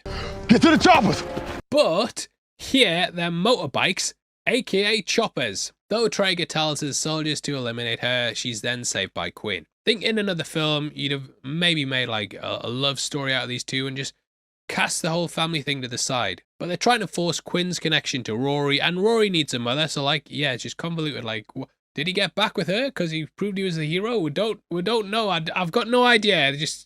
These characters just keep disappearing. Either way, they then escape as the Stargazer soldiers are brutally wiped out. The fugitive hides in the back of the truck, and I would say the comedy hits a low point here, but it's like the whole film. The driver asks if everything's okay, and then it holds up a soldier's severed arm with a thumbs up, which I'm not gonna even ask for a thumbs up either, because I don't think I deserve it, and I don't think this movie deserves it. It wouldn't be appropriate. Dismembered arms, though, they're sort of a franchise staple. Later we see Lynch get his arm cut off, the hybrid gets his arm cut off as well, and we also had Dylan in Predator 1. Harrigan also cut off the hunter's arm in Predator 2. So it's sort of like poetry they rhyme. We also get a dogfight with the upgraded Predator ship being attacked.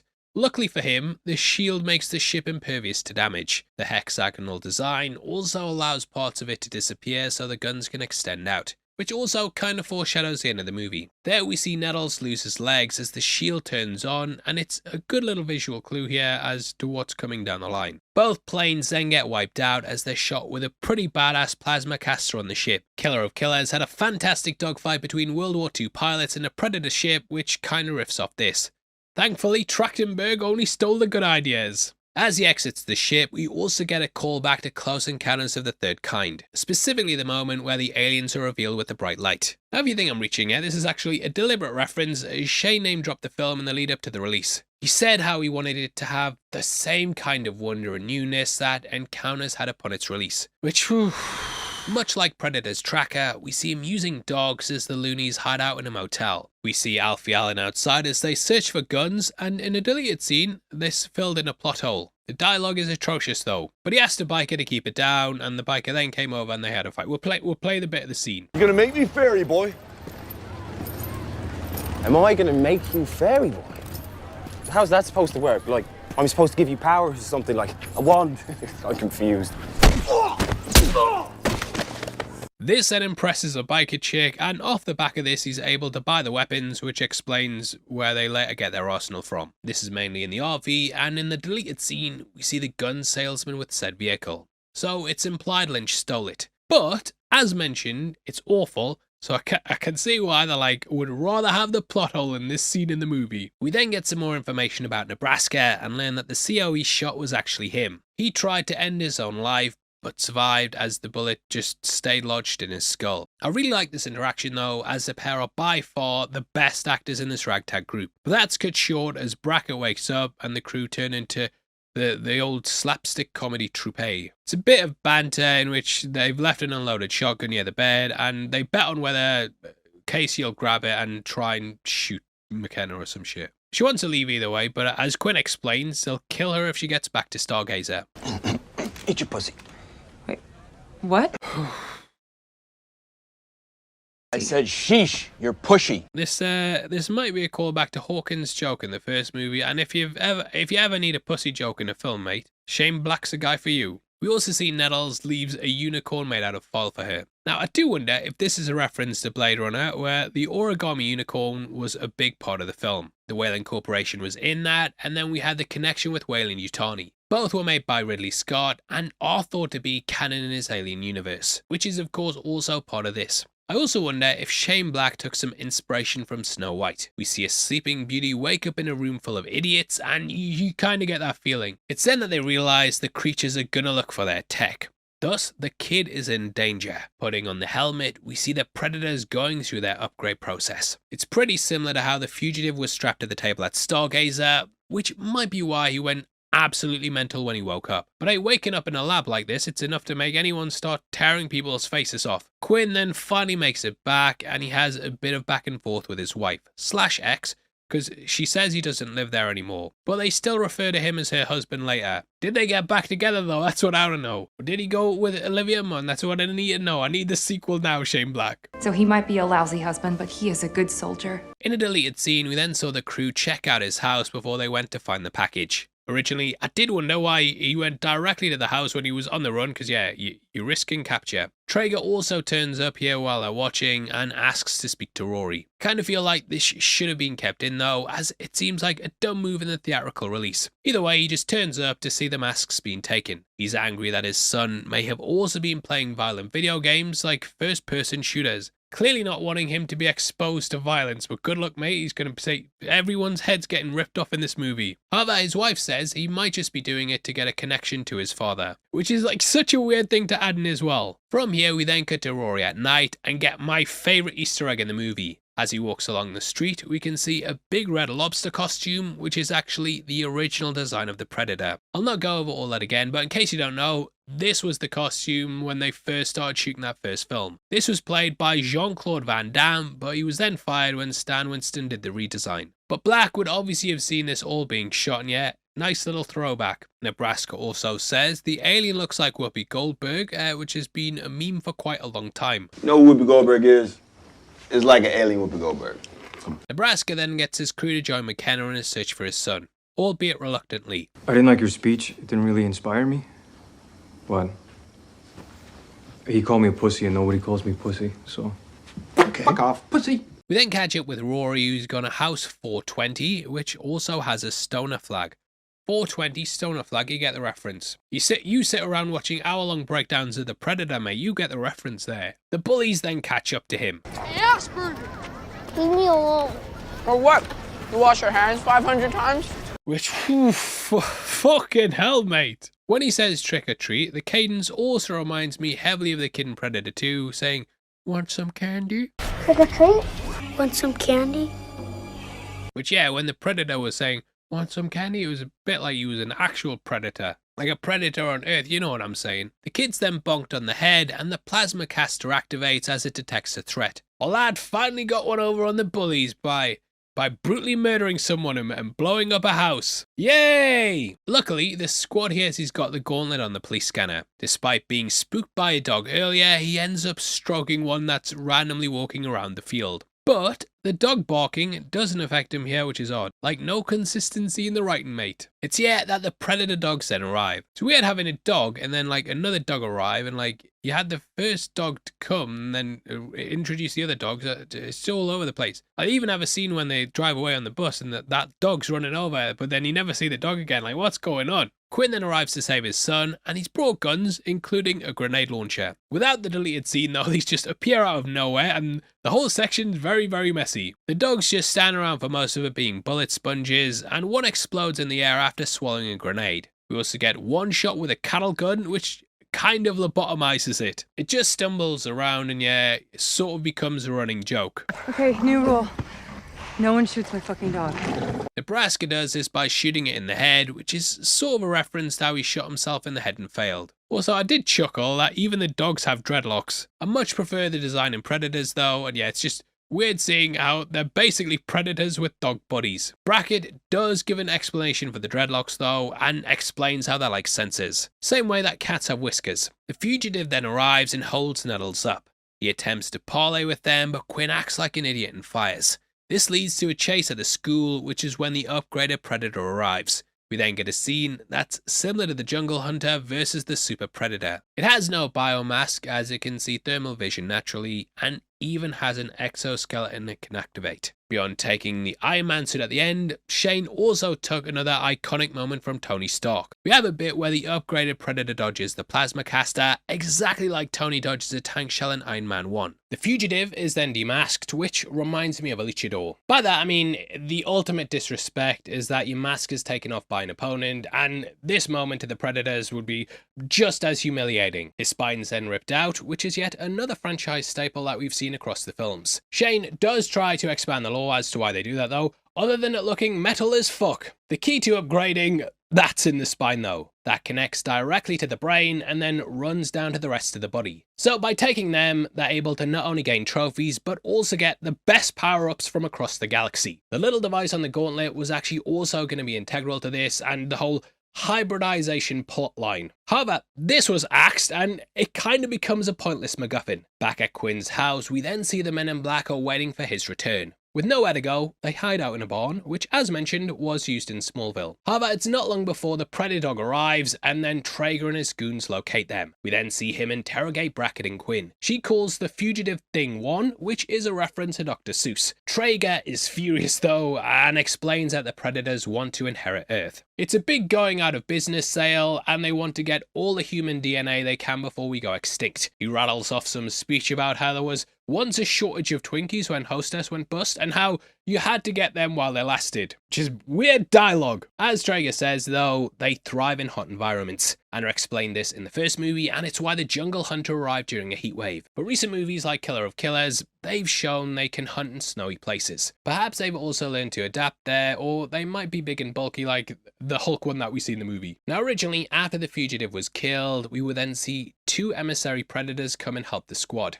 We'd see them drive APCs, and I remember seeing these shots before the movie came out and be like, what the fuck's going on? Kind of reminds me of the dancing in the behind the scenes of Predator 2, and I think it would have just taken the movie in such a weird direction. Quinn is also interrogated, and he says, "Did I say that out loud?" Which is a callback to when he was told not to say things out loud when he was led to the bus.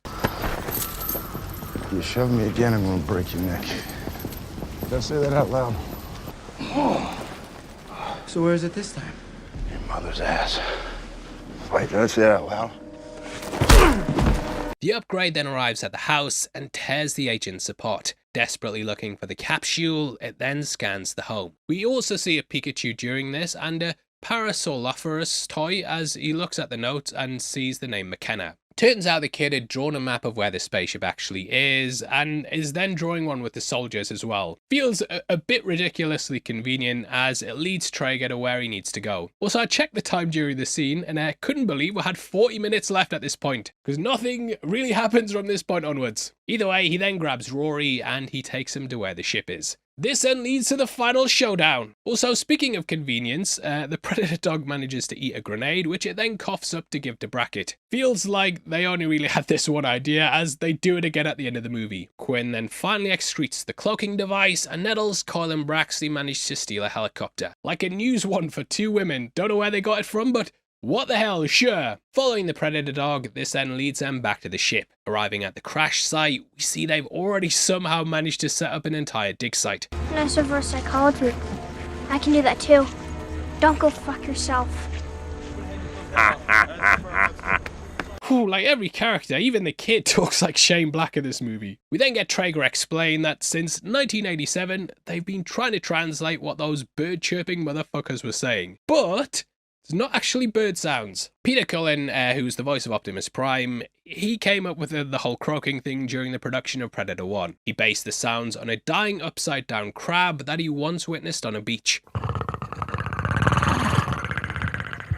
Now Rory's been able to translate some of it and they managed to enter the ship. As mentioned though, originally this would have actually taken place at Area 52. The upgrade would then arrive and it would lead to a massive firefight sequence. This then led to an ending that played out completely different in the original cut. The Predator spiders would then kill Lynch and mortally wound Baxley. This led to Coyle putting down his friend, and he would then die at the hands of the emissary Predator. Now it's in the ship that we see the Predator kill a pod, and our boy Quinn comes to save his son. He pops up having used his cloak, and we then get this line. What, you're gonna kill us with a fucking trank gun? You took my boy, so yeah. Taking Traeger hostage, he then makes a break for it. Just such a weird turn for Traeger as well, as he slowly gets more and more unhinged. And comedic as well. I feel like if we had have seen him defy Woodhurst's orders or go rogue, it would explain why he was such a loon in this final act. Things kind of devolve into a final hunt, and this in itself is also a really weird way to take things, if you look at it logically. I know there's no logic in these movies, but just bear with me. The upgraded Predator arrives and then kills Alfie Allen, which then leads to a mad scramble. Rather than just wiping everyone out though, it's here that we get it basically telling us we're having a final action sequence. I have enjoyed watching you kill each other. We learn that the upgraded Predator wants the greatest hunter, who it says is McKenna. Therefore, we're going to have a big fight for survival, a big Royal Rumble, and though people assume the greatest hunter is Quinn, it's Rory's name he read before, so yeah, kind of teases that twist. But basically though, it becomes like a challenge in which they have to play by its rules. With a 7-minute head start, they can grab what they need and try to survive. Just kind of a weird way to force things into a challenge though, rather than making it make sense with the plot. Obviously, you know, you need an action scene to end the movie, but having a character literally say, we need an action scene, it's weird writing. Now beyond that, the upgrade also needs to destroy the crash fugitive ship. This is because their tech cannot be left in human hands. Much like how the Jungle Hunter and the ones in the AVP flashbacks blew themselves up, the Ucha are supposed to leave no trace at all. They're not even supposed to be known to exist by the humans. This is also a reason that they wear cloaks, but yeah, kind of all out the window here. We've got the Predators attacking army bases, homes, schools, and yeah, I don't see how he'd cover this up. As they head into the woods, we also see Traeger's got the plasma caster, with this ultimately being his undoing. Later he gets distracted mid-fire and his head's blown clean off. The mask also falls and fires at the upgraded Predator, which is very much like Prey. There we saw Naru use it to target the feral Predator, and again, he stole the best stuff. Now I'm unsure if Brackett meant to kill Traeger by calling out his name, but that's what happens. Either way, it's a bit weird to kill the human villain of the movie like this, and he goes out a bit like a dingus, it's a dingus death. Originally though, General Woodhurst's sniper would kill him after they entered the ship, and at this point on, the military leader would introduce himself. As for the loonies, they all make their final attacks on the Predator as it's set ablaze.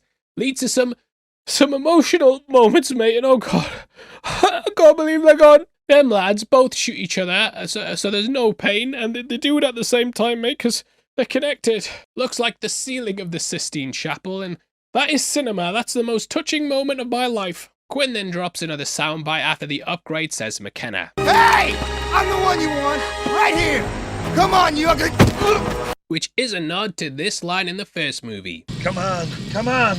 Kill me, I'm here! Kill me! Poor old Rory is then taken as it's revealed it's actually him that the alien wants. No! He said he wanted McKenna! The next step in the evolutionary chain. Not you, your son. The survivors then jump on the ship as it starts to fly back home. This also leads to the death of Nettles in Nebraska. We see Nettles cut up by the force field, and Nebraska sacrifices himself. His story has come full circle as he tried to end his own life. He's doing this again, but it's in a way that saves humanity, and in doing this, Quinn's able to get into the ship. Beyond that though, I do like the force field cutting effect, and it's quite a nice addition to the tech. With the ship beginning to crash, Quinn then gets strung upside down in a clear visual nod of the Predator's trophies. Reaching the ground, we then get our final battle between man and hunter. We also have the scorched earth due to the crash, which makes it akin to the aftermath of the nuke in the first film. Brackett then joins in the fight as well, and man and woman show who the best hunter is. Managing to beat it with its own arm, the Predator then lies on the ground dying. Quinn then asks, "What are you?" Which is a callback to... What the hell are you? There, Dutch decided against finishing it off, however, here Quinn shoots it several times. In the original cut, he would then look at the sky and say, "So, come and get us, motherfucker." Kinda plays off the end of Predator, in which they look up to the sky and wonder what was next. He then finally says goodbyes to the one no one will remember, which brings things full circle from him losing his unit at the start. Just really sad, but anyway, from this we cut to Project Stargazer, which Rory's now a part of, because why not? Why? We see the Predator killer armor come out, and it's revealed to be insanely powerful. But as mentioned earlier, we were originally going to get something much cooler. 2 alternate scenes were filmed, with one showing Newt from Aliens, while the other showed Ripley. Both will be wearing a Whaley-Newtoni device, which would have been a wild way to take the franchise. It is, of course, very confusing, as Newt was, of course, poochied at the start of Alien 3. Also, Aliens is set in 2179, so they'd have to explain the whole time travel thing. Brianna Watkins, who played Newt in this moment, though, she mentioned she'd come back and warn humanity of an impending threat, which was obviously also setting up the Xenomorphs, but it sounds awful, so I'm glad we avoided it. We also got a stop-motion holiday special, which was added to the home release. This was a mashup of the Predator and Rudolph the Red-Nosed Reindeer. The Predator kills Santa's elves during it, which leads to jolly old Saint Nick teaming up with Rudolph to take them out. Eventually, he then gets handed an Easter Bunny gift basket with a Xenomorph egg in it. As you can guess though, thankfully, the movie didn't get any sequels and the studio completely lost faith in the franchise. They then handed the reins over to Dan Trachtenberg, but Prey went straight to streaming. It's only because, though, that was so well received that they finally realised, yeah, maybe Predator's not dead, bring it back. It's now getting a big movie with Badlands, and yeah, obviously Killer of Killers has just dropped this year as well. As for this movie though, it was made for $88 million, and it only raked in 160.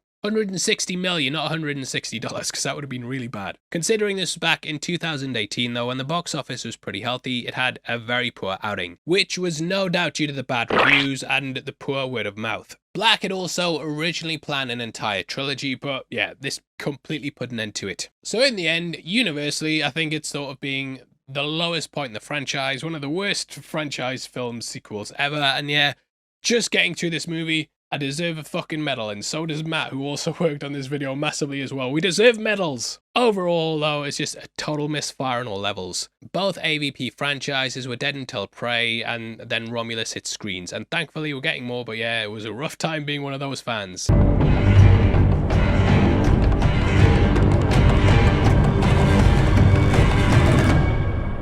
I don't know if this is cultural appropriation, but we're going to go through it with a video. And after surviving the Predator, I feel I deserve some leeway. Had to work through that though to get to Prey, which I feel is one of the best movies in the franchise. Sent straight to streaming because the prior film was so bad, this pretty much saved the series, and now we're back on the big screen. We're back! In many ways, it also helped save Alien Romulus, which was also going to be dumped on Hulu. That led to a smash hit at the cinemas, and now we're paving the way for a link up with the future franchises. We also have a rough idea of what happened in Nauru due to Killer of Killers. So there's lots of things to talk about, and I can't wait to dive into the movie. Now in this film, the IP found a new steward in Dan Trachtenberg. He's now taken over the reins of the franchise, and is no stranger to making the best movie in the middle of a series either. The guy killed it with 10 Cloverfield Lane, and I'd actually love to revisit that movie as well. But what made this movie so great? Well, I'll tell you as we break it all down now. Do it now!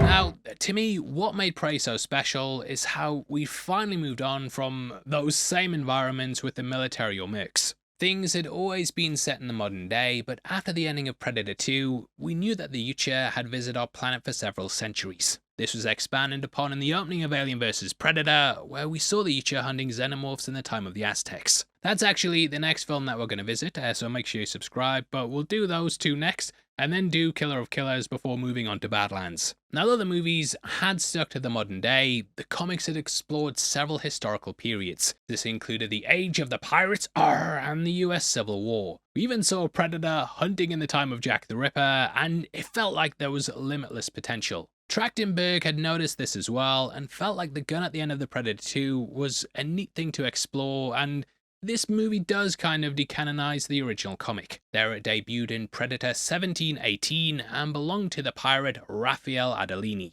His crew had a mutiny and he fought against them with the Predator joining his side. In his death, he handed over the gun, and it was seen as a symbol of honor. We don't know how it ended up back for Killer of Killers yet, but I'm guessing that they may have gone back to Harrigan. Now, this movie itself had been gestating since 2016. Dan Trachtenberg and writer Patrick Asen actually approached Fox when The Predator was in pre-production. Speaking with Collider, he mentioned how he hoped the movie would come out before the 2018's Predator, but yeah, wasn't meant to be. Fox was fully focused on that, and due to the extensive reshoots, it took a lot of effort. So people at the studio weren't exactly excited to work on something else when that film was causing so many issues. They also had trepidations about the fact it was a prequel. Trachtenberg compared it to Solo and said, you can do this sort of prequel movie while also releasing a modern day film. I do kind of agree with that, and we're constantly seeing with stuff like Star Wars how they jump about the timeline and still produce good stuff from time to time. Now, Trachtenberg initially just wanted to release a short that would teach us about Naru. We'd learn her story, see her life at the camp, and then get the bear scene that would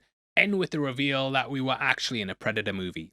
This would then spin off into other stuff, but obviously the studio were nervous about that as well. Honestly, I feel like Fox just had no idea what they actually wanted to do with the property, and initially Shane Black was also supposed to start his own trilogy. This came off the back of the failed attempt at a quadrilogy that would carry on from Predator 1 and Predator 2. They also wanted a sequel for Predators as well, but everything just got mothballed. So Prey was kind of an afterthought and a sort of final swing at reviving the series. Trachtenberg was really pushing this as a small personal story though, and to make it sweeten the deal a bit, it would have a very limited budget. So it was less risky than those other attempts. Trachtenberg took inspiration from Billy in Predator 1, and beyond just being a Native American, they give some other little nods. Specifically, the pouch Naru has in this movie is the one that Billy has in the 1987 classic. If you've watched our breakdown of that film, then you'll know the original screenplay was about a Native American. This of course changed over time, but they've very much always been central to the franchise. Trachtenberg wanted to give a full movie to someone like that character. I would say he succeeded, and has now gone on to explore wildly different time periods in Killer of Killers. Now, due to Fox having done several films in the franchise at this point, they'd built a strong relationship with the effects studios. This included ADI, who worked on AVP 1 and 2, along with The Predator. In a great connection, Alec Gillis founded the ADI studio after Stan Winston scaled back his work. Winston was brought in to redesign the original Predator, so it kind of builds nicely off that. Alec himself even worked on both the Alien and Predator franchises, along with Independence Day resurgence. There's a neat little connection there, considering we saw a Harvester skull in the Badlands trailer. Whether it gets expanded upon, I don't know, because I don't know how that timeline would work. In the end though, this feels like the biggest departure in terms of design from the original creatures. The Predator feels much more primal than what's come before, and this is in every element of its design. The director said how this was the aim, and why it actually wears less armor than any other iteration. He wanted to make it scarier than all the ones we'd seen before, but also still have that advanced tech. Gone is the plasma caster, but it's still by far and away better than anything the humans would have around this time period. But what makes it stand out is that it doesn't have the traditional metal biomask that we've seen in the other movies. It wears a skull, which was a superb choice to make it look even more menacing. Inside it though, you can see some of the tech. Some fans have shared theories that this is actually the skull of a river ghost from 2010's Predators. Considering they were based on the Amengi, it's a nice nod to the greater lore. Dan also said how they wanted it to wear its trophies as opposed to having it on their hip. This is also mirrored when we see Big Beard wearing the animal skin later, which I really like as it makes a connection between the two enemies of the movie. Now, unfortunately, the production ran into issues and was shut down due to COVID. This was a nightmare for the costume teams as they couldn't measure up the actors. It even led to them collaborating over Zoom and the kids of the suit makers having to stand in for the measurements. The suit's mask had over 27 servo motors, which were smaller than ones previously used, and you can really see the evolution of the tech throughout the movies. Like when first watching it, I thought a lot of it was CGI, but I was quite surprised that the majority of it was practical. Now from the behind the scenes stuff, we know this is actually the Feral's first hunt on Earth. He seems to be a junior hunter like the City Hunter was, and has picked the planet to prove his skills. This brilliantly mirrors Naru, who too's trying to prove that she's capable, which is an aspect I really love, but going through production, they try to kind of shy away that they were making another Predator movie. Developed under the name Skulls, the Predator connection was kept secret until November 2020. Deadline then unveiled the news, and naturally it piqued fans' interest. People were really curious about a period piece, and the movie aimed to be as authentic as possible. A Comanche consultant was hired, and nearly all of the stunt team and crew were of indigenous heritage. It was even released with a dub in Comanche on Hulu. What made this even more special was the cast dubbed over themselves for this additional audio track. This actually also fills in some of the lines that you might not necessarily pick up on if you're watching it in English. So for example, Tab yells Isai, which translates to cheetah. Nice, someone finally calling them out for their bullshit. I know they've got a code of honor yet, but they're playing with the invisibility cloak turned on and they're pieces of shit. They're cheating pieces of shit. The script was also looked over by Comanche writers to make sure it was accurate and that they weren't using stereotypes. All this effort paid off in the end, and I think even just as an authentic Native American movie, it works really well. That scene right from the off, which takes us to the beginning of the film, and the movie opens with Naru speaking in Comanche, which is then translated. She says,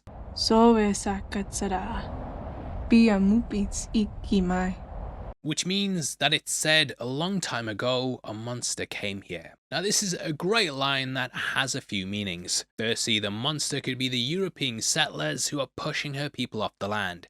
The second meaning is that it's the Predator, which no prizes for guessing that. With Naru saying a long time ago though, I do wonder if this is her looking back at the end of Killer of Killers. But we will see. As for the first interpretation, the settlers arrived in the 1500s, which led to a boom in the fur trade. This blew up during the 1600s, and it's these pelt traders that we see here in the movie. Specifically, the French/French-Canadian voyagers. These were the complete opposite to Naru's tribe, who saw the buffalo as sacred. They'd never kill them for the sake of it, and would use each and every part of the animal. We see that later in the movie when a field of buffalo are skinned.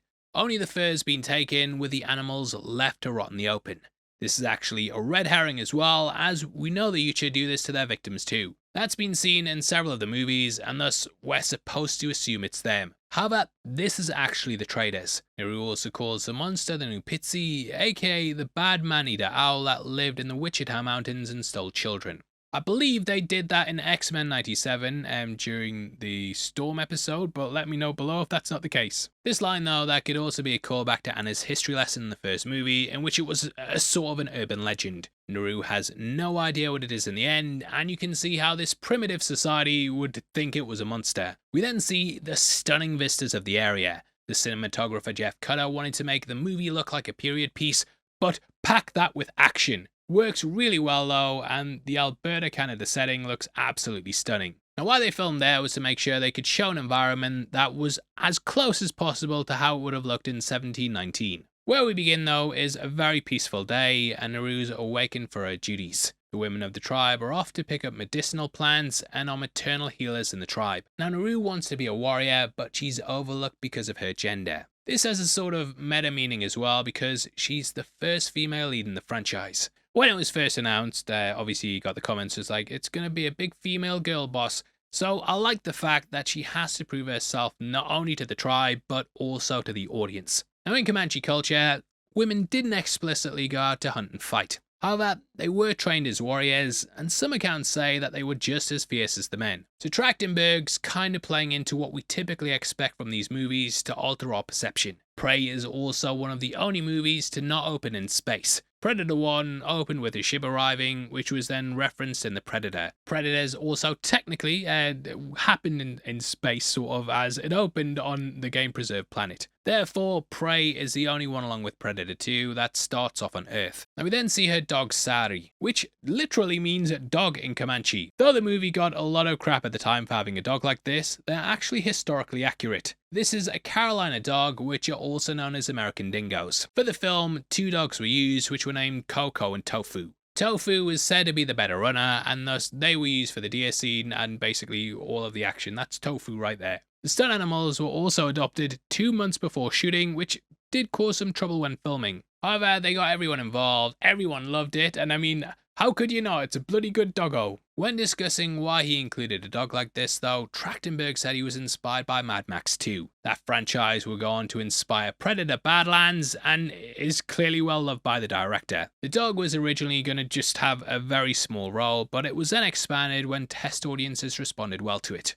Because it's a bloody good doggo. Now though she joins the women, we see how Naru clearly just wants to train and be a warrior. Spotting a mark on a tree, she then heads out to practice axe throwing. This was initially left by her father to cut down breadroot and was basically her dad forcing her down this path. However, her using it like a weapon here is an act of defiance. Having to do this in secret, she yearns to be one of the warriors, but spots a trail of a white-tailed deer. A whitetail.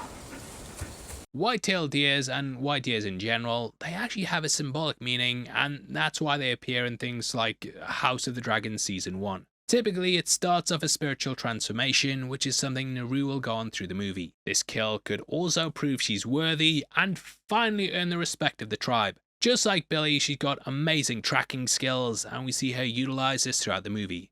She then tells her dog, Maui, Nita.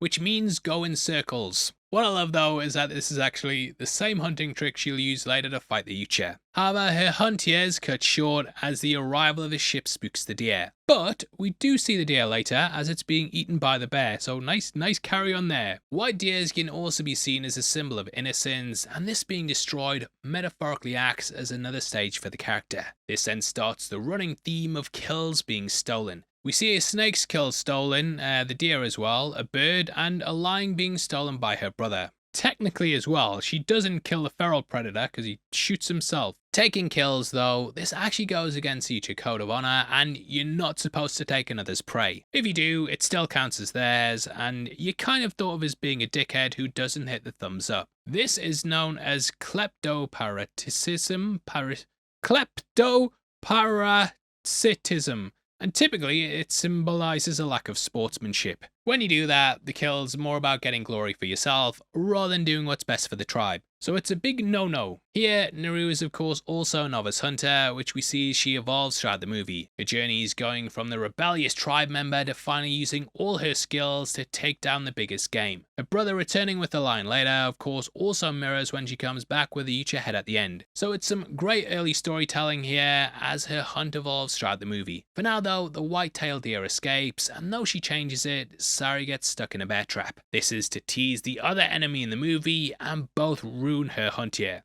So we have two trappers. Real trap shit. Trapaholics. Naru then goes to the cliff's edge and sees the arrival of the ship. It appears along with the title, which nicely plays into the themes of the movie. In the first film, we talked about how the Predator name could basically apply to either side. You have the Ucha, but then the film flips the script when Arnie becomes the hunter. It's the same thing here, and we get Naru and the Ucha in the same shot as the title. So you could see her as being the prey or the Ucha due to her constantly hunting him. Naru earns her spot as the killer of killers, and she becomes a contender for the killer of killers. You might notice the title font is also the same as Predator 2 and Predators. And Naru has no idea what the ship is and initially thinks it's a Thunderbird. This is a Native American deity which varies wildly in its meaning and customs. It symbolizes divinity, strength, and power. However, Thunderbirds also signal the beginning of a great hunt. Because of this, I wonder if it's appeared to her people in the past when predators have visited the planet. A great hunt would then have followed, and you can see how this legend would have been passed down the line. We then get our first piece of dialogue beyond the opening as Naru's brother Tabe mentions his kutamia. I butchered that, but he's talking about how he had to go through the mud and his bowstring got wet. Not only does this foreshadow his sister having to escape via water, but she also goes through a muddy swamp. This in itself is a callback to Dutch, who did the same thing to survive the creature. I even felt like the mud bath might have been a misdirect on first watch, because you think that's how she's going to beat it. Either way, both Naru and the feral predator's stories are mirrored as they yearn to prove themselves. They're each on their own kohutamia, with the role in society at stake. You really think you're ready? You want to hunt something that's hunting you. Here though, we see the fundamental differences between the siblings. He takes her kill, as we mentioned earlier. She was waiting for the perfect time to strike, whereas he rushed in without any thought. Because of that, it lands on the other side of the river. He outshines his sister initially, but in the end, she's the one who goes to collect it, which is pretty much her entire arc in the movie. Hey, work smarter, not harder. So now they have to go out and get their bowstrings wet, just like the story. The sibling rivalry and camaraderie is a fantastic part of the movie though. Dakota Beavers does a brilliant job at portraying her brother, especially when it comes to the action. He adds some gravitas and is sort of the prodigal son, which can often make a character a dick. But yeah, he does really well, and as part of training for the movie, he actually took horse riding lessons. He also received primitive weapon training, and this is something we see later at the camp. The Comanche were also apparently experts at fighting from horseback, and he was trained in the same way they were, which we see when he fights a Yucha. Oh yeah, I had to get rid of the paint because I had to answer the door and then walk the dog, and I looked like a bit of a nutcase. But yeah, we're continuing on. Now originally this opening was going to be shot entirely in Comanche, and it's at this point it would then transition into English. The director compared it to The Hunt for the Red October, where something similar happens in the beginning. Funnily enough, the director of that, John McTiernan, he also directed the original Predator movie, so it's kind of keeping in line with that. They managed to match the lips moving and promised it would look like those old dub kung fu movies. I'm glad they went with it all in English in the end though, and I think the opening narration, you easily pick up that we're having things translated for us. Because yeah, I doubt anyone's watching this thinking, they all spoke English back then. We also had a deleted scene which added some character development. Wasabi would turn up and show contempt towards Naru. It would have explained that he's the war chief's son, which is an important bit for later on. However, they do kind of repeat this notion in the film, so yeah, it does feel unnecessary to be like, it's his son, he hates them, that sort of thing. You can get it from watching the movie. The chief was gonna say they were looking for a new leader, and the fact it didn't go directly to Wasabi showed how he wasn't seen as worthy. When Tabe returns with the lion's head, we can see that he looks pretty annoyed. So we were gonna get the feeling that he hated Naru and her family, and was constantly trying to belittle her. He then beats her up later on, and in turn gets killed by the Predator. I agree with the director though, and think it's better how we get it in the final cut. We then see Naru's not very good at cleaning her kills, as she'd prefer to use an axe as opposed to the correct tool. However, the tomahawk very much mirrors her character arc. Initially it's used as a tool to collect plants, but as she becomes a warrior, it becomes a weapon. This gets referenced in a way next to her mother Aruka. She says that even smart things are hard to train, implying that Naru's unwilling to settle into what the tribe expects of her. I liken her to like an unblooded Yucha. Yocha. Yeah, she's just desperate to show she's worthy and go out and fight something that's hunting her. Just like the young predator is sent to kill xenomorphs, she's on her own path to become blooded. The Yocha would mark themselves as alien blood once they got a kill, and she of course does this at the end of the movie. The term blooded originates from several rituals, and typically people would go on a hunt with their parents, kill their prey, and then they take the blood and basically wipe it on their face. The difference in how she's treated versus her brother immediately becomes clear. He's praised for taking out the bird, especially in the current windy conditions. Despite him acting rash, he's lifted up and praised when his strategy wasn't sound. He tells his sister that she should have listened to his story, and this is him basically saying she needs to be less headstrong and actually work with the tribe. She was sent out to get something, didn't, and now won't be given bigger jobs. They want her to prove herself, whereas she's just like, just give me the top hunt, please. And she's then sent to get some Orange Tutsia. It's a fictional plant, but it may have been inspired by Kendula. This was a plant that was used in the Civil War to help stop bleeding, which is exactly how Naru uses it later in the movie. It's here that we then get our first look at the feral predator being dropped off. It's similar-ish to the first movie, where a pod gets shot at the planet from space. Originally he'd been shown gathering his tools for the hunt, but this works so much better as he stands there aura farming. One of the best reads I've seen on the movie is that the predator here works as a metaphor for colonization. Whoa, let me explain. The predators come to North America with better technology, and thus they're able to strike terror into the indigenous people. They uproot them and use their land for their own gains, which could be seen as a metaphor for the colonial forces. This is just a read that I do think adds a deeper layer to the movie. Now you could also argue that the portrayal of the French fur trappers fully covers that colonizer aspect. They leave behind all those dead bison. Did you fools shoot those bison? Yes, we did. Use guns and bear traps for their tech superiority, and obviously don't care about the locals. However, I think the fact that there's several things that happen where you question who did it is supposed to show their similarities. None of them really care about the people's lives they're upending and what they're taking from the land. And yeah, I definitely think that's a read that you can apply to the film. It then turns on its cloak, which seems to be a bit more powerful here. Not only does it create a shield, but it also isn't damaged by water, which is what made it malfunction in Predator 1 and 2. So yeah, it's better, but it's a bit of a weird one though, because this is set like 300 years before Predator 1. So why is this shit better? Why? What do you mean, why? Why? I think it just allows for that amazing blood reveal though, which is something they actually took from the opening of The Predator. But hey, if you're gonna take something from that film, take the good bits. It's here that the first act of the movie really starts as we learn that a lion has taken one of the warriors. Each movie usually has its own first mission, and this mirrors the original. In that, Dutch's squad was sent to go and find the Green Berets, and then we had Harrigan's gang war. Here Naru joins in the hunt to try and save her tribesmen and eventually goes solo. Just like Predator 1, they end up coming across something much scarier than a lion though. We see the warriors head out and go hunting and get a wide shot of the jungle and then hear some clicking.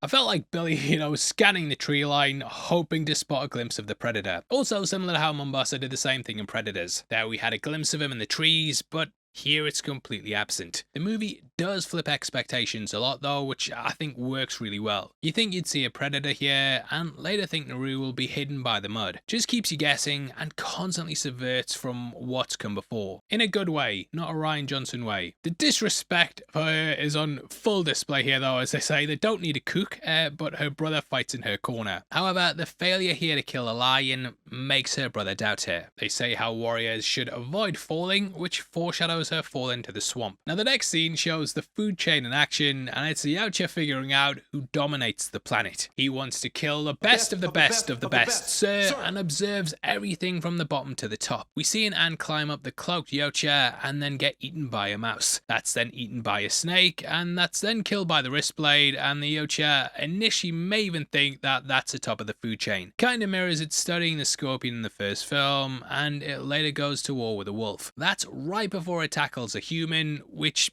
to it is the deadliest game. Now originally, something like this was gonna open up the movie. We'd see an ant eaten by a fish who then gets eaten by a hawk while the bird's then shot out of the sky. This would then introduce us to Naru and her brother. This would highlight them as predators and then be mirrored in the scene where the same thing happened. This was cut though, as it proved to be a bit too expensive to shoot in addition to this. Everything would have had to have been done in CG, and yeah, it just became difficult for them to justify. Naru then shows off her skills as her dog finds a lion's trail and we see blood on the leaves. I do wonder if this is a callback to the first film, as we had the hunter's blood appearing on the vegetation. We then come across the fallen comrade who needs medical assistance. The men make a stretcher out the woods, which reminds me of Predator 1. Mainly how Dutch made his homemade spear, or should that be jungle made? Either way, the orange drops his body temperature, but doing this takes all day. Thus, night falls and they carry torches to take on the lion. Naru knows that the cat would have stayed to feast on its prey, so something must have scared it off. It acts pretty reckless in the hunt and puts itself in harm's way. I always felt it was panicked, kinda like the boar that we saw in Predator 1. We know from Dutch and Royce that torches can also confuse the predator's heat vision. So being unsure of what's going on here, maybe why it doesn't intervene. It may also be studying whether the line of humans are the strongest and thus staying its hand until it knows for certain. The whole sequence though reminds me of Billy tracking the Green Berets who were skinned and tied up in the jungle, especially when they discover the skinned snake. Even the snake moving was a jump scare, just like Billy seeing the bodies. Looking up and seeing the blood's also similar to Predator 2, as Danny looks up near the start of the movie and sees a hanging gang member. This was also riffed on in Predators when Edwin was found hanging upside down in the beginning. The tracks are dismissed as just being bear tracks, which foreshadows us getting that epic bear scene later. We then watch as they descend further into the darkness. The big wide shot really lets us see how small the humans are as Naru follows the tracks in the dark. What I've always loved about the Predator is that You can feel like you're watching things from the hunter's point of view. We as an audience are observing the characters just like the character in the movie. It's beautifully shot and doesn't have that weird bluish hue that modern movie night shots do. We can also see behind her one of her tribe gets taken, which works due to the lack of light. Also, pay attention to the clicking sound. Really makes it feel like a horror movie, which is what the original had as well. To me, it was always like a slasher flick disguised as like a sci-fi gung-ho action flick that you didn't really feel the full fear of because of how big the characters were. These guys are clearly out their depth though and stand absolutely no chance against a predator. Naru's clearly worried about what's out there, but she also makes her way to the lion's den. She suggests using bait, but she's told a hunter doesn't do this. We get some bait and climb up and wait for it. A hunter doesn't wait, he hunts. Now, though the Predators typically haven't done that, if you go watch Predators, yeah, they do use Danny Trejo as bait. It's also a line that calls back to Brackett in The Predator, but I might be reaching there. She did mention, though, that the Ucha are not predators as they hunt for sport, whereas predators hunt to survive. It hunts people for sport. Technically, it's not a predator. It's like kind of a... Thank you. A hunter. I said the same thing. I said the same thing earlier. Well, look at you. The French also make a mistake later in the movie as they use Naru and Tarbé as bait. This leads to the predator kicking their ass and the pair not being targets due to not being good sport. She also mentions climbing trees, which is often where the Ucha observed from. This is something Dutch also adopted, and he also used a bow and arrow just like Naru. But Sylvester Stallone did it better. Her brother then hypes her up and says, "When the lion comes, you tell that thing, this is as far as you go." This sets up the end of the movie where she lures a predator into her own den and says, "This is as far as you go. No more. This is it." Not really an Easter egg as well there, but the shot of Naru and the tribesman in the tree just looks absolutely stunning. And I think this 4K Blu-ray is a real standout. Like, even if you watch this on Disney Plus, if you got a 4K player, an OLED TV, pick up the Blu-ray because it looks incredible. What I love though is the beauty of the moments broken up by just how savage the lion attack is. Nature can be extremely dangerous, but it can also be incredible to look at. Like, watch any nature documentary and that'll show you what I mean. It then leads to Naru facing off against the feline. However, she gets distracted as she sees a fireball. It looks like a camp at first, but it's possibly the French. However, I think it's a feral predator using his floating mines. We see a wide shot of them later with the explosion, so he might be using them at this point. This is mainly because Big Beard says that it's likely that she saw it. Now, in the original drafts, the movie basically was structured to have both Naru and the predator tracking each other. This was laid out in like a weird loop, but it proved very hard to follow. So they changed it to where they were just on parallel paths. Falling to the ground, she's failed in her task to take down the lion. However, as her brother says, the real aim is not to hunt, but to survive. Now, the script alludes to this as it says, "Her skin shreds as she bounces off the sharp bark of the tree. But Naru does not care. She just stared the devil dead in the face, and it pounced." Ugh! Now, the original script, it altered some things, let's say. Instead of being knocked out and us getting the hard cut, she was then carried back to the camp. We then got a scene where she was in the war chief's tent, and he completely dressed her down. I do prefer what they did in the movie with the hard cut, though, and yeah, it just kind of plays into the whole stripped down nature of the movie. Instead of getting the war chief, you know, it's her mother who tears into her. Your brother carried you home. She basically says Tarbé's better than her, and he always hits the subscribe. To make matters worse, not only did he bring her back, but he then also went out and killed the lion. So yeah, he's bested her in every way, and this entire encounter has brought her crashing down to earth. Literally.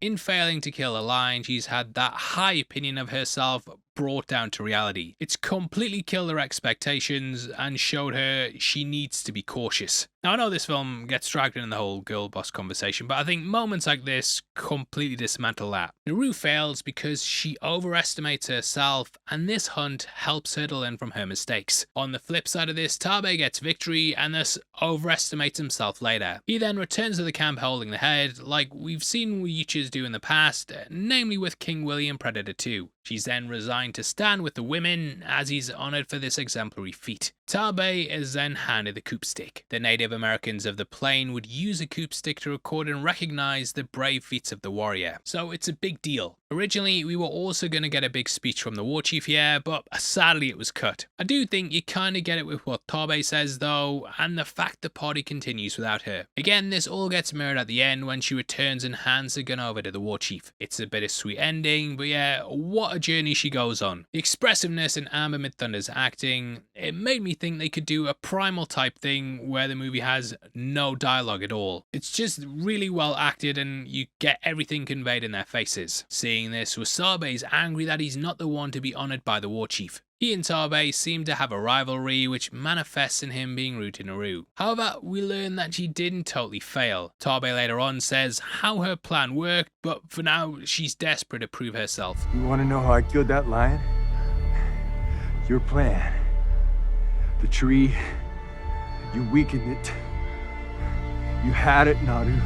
At present though, even he doubts she can be a great hunter and warrior. Her fate is sealed, just like her mother, and she's basically told, go prepare the medicine. We see this in the next scene as the baby cries and the women of the tribe go off and work as her brother gets a lie in. Defying everything, she goes out to change her life. We see her literally go against the tide, walking the opposite way to the other women and heading into the wilderness. We also get a moment where she walks along and you can see a fire burning on the horizon. I did wonder if this was her camp or the French, but it's nice to highlight the humans or Yocha that exist within this land. The music really makes us feel like a sweeping epic, and the composer Sarah Shashina makes the scenes have much more gravitas. Interestingly, Dan actually found her via video games. She worked on Assassin's Creed Unity, Origins, and also Valhalla. He loved her music, which he discovered while playing Valhalla, and wanted to hire her instantly. After learning that, I can actually see a lot of what Dan's done in his films mirrored in that franchise. Not only do we have clear influences in Ursa and Killer of Killers, but the hunting scenes especially feel like Assassin's Creed 3. Like that bit where the Predator runs through the trees around the hour 4 mark, looks a lot like the game. Even her axe jump at the end is like really similar to the Assassin's Creed 3 trailer. You know what? Give this man the Assassin's Creed movie. The glass one was crap, so we need a good one. Continuing the video game theme, Predator Badlands was also inspired by the PS2 classic Shadow of the Colossus. Dan would also use the Unreal Engine for Killer of Killers, however, the idea to go with that actually started with this movie. There was a deleted scene where they had lots of treetop running, and they actually mapped that out using the Unreal Engine. In case you don't know, because you've got like a life and responsibility and you can't play video games all day like the good old days there. In case you don't know, yeah, the Unreal Engine, that's basically like a computer game engine that's used to make games like Claire Obscure Expedition 33 and Space Marine 2. It does make sense for video games to be a big inspiration on the director though, as he actually made a name for himself making the Portal fan film. Beyond that, he even looked at Predator hunting grounds for inspiration. They studied the movement in that to develop the feral Predator, and apparently Trachtenberg was playing it every Friday. And beyond that, if the Predator shield reminds you of God of War, you'd be right on the money. Both Naru's axe and shield were also inspired by the Leviathan axe and Guardian shield from the 2014 reboot. Naru's tracking skills are then put to the test here as she sees that Yocha blood calling back to the OG. I do wonder what got it, but if it bleeds, we can kill it. I did even wonder if Naru touching the ground here then sort of takes us into a flashback of how it got hurt. The wolf manages to bite the Predator, and we even see the green blood on its fangs. Billy of course had a sixth sense, and maybe doing this unlocked some memory of the past. Now it's around the 30-minute mark that we finally get a heat vision shot. Now each movie has shown the protagonist being stalked, but this kind of flips things. Dutch, Mike, the mercenaries, and even the loonies were all being tracked. Here though, Naru's opting to go hunt it. So again, you could ask who the prey is. The production used proper thermal cameras to shoot the heat vision sequences, and this is also something the original did as well, which might be why we don't see it as Naru's the hunter this time. Later, Yautja would have the benefit of things like X-ray, UV, xenomorph tracking, and even sound vision modes. but here it's very, very scaled back. We then get the wolf scene we mentioned earlier, and the wide shots really do this standoff justice. It reminded me heavily of the fight that Hanzo had in Predators. It's my favourite scene, and I just loved seeing a samurai sword taking down Aicha. They even had the two staring down each other from a sideways shot, and then leaping at one another, which is a nice homage here, I feel. Louis Ozawa, who played Hanzo, would also return in Killer of Killers for a very similar scene. There he would take down a predator with his brother, and I love that they keep carrying on this motif, which I do feel is intentional because, yeah, Trachtenberg was behind this and also Killer of Killers. We then see the iconic spine-ripping scream, which has been done before in several of the movies. Dutch had his battle cry, while the city hunter shouted as it held his spine in Predator 2. He also did the same pose, kind of when it was about to fight Dutch. Although, this is much more similar to Feral Predator doing a roar later in the movie. Do the roar. Although that looks easy maintaining, that beast mode roar, mate, was very tough on the guy in the suit. This weighed 80 pounds, and even holding the armor for 5 seconds was a bit of a strain. On top of this, he was sweating throughout the day, and in the water scenes, they were absorbed by the foam latex. Just made things even heavier. However, Dane De La Guerra would perform all of his own stunts like a complete badass. Now we then cut to him using the disintegrator gas on the trophy, and this was used on poor old Billy's skull in the original. It's then added to his belt, and it's neat to see a predator hunt something other than a human. Now, while we're considered at the top of the food chain, we don't necessarily appear like that, and he's slowly working his way up to understand how intelligence can be powerful. Now we then cut to a shot of a rabbit as we join Naru. It's a nice way to mirror the opening of the previous scene, and it highlights how the pair's journeys are starting to mirror each other's. Naru then practices using her axe on a rope, and she comes up with a new way to hunt. This doesn't have any real basis in history, but it's just Hollywood's typical rule of cool. It looks cool, do it. She learns that though, if you want to look good, then we're gonna need a montage. Seeing the rabbit, we then cut to her with 4 on her back. This of course plays off the one the wolf got in the prior scene, and shows Naru is a much more skilled hunter. She's got 4. She shouldn't be wearing rabbits though, mate. Like, if anything, she should be wearing our brand new Predator t-shirts from our merch store below. I'll move this out of the way. Get that the hell out of there. There we have not only our classic Jungle Hunter double-sided one, yeah, we've also got a Xenomorph themed one for Alien Earth, and our brand new hunting thing who hunts trophies, which we're having to say because of copyright reasons, eh? I absolutely love these designs. I think they're brilliant. They're definitely worth picking up. And you know what? If you buy 3, mate, you get 20% off. I'll even give you free delivery. Use the code SPOILERS and you'll get free delivery on them. We're giving them away. Now, you will look good, mate, though, because those shirts look bloody good. Either way, the rabbits that she has are for sustenance, and she even jokes that next time you're cooking. This kind of plays off the guys making fun of her before, and it's just, yeah, nice little thing to interact with a dog and say that. Cutting to the Predator in the cave, we then get a moment which looks similar to this shot in Predator Badlands. He hears the bark of the dog and then decides to go investigate the noise. Continuing on, she then walks through the mud and dirt. It's here that she comes across the bison, which have all been skinned for their fur. Rather than taking the meat and using every part of the animal, it's a heartbreaking scene for the young Comanche, and she says a prayer for the dead animal. Dasilo, Atsavi, Yatsara, Tsaku, Urata, Papa, Yamoko.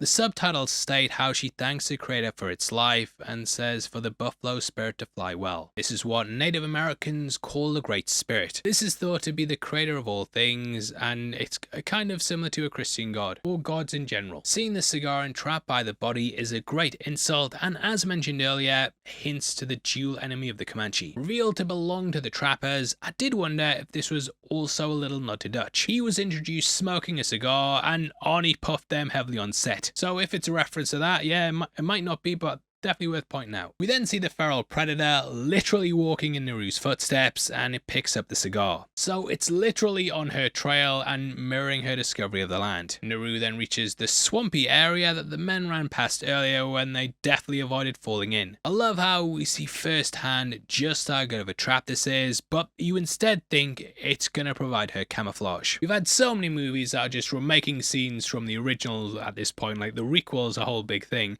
and it's nice when a movie can kind of tease something that's happened before but take it in a different direction. Escaping using her wit, I kinda see this as another step on the hero's journey. In case you don't know, that's basically an archetype of storytelling that was thought up by Joseph Campbell, and it kind of goes through all the steps that heroes tend to go through on a story. So far, she's gone through all the steps that we see on the right hand side. To me, this is the section where she's approaching the challenge, and then the ordeal comes with the arrival of the Predator. Death of a mentor is also a key staple in a lot of these stories, which eventually comes with her brother. In a deleted scene, we also got a bit of foreshadowing of Naru's bow breaking. We get the explanation that basically it needed to be clean and dry in order for it to work. She even tries to dry it upon leaving the bog, but gets distracted by the dog, and then hears this. Coming across it, you can see she doesn't know whether to even attack, but as it sniffs the air, she realizes she has to act. She then goes to fire the bow, but it ends up breaking.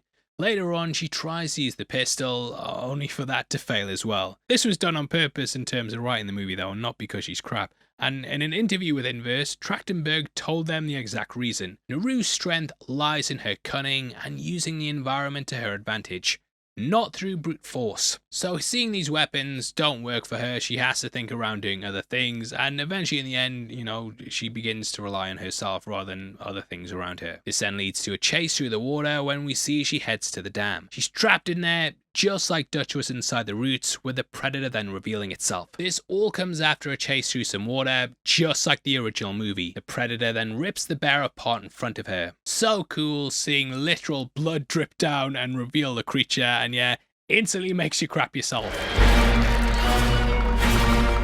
That score as well, yeah, and I know I kind of touched upon Sarah before, but yeah, that's gotta be probably the best soundtrack since the original. I really love the theme the Predator has throughout, and it just ratchets up the tension whenever you hear that dun. In the end though, this is the second scary animal she's failed to kill, and once again her target's been poached. This time by the most powerful being on the plains. This sequence was also intended to be much larger with more shots of the bear. Things just came down to the budget, and they actually ended up using the dam as a cost-saving measure. The scene was supposed to go on for much longer though, but yeah, just having it here shrunk the budget down, but also gave us the same effect. Escaping via the river, it's again like Dutch escaping via the waterfall right after Billy's last stand. Shit! She then lets out a frustrated sigh as she comes across the warrior sent to bring her home. They don't believe that she saw the Ucha, but she says it looked like the legendary beast that we mentioned earlier. You saw a monster from a children's story? The Piamupitsi were basically a bogeyman that was said to take children that misbehaved. Basically to scare the kids into buying stuff from the merch store. She's asked why it didn't kill her, but the franchise has explained this several times throughout. Just like her tribe, she's underestimated in the Predator's eyes and isn't seen as a threat. Ucha only want to hunt alphas. Typically, they'll avoid harming women and children, and only go after those who are seen as being a challenge. When we did our big breakdown on Predator 2, you know, I did bring up how they avoid harming women, which got some pushback. That's because we had the pregnancy there, but I have read some stuff where predators will just disarm women or ignore them until they're attacked. I think it's kind of just what the writer decides to do, but obviously, you know, they fought against characters like Ursa. There are some versions though where, you know, they kind of hesitate, and even when Naru draws the pistol later on, it just walks towards her slowly, and you can read it as being like, oh, am I actually going to do it? Am I going to kill her? Actually, yeah, the Predator was a good example because their Bracket had a gun at Project Stargazer. She was then disarmed, and the Predator didn't attack when she was naked. You will see though throughout these films where even if guys put down the guns, Predator's like, ah, fuck him, it's your man, kill him. So yeah, I do think there's that gender thing there. If there's not, I'd love to hear your thoughts below, and you probably have a much better example that completely proves me wrong. In the end though, it still hammers home the idea that Naru's completely ignored. Now we then see as it stalks the men of the tribe. You can actually see as it shimmers on the trees, which is such a good moment. They then go and beat up Naru, and it sees them as the more powerful prey. The spear is also targeted, just like when the city hunter scanned the kid's toy gun and saw he wasn't a threat. The trademark clicking can also be heard as the men fire at a possum. However, they're dumb and don't see a threat at all. They're just like kind of impressed they managed to hit the possum. Things quickly go from bad to worse though, as 3 dots light up Wasabi. He's kind of confused at first because obviously they never would have seen light shining like this on a cool aim laser. This is a fantastic piece of subverting the fans' expectations though, as we saw Blaine get blasted with the plasma caster, and first watch, yeah, that's what I thought would happen. Instead, Wasabi gets skewered by the wrist-mounted bolt gun. Now there's a reason why the legendary weapon was omitted here. It was said to be an instant win button, which yeah, I kind of agree. So instead they went with the bolt gun that looks relatively low tech, and the concept artist stated how it was intended to be an early version of the plasma caster. Either way, it makes the first movie not to feature the weapon. Instead, they put a focus on keeping the weapons more primitive, but just as deadly as ever.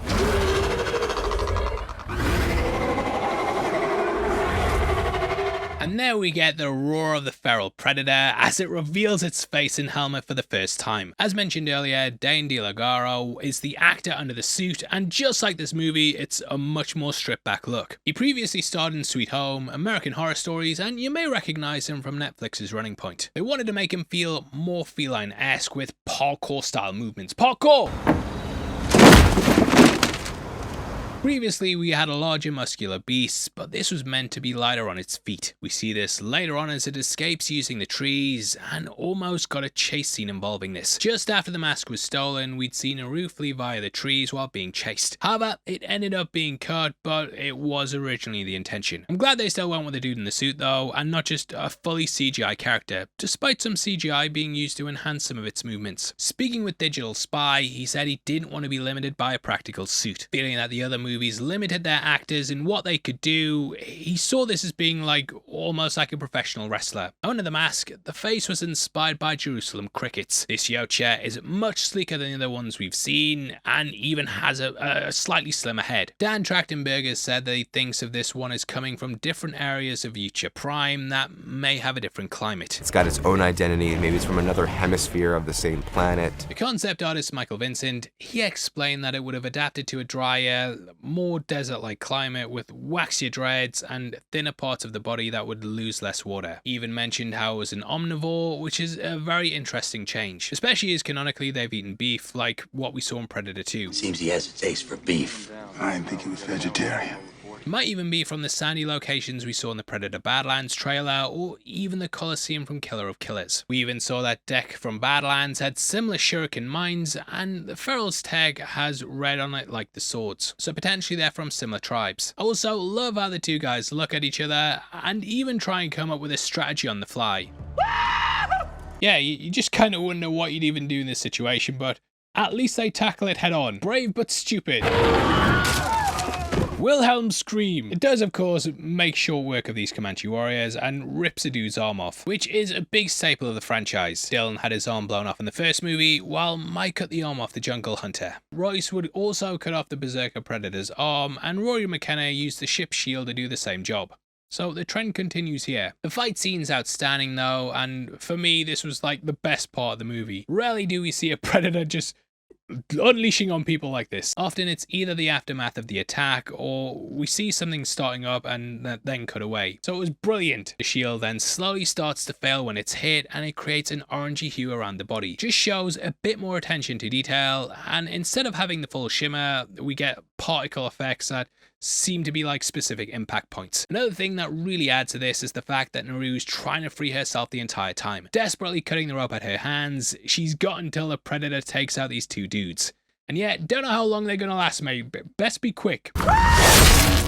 We then see Naru in the long grass that calls back to Dylan and Mike. They discuss being quiet and see the Jungle Hunter just like we have here. 3 dots even hit the Comanche's forehead just like Mac. Now while poor Mac got turned into mac and cheese, these make a run for it. It's a scene that's very similar to the one from The Lost World where the raptors are in the long grass. The grass was actually grown specifically for the movie, and it provides its own camouflage for the Comanche. The production planted the seeds when the location was locked in, and it allowed it to grow to the height needed when filming began. I love this fact as it's such a cool way to do set design without it appearing like a set. Christopher Nolan did something similar with Interstellar, and for that he grew like 500 acres of crops. You can see why why they use this moment in the trailers, and yeah, it just gives a really great shot. However, it's not too long before Naru falls victim to the Frenchman's traps. This throws the curveball in that there's definitely other hunters out there in the land. The Predator even examines the trap itself and then decides to leave. She's wounded at this point, so killing her would be dishonorable, and he doesn't even know what else is out there. He must remain honorable, and yeah, like using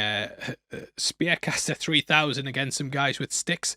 Very honourable that, mate. It's here that the Frenchmen then arrive with rifles, and she notices the cigar. Waking up at the camp, we can see they've got her dog as well. Now it's here that we meet Big Beard, played by Mike Pedersen. He's a Montreal-based comedian. Looking at the character design, I also wondered if this was the bear from earlier. Along with this, we also finally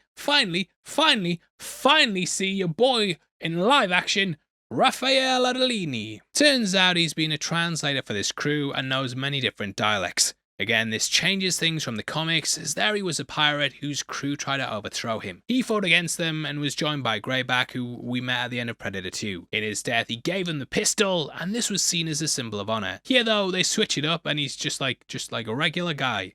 Yay! He does give the pistol over and shows Naru how to use it though, and this is in exchange for her saving him, which is honourable, I suppose. Your mileage is gonna vary on what you prefer though, but I like that it was kind of slotted in the story of Naru. Now, though he doesn't do much, we do see that he's quite intelligent, as he says the Predator is more than just a predator. It's more like a hunter. And Naru just refuses to help, but in order to intimidate her, they carve into Tarpe's chest. This of course calls back to Billy, who uses machete to bleed himself before facing down against the jungle hunter. The pair then uses bait to draw out the hunter, but as we said earlier, hunters don't use bait, they hunt. It's not in their code to kill things just tied up, as there's zero sport or bragging rights, and that's basically what the predators want. So he goes after the ones laying the traps instead. I love the little hints of this as the guy stares through the telescope and we see the man behind him just simply fall apart. It then ends with him saying, "Merde," which means shit. Basically that and Je m'appelle I learned in French, that's all I learned. We then finally get the full reveal of the Predator as the ash in the air disintegrates the cloak. I love a good back shot, mate. Kim Kardashian? Yeah, and this one especially. Then catches something out of the air, which I believe is to check what way the wind's blowing, but let me know below. Dan Trachtenberg even said that no one's guessed that the hand holding the dirt is actually CG. So maybe you can show off to your mates when you brag about how you can always spot CG, because I know you're one of them. The entire way this is shot though, and the kind of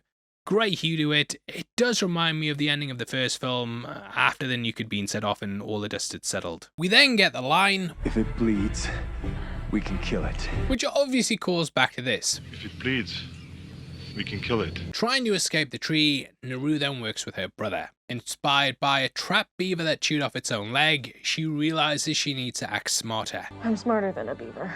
Using the trap, she's then able to cut the rope. Funnily enough, she was actually a trapped beaver earlier during the beaver dam scene. A Predator is then trapped in a net. It's actually a neat callback to Predator 1, where Dutch's crew managed to grab it in one before it escaped. Like that film though, the feral predator quickly turns the tables. I love the net weapon he has himself, and just seeing it through the tree and knowing the guy was under it is a great way to let your imagination do the work. That's also mirrored in the tree trunk shot as well. There's not much you actually see in terms of gore, but it's done in a way where you completely get what happened. Anyway, the weapons used here include the netball. It's a grenade version of the net gun, and this looks even more powerful. Sort of builds off the ones in Predator 2 and AVP, which were used to tear into people slowly, though here it's way more powerful. The fight scene is a fantastic low-tech battle, and there's no automatic weapons, just muskets, and basically using melee stuff. Yeah, that just makes it fantastic. Cracks me up as well when they scurry to reload their guns after firing at its shield. Reload time ain't too good on them, mate. That's actually why they use bayonets in the first place, because yeah, such a fuck on, you're better off just stabbing someone. Overall though, I've always felt that the scene feels similar to stuff we saw in the opening of Predator Hell Come A-Walking. That even saw the Icha hunting on America as it took down US Civil War soldiers. We then get a guy try and fire at the creature, but it just ricochets and hits him instead. This nicely foreshadows the end of the movie and the way that Naru takes out the Predator. The Predator has the last laugh though, ha ha ha ha ha ha, as it's dropped its gauntlet. That was my Predator laugh there. I know it was a recording, but that was a good impression I thought, and I'm leaving it in the video. Leave it in the fucking edit now! It's counting down to an explosion, just like the Jungle Hunter, but here we get some floating discs instead. It's actually very similar to ones that we see in the Predator Badlands trailer. The team behind the movie said this was actually intended to be an homage to the nuke used in the original film, but they wanted something a little bit more low-tech. I think it works nicely though, and yeah, watching Naru walking away from explosion never looks uncool, that mate. She's so cool, she's so hot right now. She then heads to the camp to save her dog. In the subtitles, we can actually see the guy wanted to eat it, which is pretty wild. Just like the Predator, she makes easy work of the forces, and her axe and a rope comes in handy. She uses it kind of like a rope dart, which funnily enough is a weapon that Connor Kenway used in Assassin's Creed 3. Kind of shows how similar she and the Predator are as they dispatch the group using their own means. It's all done in one take as well, so you really get to stay with the action. We then see the Predator among a litter of bodies as he stops his bleeding and closes up his cuts. This is a similar scene of Predator 1 and 2, where there we had the hunters performing surgery on themselves. The scene is mirrored with Naru as Raphael needs medical help from her. He offers to teach her to shoot in exchange for her making sure he doesn't die from his wounds.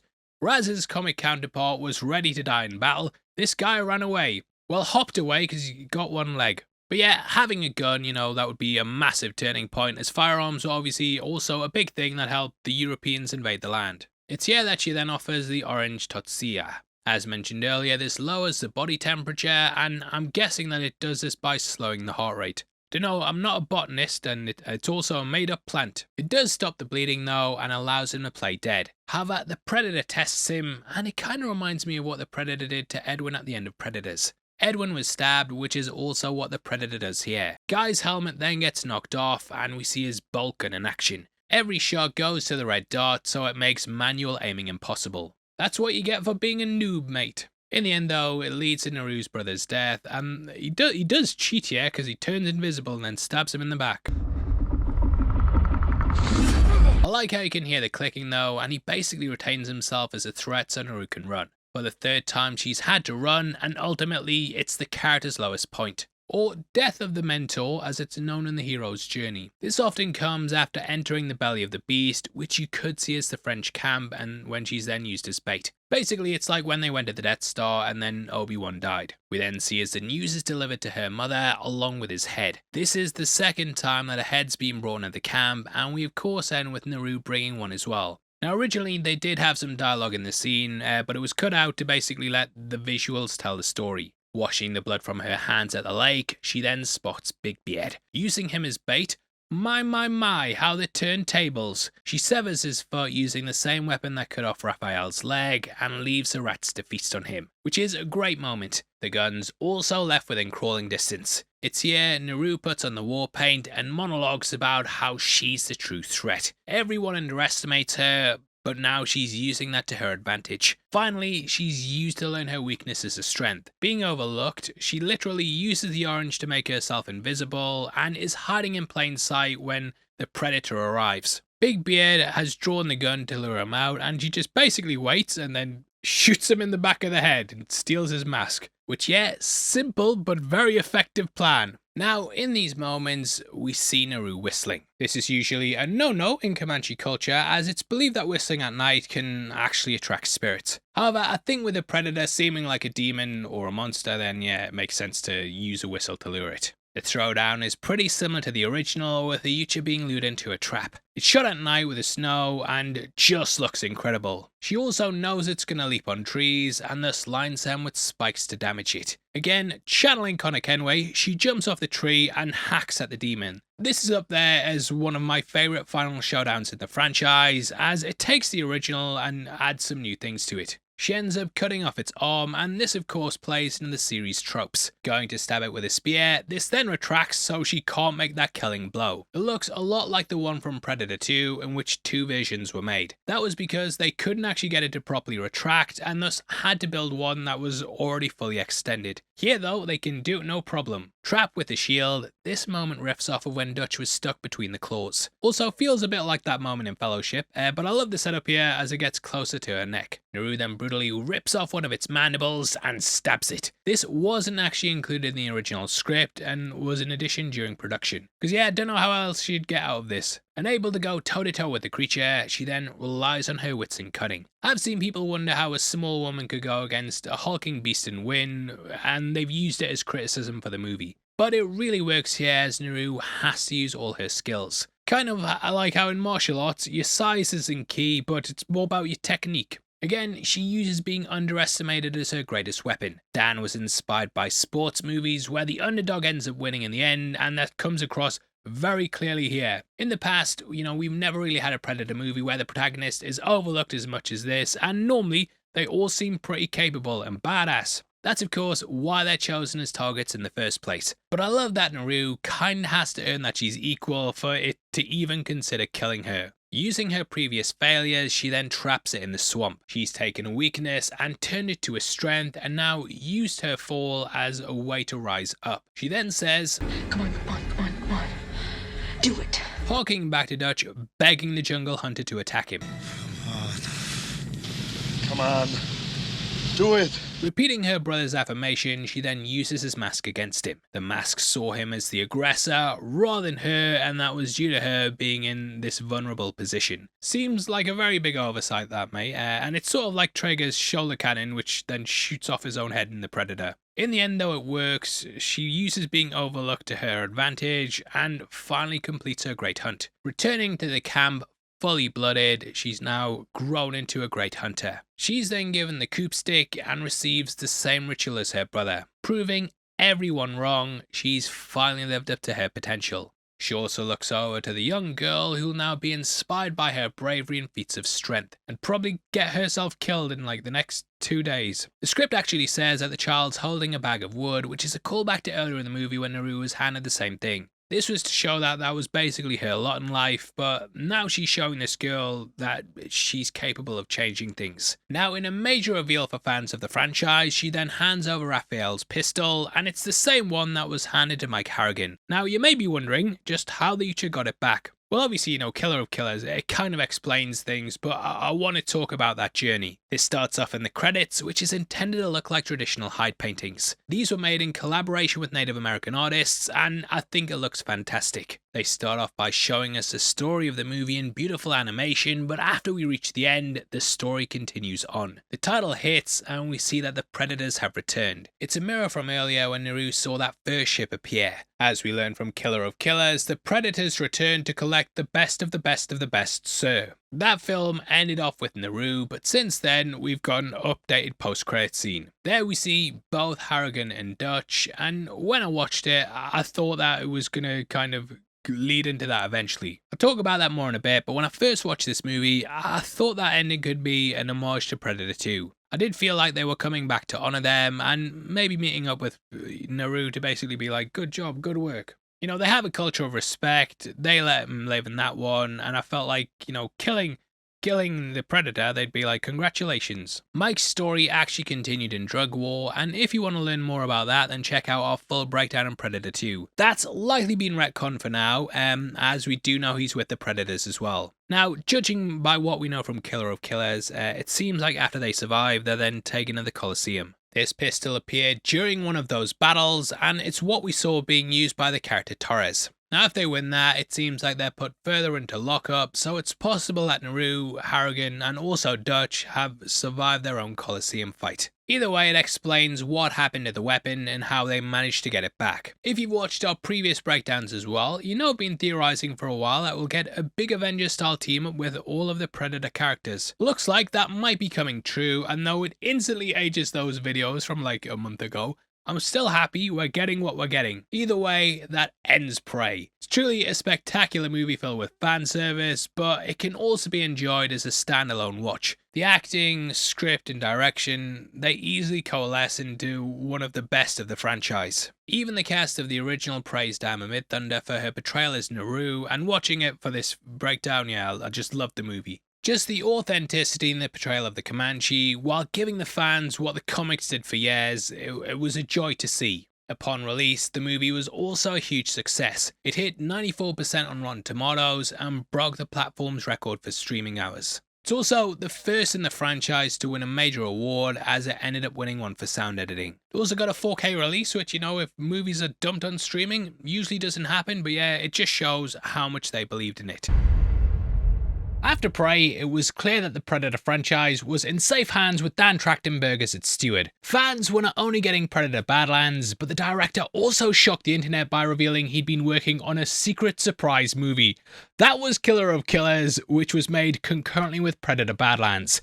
He had a hell of a lot on his plate, but I think both films are some of the strongest in the franchise, with this one especially being a standout. Predator Killer of Killers dropped on Disney Plus and Hulu to rave reviews, and as a big fan of the franchise, I really enjoyed it. 2 thumbs up. Now, we did do a breakdown of this when the movie first dropped, however, I felt it was time to revisit the film. I've seen it a couple of times now and have noticed a lot more, and we also have the extended post-credit scene. You see kids, at the time, they just did the Naru reveal, and we obviously did the breakdown with that as the final scene. And I'll be honest, mate, I die a bit inside every time there's a new comment on that video saying like, what the hell is this, mate? You totally missed the last scene. You piece of shit! But what happened is that they actually extended the post-credit scene and announced this updated version at Comic-Con about 3 months after its release. So we are back to include that as well, and this will be our complete breakdown of the movie 2.0. Now, Trachtenberg admitted that he was inspired by Pulp Fiction and that he wanted to make an anthology movie which was set across multiple time periods. Unreal Engine was used to make the film, with Trachtenberg being no stranger to not only this engine, but also video games in general. Throughout our breakdowns, we've talked about the clear nods to Shadow of the Colossus and God of War, but Trachtenberg has worked on video game stuff directly. He made a fantastic Portal film and directed the Warframe opening cutscene. UE was also used during the production of Prey to animate the shots, and Assassin's Creed 3 inspired Naru's chase near the end. If you think the animation looks like Arcane as well, this similarity was intentional. The director was inspired by the League of Legends Netflix show, which has some of the most stunning animation in recent memory. Speaking with Hulu, he also explained that while making movies, he'd seen some of the most gorgeous concept art ever. This production aimed to make it look like the concept art had come to life, and to be a film that looked like none other in the franchise. Now, not only is this an anthology, but what surprised me the most is how there are 3 stories that end up connecting in a final battle. It also adds in a lot more lore with the Predator hierarchy and how they collect fighters for their entertainment. The 3 stories end in a gladiator competition, which was inspired by the movie Best in Show of all things. For me though, this is like an old Dark Horse comic come to life, but enough of the gushing. There's so much to break down, including lore, franchise connections and more, so yeah. Let's just get into Predator Killer of Killers. Now, the movie opens with the trademark Yautja language. Dan Trachtenberg actually hired someone to make the language real and translate it into English, which we see here. Linguist Britton Watkins was behind the whole thing, and he tried to make it as realistic as possible. He realized that as the Yautja don't have lips, they can't make certain words, and thus he had to get creative. However, they fleshed out the entire dialect and continued this work on Predator Badlands. Helpfully though, the Yautja gets translated into English, and we can see that it's an excerpt from the Yautja Codex. A passage from the Codex also opened Predator Badlands, which said, Yautja are prey to none, friend to none, and predator to all. Throughout the franchise, we've seen that the Yautja live by a code of honor, and here they're told to seek only the strongest prey, which is important. They don't just kill anyone, and will actively point their weapons away from harming the vulnerable. In Predator 2, the city hunter didn't kill a kid, and he also refused to kill a pregnant woman. What a nice guy! In Predator 1, we also saw how the Yautja usually come down to their prey's level if they deem them worthy. For example, like Dutch had makeshift weapons at the time, which led the jungle hunter to unmask and fight him fairly. Like, as fairly as a 9-foot guy can be.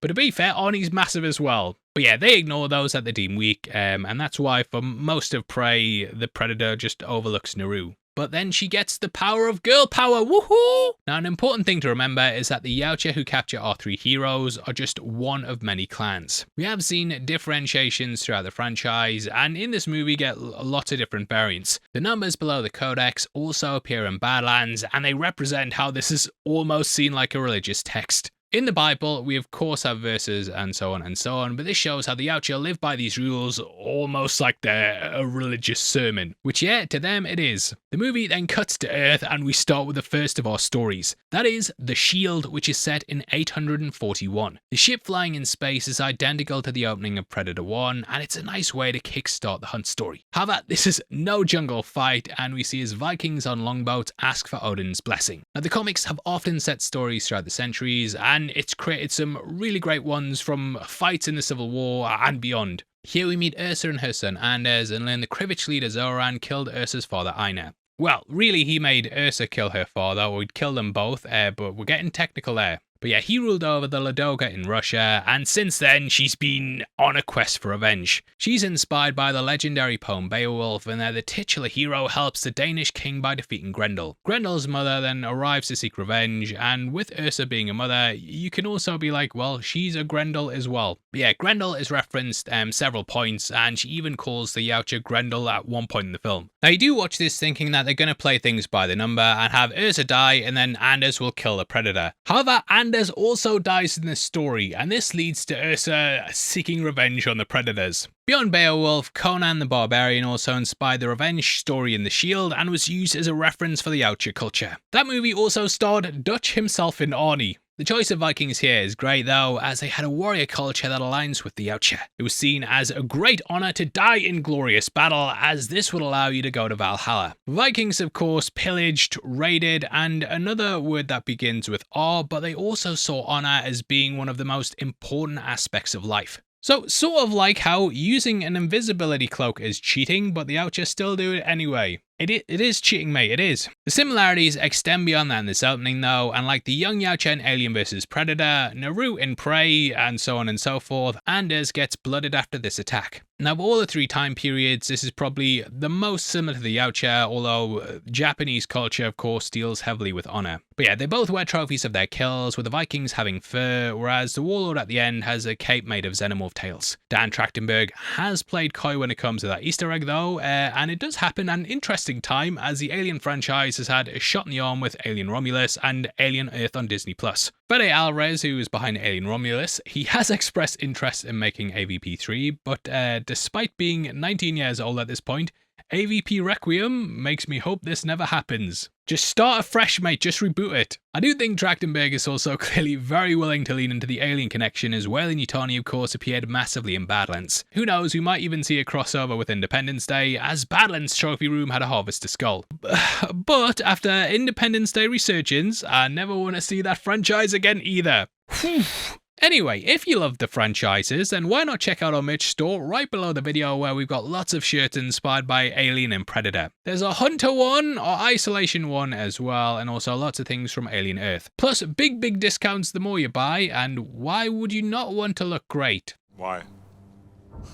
What do you mean why? 'Cause you can't. Why? Anyway, back to this. Ursa's clan seem to have been on a long journey of revenge, and she thinks she'll finally face her father's killer tonight. She's a shield maiden, which ties in the name of this chapter, and was a term used to describe a woman who fights with the men. We also see the Algiz rune, which has come to mean protection, just like what a shield's used for. The rune in text and filled with blood, and we see the aftermath of the battle. The Vikings have wiped out their enemies, except for one guy who's been left alive to be questioned. We see the guy's fellow soldiers dead on the floor in a wide shot, and though this might be a reach, I did see a lot of similarities with the guy being strung up on a leafless tree, resembling the world tree from Norse mythology. Was gonna say Ysadril there, but I messed it up, so I tried to drop it out the sentence, and it didn't really work. But yeah, beyond that, this also might be a reach, but it reminds me of Prometheus and God of War 2, especially as both had their torsos damaged. I was also reminded of Mimir from God of War 2018, and he was tortured by being attached to a tree and basically left there forever. That game is of course also tied to Viking mythology, so potentially this is just building off all their legends. Kratos of course also has a red mark across his face, and in our Badlands breakdown we pointed out how Trachtenberg had been clearly influenced by those games too. But video games is how I learned most of my history in general. For example, did you know that Leonardo da Vinci made a flying machine for an assassin? Did you know that? But either way, Ursa questions him, asking where Zoran is, and it turns out he's built a huge fortress overlooking Lake Ladoga. Receiving this information, Ursa tells Anders to kill the man by giving him a merciful death. It's more of an insult though, as the man will not reach Valhalla because of this. The guy also says that he'll haunt Anders if he kills an unarmed man, and in a way, both he and his mother are cursed, and they pay for this dishonorable attack. He dies, and she's of course transported to a Predator gladiator planet, and both are hunted from this moment forward. Due to the Predator's cloak as well, you could even view it as being almost like a spectre, which stalks them through the land because of what they did here. Upon resting, we then hear how Ursa's desperate to reach Zoran before the overwinter. If this sets in, then she'd have to wait a whole season before getting her revenge. However, her rushing ahead just leads to more pain, and in being so desperate to get revenge, Anders dies because of it. Cutting to her as a child, we see she appears a lot like Aloy from Horizon Forbidden West. It's here that her father also marks her face with his blood as she's forced to kill him. This mark is something she later recreates with the war paint, and it's almost like a permanently blooded scar covering her eye. She's heavily fixated on revenge, so being over her eye also feels symbolic as well. You might also notice that once she gets revenge and kills the guy, later in the story the face paint disappears, showing that the mark has been fulfilled. We also learn that the face paint is the mark of their leaders, being passed down from father to son and now father to daughter. The monster of rage and revenge was born inside her in this moment, and this can only be killed by killing Zoran. Now, the tales of the Vikings were also filled with Valkyries as well, who are heavily connected to death. Ursa was described as the Valkyrie of the Northern Sea, and it all ties back to this moment. We then see that the raiding party are being watched, just like Dutch's squad in the first Predator movie. Even like the way we zoom in on the tree, it is just like before we saw the Jungle Hunter's POV. We then see Ursa's crew arriving at Zoran's fortress by the lake, and you might notice that her weapons are two shields, which is something I am almost certain that Trachtenberg lifted from AC Haller. Why? What do you mean why? 'Cause you can't. Why? Well, he actually hired that game's composer for Prey after playing the game. That is Shara Shashrana, and she also scored Predator Badlands after this. In addition to this, Valhalla also had the option to play as a female protagonist who led a group of Vikings, so there's that too. The action here though is very bloody and brutal, and she fits in right with Dutch, Mike, Naru and Royce. Now those shields are mainly used for defense. We see she goes berserker and uses them as a weapon. This is very similar to God of War as well, where Kratos uses his shield in a similar way. That actually inspired the Predator's shield in Prey, and in both that and this, the bearers use it as a way to behead their opponent. I love how we follow her from behind as well, and it's just such an incredible scene. Finally, she makes it to her goal, sees Zoran, and then is met with her. Who? Star-Lord, man. Legendary outlaw. The girl got done drapered. I feel bad for you. I don't think about you at all. Like some Thanos, I don't even know who you are, and or Cyril type shit. Her entire life has led to this whimper though, and he reduces her to simply being a woman. He makes fun of her and rattles off how ashamed her dad would be, but Anders takes him down mid-rant. Now technically, Anders has stolen Ursa's kill here, which is a big no-no in the Yautja Code of Honor. Zoran was also unarmed, and this is why the Predator blasts him first. The alien then strikes and pretty much just fucks the entire team up. I really like how Trachtenberg chooses a fairly low-tech weapon for this Yautja though, and with this being set over a millennia ago, it makes sense that they'd have more primitive tech. So this Yautja doesn't have the trademark wrist device. Instead, he has a concussive blast gauntlet which has replaced his severed hand. It shows the alien's adaptability and how even after being injured, they'll come back with something lethal. You might also notice that the creature also needs to reload it, which again plays into that low-tech motif. We then get a good look at this Yautja who's wearing a helmet similar to the Jungle Hunter, although you can see his mandibles. He's a hulking beast though, and might even be the tallest Yautja to date. He seems a bit similar to the upgrade Predator who was massive in the Predator, or the Berserker Yautja from 2010's Predators. We then get a trademark trophy pull, which is unique as the Yautja uses his concussive blast to rip it out. Ursa then goes into a rage as Anders is targeted, but the lad gets trapped under a beam. Her revenge has led to her clan being wiped out, and her son's killed as the entire building collapses. It's a great moment though that really shows how Trachtenberg's utilized animation, as CGI here in a live action film would cost a fucking shitload. A lot more than our membership, which is only 99 cents a month, and it's an early access to a video every week. You also see the sound waves hit Ursa as she tries to shield herself, but doesn't work well and they just simply melt away. This is her quote-unquote waterfall moment though. It's a trope in the franchise which calls back to Dutch escaping into the river while running from the Jungle Hunter. In these films, it's when the character sinks to their lowest point, pun not intended, but they come back stronger. But yeah, we saw this in Predators, Prey, and Deck also went over a waterfall when escaping from the clutches of Weyland Yutani. She then goes to swim to the surface, but we see she's trapped under ice. It's a gorgeous scene, and the screen splits in half with the Yautja trying to work out what's happening. He then demasks like in Predator 1 and Predator 2, but we don't get Ursa calling him one ugly motherfucker. No! We can see though that we're in a longboat graveyard here, and it makes for a really eerie setting. Beyond that, it's also an environment where a heavy predator can have their size used against them. It can crack through the ice, and we see as it also slides back upon using the Soundwave Gauntlet. As the series has mentioned, the Yautja tend to go to Earth during the hot seasons because it's a climate that's more like their home planet. So it's easily outsmarted, and Ursa uses a ship anchor to crack the ice and then eventually weigh it down. Also, when watching it for this video, I did wonder if Trachtenberg took inspiration from Alien vs Predator 1, as the alien queen was sent to the depths of the Antarctic just like the Yautja here. She also uses the concussive blast against him, which sends him flying backwards just like it did on the ice. We then see her walk to her son's body. She's lost everything on this quest for revenge, and he asks if he killed the monster. He then fades in her hand like a body in GoldenEye, and we see her in her current predicament. She's locked up in a Yautja prison vessel, and we then cut to our next hero. That is Kenji Kawakami, who's the hero of the second story, and we get a super cool Easter egg here. Both brothers are voiced by Luis Ozawa Shanshen, who voiced Hanzo in Predators. He was actually named after Hattori Hanzo, with Robert Rodriguez giving a nod to his collaborator and friend Quentin Tarantino. Because of the connections though, it is believed that these are his ancestors, which is an Easter egg I love. This isn't the first time that Yautja have fought in Japan either, and we had Predator Blood Feud, where an old Yautja went to fight a descendant of someone he fought in feudal Japan. We also had Aliens vs Predator Eternal, where a Yautja fought an opponent in a near future Japan. Then there was Predator Xenogenesis, where a Yautja fought against an immortal swordsman. As the story starts, we hear the line, "The leaves of a tree grow side by side, brother, yet when they fall alone." We then cut to a leaf falling, which is joined by a second before we focus back on the one. This represents the two brothers and how they'll be parted, come back together, and then we'll end with just one, which is also another theme of Predator in my eyes. In most of the movies except Predators, a group goes into a battle together only to end up with a last man standing situation. Or woman. Looking at you, Naru.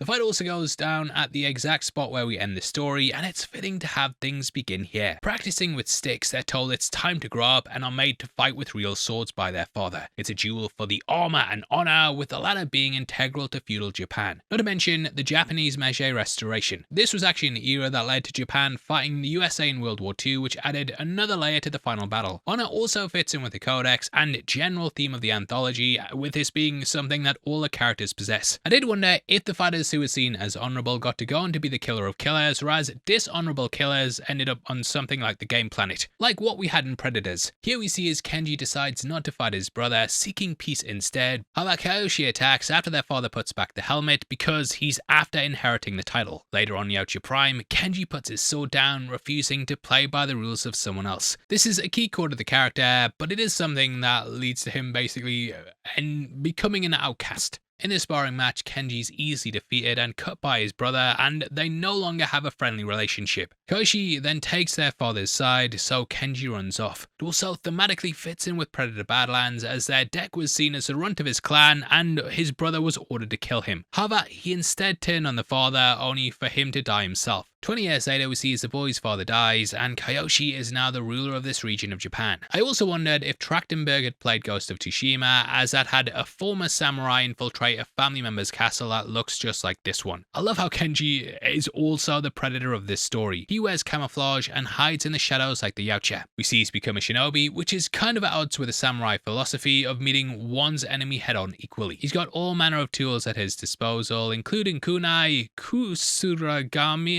and ninjato. Whew, but it's just like the various weapons that the Yautja have in their arsenal, with the arming up scene being very similar. In the concept art, he also had a wrist blade and a circular blade, which was more in line with their technology. But yeah, it's a great flip on the usual stories we've had so far. However, he's not the only hunter here, as we also see the Yautja. At first, it seems like a statue, but it then moves and we see through the predator's thermal vision. Kenji then infiltrates the area by using a log in order to take out a god silently. It puts him on the Yautja's radar though, as the alien sees Kenji's body heat while carrying the god. My, how the turns are tabled. The stalker has now become the stalkee, as the Yautja watches Kenji climb up the wall and get closer to his brother. Kenji then sees Kyoshi, but he also notices the shimmer of the Yautja's camo. This reminded me a lot of Mike being dumbstruck by the City Hunter's camo in Predator 2, and the moment of hesitation causes a problem as a god basically spots him and is about to sound the alarm. However, Kenji swings into action and stops the god from hitting the bell. It's all for nothing though, as another sentry raises the alarm, so he goes on the attack. The smoke bombs look stunning here, and we watch much from his POV as he strikes down the gods. Again, he is the Yautja here, and it's akin to the Penthouse slaughter in Predator 2. Also love how this has no dialogue, and Kenji touches the mark his father made in the past, which does feel a lot like Ursa's mark on her face. You get everything they're putting across though without them even saying a single word, and it works so well in the movie. Now the dialogue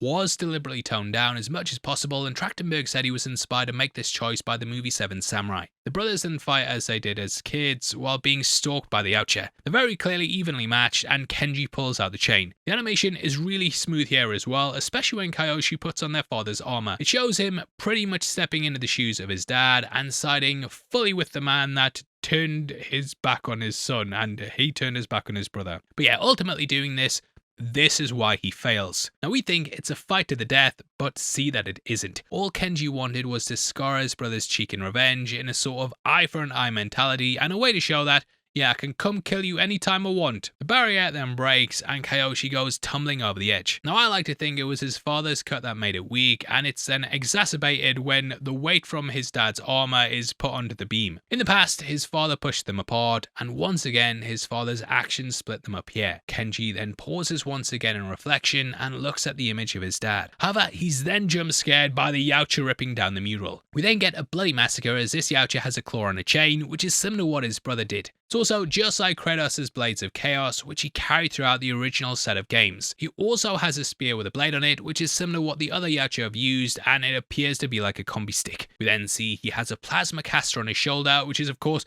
a big franchise staple. Interestingly, he has two side by side, and I did wonder if it was a callback to Wolf having one on his shoulder in Alien vs Predator Requiem, which you can check out the breakdown of that on the channel now. It was the best day of my life. But yeah, this is the bloody and brutal Predator we've always wanted. Kenji almost escapes, but the Yautja literally has something up his sleeve. It's a wrist launch bomb, and the way it pops out of the gauntlet and glows reminds me a lot of the levitating explosives in Prey. The Yautja then gives himself away despite being cloaked, and Kenji stabs him in the foot, which is a bit of a rookie error. The pair then race across the rooftops, and Kenji hits the pursuer with a kunai, damaging the wrist gauntlet. We then get this story's quote-unquote waterfall moment as they fall into the river. Kenji even crawls under the riverbed just like Dutch. Kyoshi then appears still alive, and though they fight, he pushes Kenji away to save him. He's then skewered in the process. This moment is very similar to Prey, and the siblings Naru and Tabe are confronted by the feral predator at the Voyagers camp. Both Tabe and Kyoshi are stabbed by the wrist blades, and both also fall in the fight against the Yautja. The claw chain is also shown to be insanely sharp, with it cutting easily through a tree. Cutting through trees is just like a staple of Japanese anime, and it also reminds me of the net used in AVP 1. We then see as it gets used against him when Kenji baits him and sticks bombs in the claw, which is similar to how Torres uses the chain to his advantage in the bullet. And we think the Predator is dead as he slams into the wall, but really he's just cloaked. The brothers then think it's safe to duel, but a leaf lands on the Predator. This all ties back to that opening moment, and I also love how there's like no break in their feud. Like no moment where they're even like, what the fuck was that? It's just like, alright, that's done, let's get back to the fight. Japanese legends are of course filled with dragons, and I did wonder if the design of the creature here was meant to mimic how they appear there. Because yeah, just in the same way, you know, we've heard predators described as being devils and demons, and even Grendel,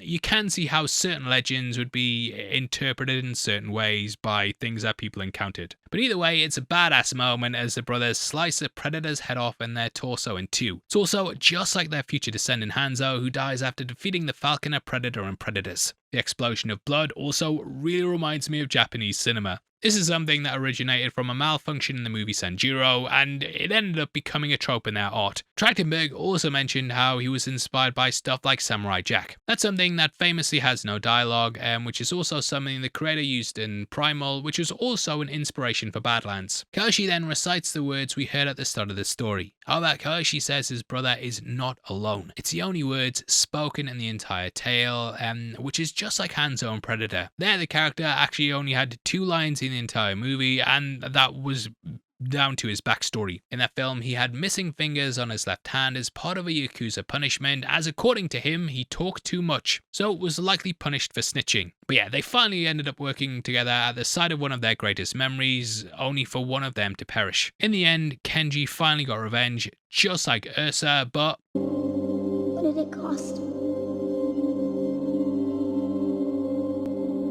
Everything. Now it seems like the family constantly find themselves targets of the Oucher, as we know in the expanded lore that Hanzo's brother was also taken by one of the creatures. That was the story that went down in Aliens vs Predator Ultimate Prey, and yeah, it seems like this family just cannot catch a break. But yeah, since they're descended from like the leaders of a feudal Japanese warlord or something, yeah, makes sense the Predators would constantly be like, fucking get the kid in. We're Nepo baby hunting. We then transition from Japan back to the cell that our 3 Predator killers are kept in. I really like how it transitions from Ursa to Kenji to Torres, and it's almost like you're picking a character in a video game. Torres is totally unlike the other 2 though, and in general, you know, Predator killers are seen as stoic badasses, but it's actually fun to see a young hip warrior. He's voiced by Rick Gonzalez, who was fantastic as Wild Dog in the Arrowverse, and yeah, he's just a great character in this that we as the audience are supposed to relate to. But yeah, he's from the 40s, so I'm not sure how they're bloody old fogey, but yeah, we cut to the 40s, and finally get a Predator movie set in World War II. Keyes mentioned that the US government have been aware of the alien race for a long time, and the Oucher were known to be active during the Battle of Iwo Jima. They were also spotted during the Battle of the Bulge, and Greyback from Predator 2 also may have hunted during World War II. Paying close attention to him, he actually had a US 2nd Infantry Division badge on his arm, so yeah, fans have kind of filled in the backstory. And beyond that, the Oucher even took out Nazis in Predator Demon's Gold. But this story isn't one of American GIs fighting a predator in the jungle, or even a frozen battlefield. Instead, it's a fighter pilot story that finally shows the Oucher ships in a dogfight. You see as Torres remembers his life pre-war, and here In the Mood by Glenn Miller. Interestingly, Miller enlisted in the US Air Force during World War II, and the connection gets even stronger as a musician actually went missing during the war. He was in England playing at military bases and for the BBC, but he wanted to fly to France following its liberation. At the time though, the flights were cancelled down to the bad weather, and thus he sought a non-passenger plane to take him to the country. However, this flight never landed, and to this date, his fate's a total mystery. And I'm not saying it was Predators, but now obviously, you know, if flights are getting cancelled for bad weather, it's probably the bad weather.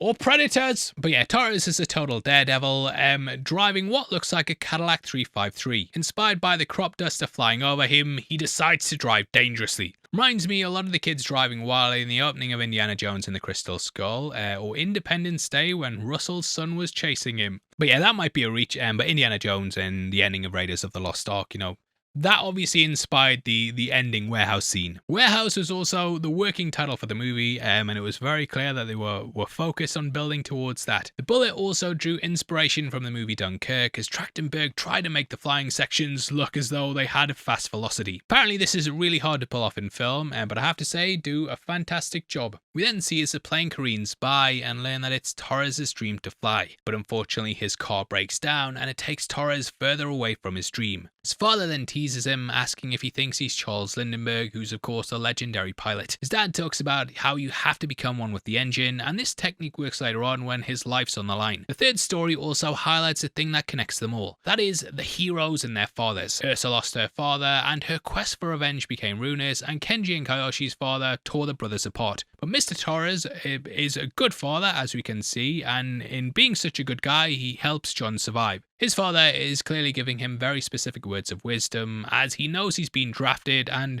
then drops this bombshell on Torres. Though he's excited, there's also the sense of him being anxious about what lies ahead. We then see that the story is called The Bullet, and that's the name of his plane, and the star is of course a symbol of the US Air Force. The Bullet also links the titles of the stories together, as each one of them is named after the hero's weapon. So Shield for Ursa, Sword for Kenji, and Bullet the plane for Torres. Now as we see, he's been drafted as a pilot, but he's currently grounded due to his plane malfunctioning. However, using the skills he learned back home, he's attempted to fix it up. We then meet his mentor Vandy, who's voiced by Michael Biehn. He was of course in Aliens, and joins Bill Paxton and Lance Henriksen in acting in an Alien, a Predator, and also a Terminator movie. Torres then gets in his plane, but he's unable to get it up and running. Vandy then channels John's father as he tries to instill in Torres that you need to know how to fix your plane to fly it, and kind of becoming one with the plane. Now Vandy actually went through a lot of different iterations, and the final version is the father figure that we see here. But at first he was a friend of Torres, but they then changed him to being a bully. That was thought to be a bit adversarial though, and they wanted a relationship that was different to the previous two protagonist partners. Thus, we ended up with what we see here. The pep talk is short-lived though, as his fellow flyboys return and reveal they've been attacked by an unknown entity, or a UFO. We've just been doing a big breakdown of the X-Files, trials, and during the time, you know, there was lots of reports about pilots seeing strange ships in the sky. So yeah, it is kind of playing into that, and we see as an injured soldier says he's never seen anything like it. We then learn that the pilot's engines were attacked first. The Yautja tech allows the pilot Predator to home in on them, as this is of course a major heat source. Upon examining the plane, Torres then realizes that the situation isn't as it seems. He finds a piece of Predator technology which only reacts upon being heated up. During this, Torres also says, "What are you?" which is similar to what Dutch said to the Jungle Hunter. "What the hell are you?" Who are you? We then cut to Vandy and co fighting against enemy forces from Vichy, France. In case you don't know, this was a French collaborationist regime that ruled the south of France after Germany invaded the country. Marshal Philippe Pétain signed an armistice and formed a brutal regime fought with racism, anti-Semitism and also homophobia. Vichy's influence then spread to North Africa, where we see Torres flying through later. Torres tries to sound the alarm that there's an enemy up there that's not on either side though, however the Texas Aces are out of range. The only way now is to get his plane working and fly out himself. He then becomes one with the plane like his father did with his car and manages to get airborne. The story then follows the beats of the others and the Texas Aces are wiped out by the Predator. The Aces have successfully taken down the enemy though, and the Predator emerges after seeing they're the strongest side. The species of course wait until they have a worthy opponent, just like kind of when they saw Dutch kill that camp in the first film, and this is when it chooses to make its move. It's another great scene though, and a completely different style of hunting than what we've seen before. We'd usually expect to see like a Yautja drop from a pod or jumping out the back by now given the ship, but I love how Trachtenberg manages to weave both fan service and a bucking of expectations together. Having a dogfight in a Predator movie doesn't sound like it should work, but it really does. Torres also figures out the rules, so to speak. Don't engage or appear as a threat and you'll be left alone, it's all good. Falls on deaf ears though as the ship appears and starts to clean house. We see the craft from behind as it decloaks, which is a similar shot to the one that Trachtenberg used in Prey. Rather than being the drop and deploy ones that we've seen before this though, the ship seems designed solely for fights like this as it has two large jets on the back, which appear like rockets. The conflict in general was heavily built around the development of rockets, and Germany was far ahead of the Allies in that regard. The V1 rockets were capable of hitting London, and we also had the looming threat of the V2. So seeing this rocket would scare the crap out of the pilots, and it represents the advanced technology of the time. The ship also doesn't use plasma or energy weapons, but opts for kinetic weapons instead. Kind of seems like an intimidating pirate ship, and even uses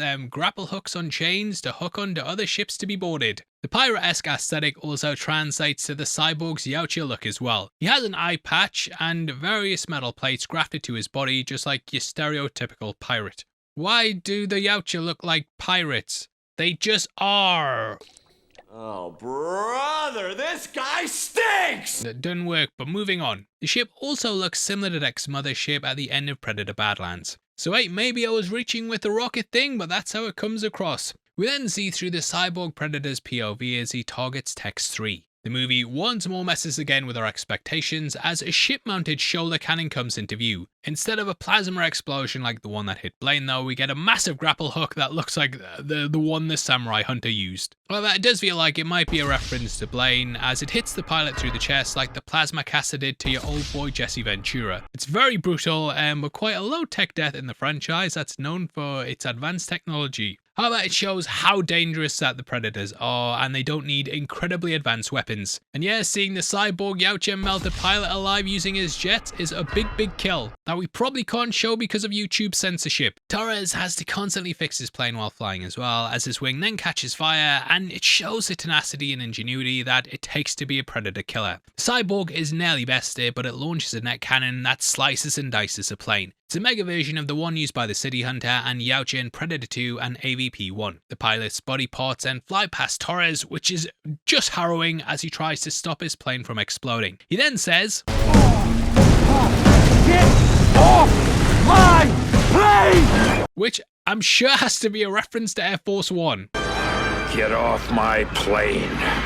Torres then gets another clue on how to defeat this Predator. The falling plane is hotter than his plane's engines, and as such, the Yautja's weapons target that instead. Vandy then says no one's coming to bail him out, which is a sentiment that his father expressed when he was drafted. Torres works out though that they need to climb high to cool their engines and then cut them so they can't be targeted. His mentor though sacrifices himself so that Torres can get away. It's a bold strategy, Cotton. Vandy is killed by what looks like the Yautja Shuriken from AVP 1 and 2, but it has extremely hot ropes instead of blades. Sadly, Vandy's plan doesn't work as the ship shrugs off the explosion, but hey, at least Torres is invisible to the Yautja for now. He manages to get one over on the alien as he shoots out one of the engines using just the inertia of falling. But unfortunately for him, he's heading towards the ground and will have to turn his engines on. He swoops through a city to get away, and this reminded me a lot of Indiana Jones in the Great Circle, where you fly a plane through Shanghai. This is a great sequence though, and again, it showcases the virtues of making this movie animated rather than live action. Torres then leads the alien into the middle of a naval battle, and the flak wrecks the spaceship. However, it manages to come back from a direct hit from a ship's gun. I just love the shot of it flying underwater though, and it's almost akin to something like Jaws. It also reminded me a lot of that AJ Styles Undertaker meme. He then takes inspiration from his father to flood the engines, as it's not him that the Predator targets, but rather the plane itself. We then get another callback when he says, Come on, you son of a bitch, shoot me down! Which is just like Dutch saying, Come on,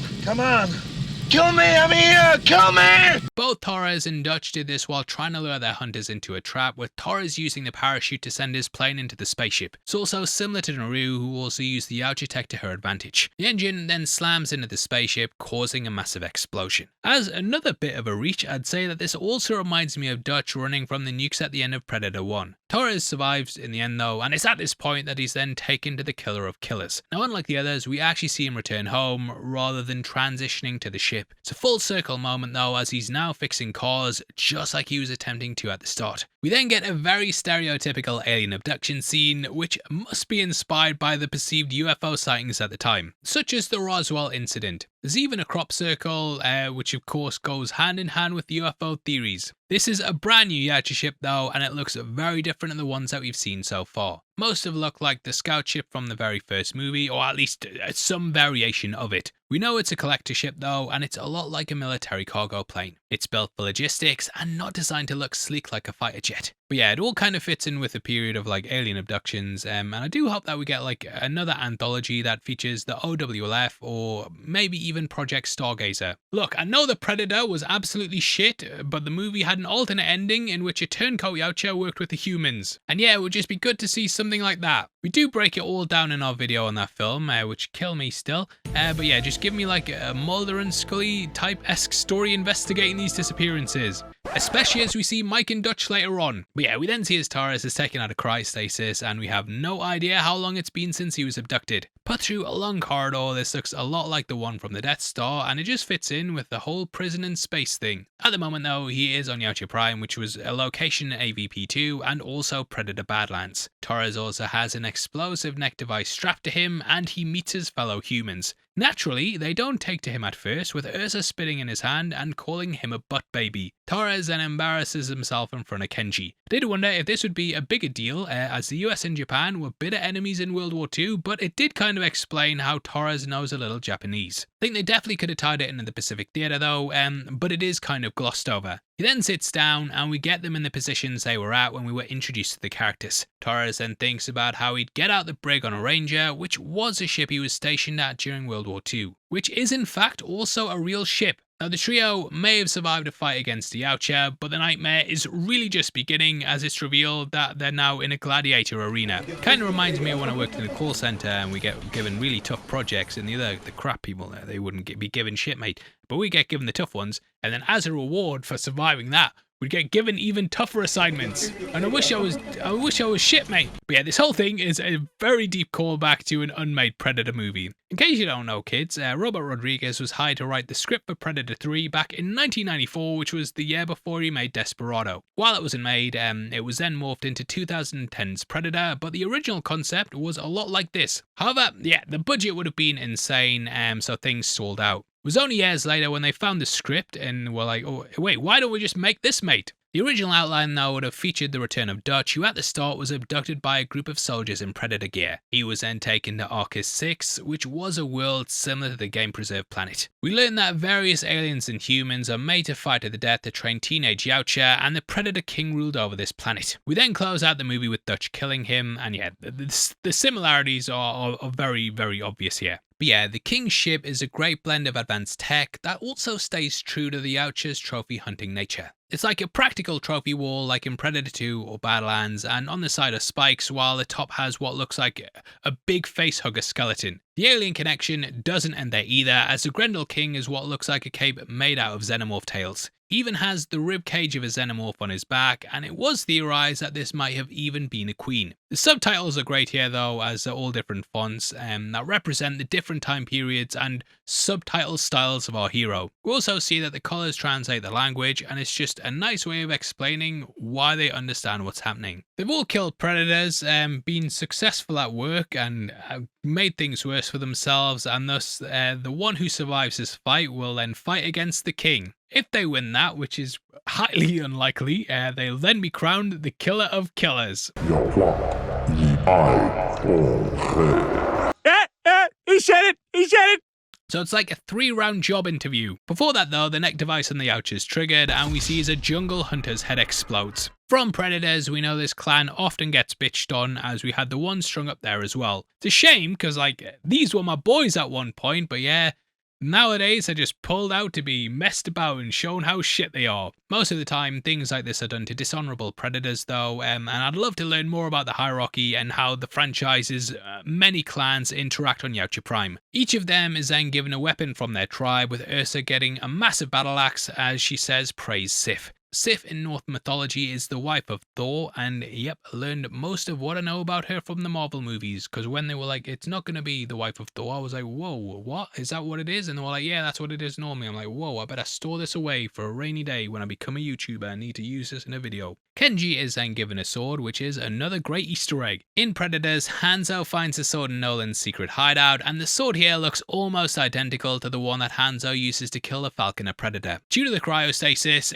it's even possible that this is his descendant's weapon. We then get the return of the Raphael Adolini pistol. This first appeared in Predator 2 when Greyback handed the weapon over to Mike. It said Raphael Adolini 1715, and the backstory of this pistol was expanded upon in Predator 1718. There, Adolini's crew turned on him after he wanted to return the gold that his crew had looted from a church. Greyback then turned up and teamed up with the captain, and they were about to fight only for someone to shoot the captain in the back. Before dying, Adolini handed his pistol to the Predator, who then handed it to Mike. The pistol then returned in Prey, and the comic backstory was retconned to Raphael being a translator instead of a pirate captain. Feels like Passy the parcel a bit, or Passy the pistol, but them abducting Naru explains how they got it back here. It's funny as well, because like the weapon's so old and Torres has no idea how to use it. Each of the three must now fight to the death for a chance to kill the Grendel King, and we see that Kenji tries to communicate that they need to work together, but the language barrier just gets in the way. I did find it funny as well that the Yautja devices can clearly translate like Japanese and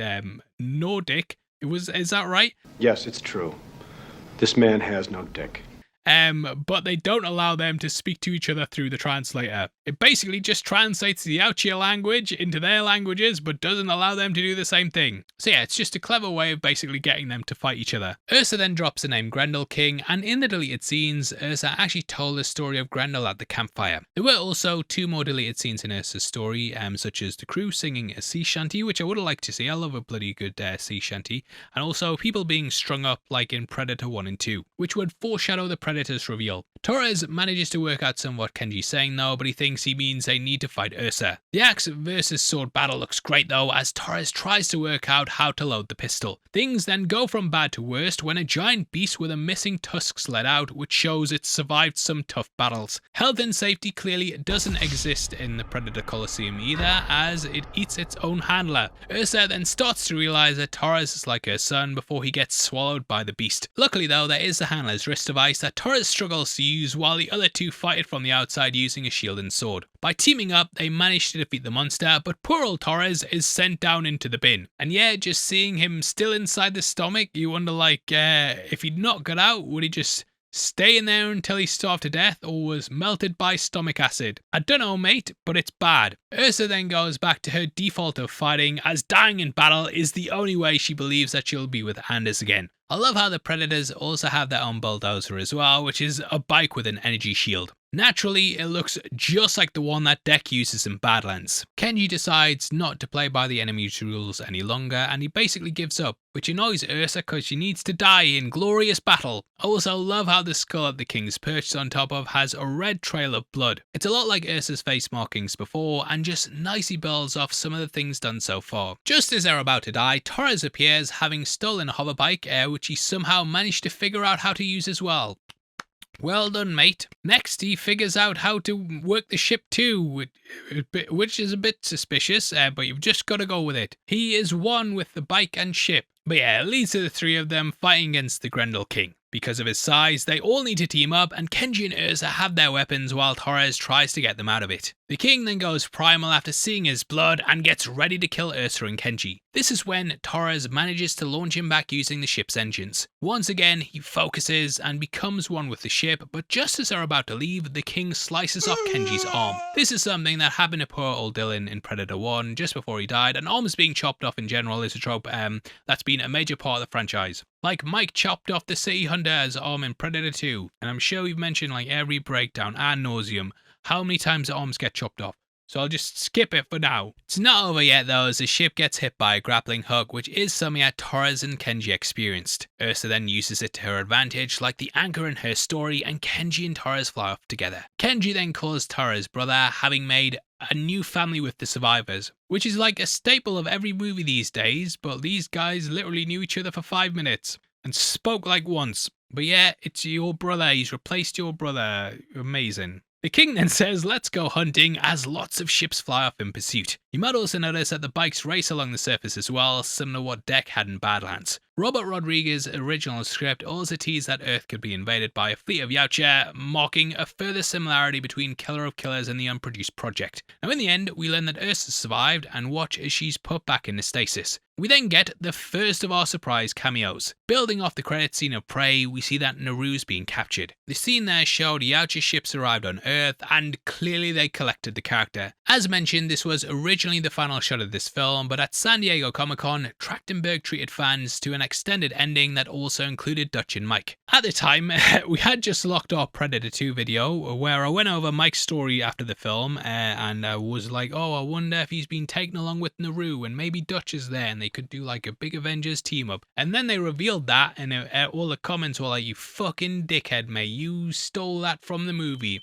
And I was like, mate, we're right these months in advance, and Predator 2's been out since like the 90s. I've thought it for a while. But yeah, beyond that, nearly every Predator movie almost has had a return of Dutch, and finally it seems like the badass himself's returned. The novelization of Predator 2 though explained how Peter Keyes interviewed Dutch about his experience in the jungle, and Dutch then escaped, which led to his brother John searching for him. The soldier then became like a mythological legend, and he popped up in some of the most dangerous battlefields in the world. He appeared in LA after the events of Predator 2 and ended up working with Adam Garber from the OWLF. Later on, he had experimental Yautja DNA injected into him after a Yautja hunt left him at death's door. At some point though, he was captured and sent to this warehouse. Regarding Mike, he retired from the police in 2022 and began working as a gang war consultant for various police forces. At a convention in Rio de Janeiro, he realized that a Yautja was hunting gang members once more. He then managed to apprehend a rogue Yautja, who was then taken away by others of his kind. So he was also taken at one point, and I think Trachtenberg might utilize some of this stuff moving forward for the expanded universe. However, as it's across multiple books, I wouldn't mind him coming up with his own lore moving forward. But yeah, we'll have to see, and that's it for the video, and I have to say, I just love this movie. It feels like a love letter to the franchise, and I just hope it builds towards more. Having an animated anthology series of movies while also having more live action films is the dream, and one day maybe Disney will unvault the AVP anime series Aliens vs Predator Annihilation. But we have to pray for that, pun not intended there, but yeah, I'd love to hear all your thoughts on this film. After reviving the Predator franchise with 2022's Prey, Dan Trachtenberg has knocked it out the park this year with him dropping 2 Predator films in the space of 6 months. His third installment switches things up and gives us the first Predator film from the perspective of a Yautja. Bless you. Predator Badlands takes some massive swings to push the franchise into newer and bolder directions, and I can't wait to talk about it. The movie's full of hidden details and references to the films and comics, as well as its sci-fi sister franchise, Aliens. In this video, we're going to be going through it all and pointing out everything you might have missed. Without the way though, let's skip the long intro, let the hunt begin!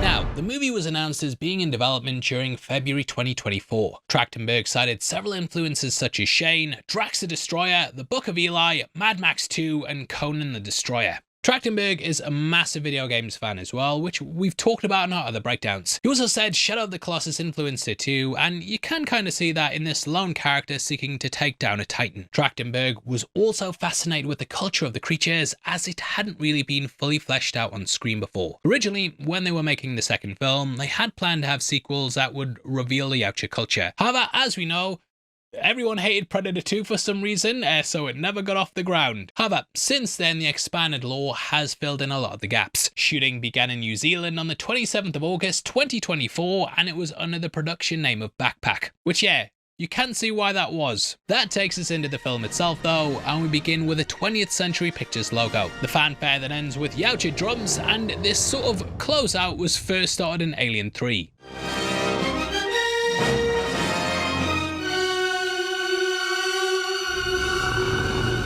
We then get an opening title crawl reading, "Yautja are prey to none, friend to none, predator to all." This is similar to how Trachtenberg began Killer of Killers with a quote from the Yautja Codex. That said, "Go forth among the stars and seek only the strongest prey. They shall be your trophy.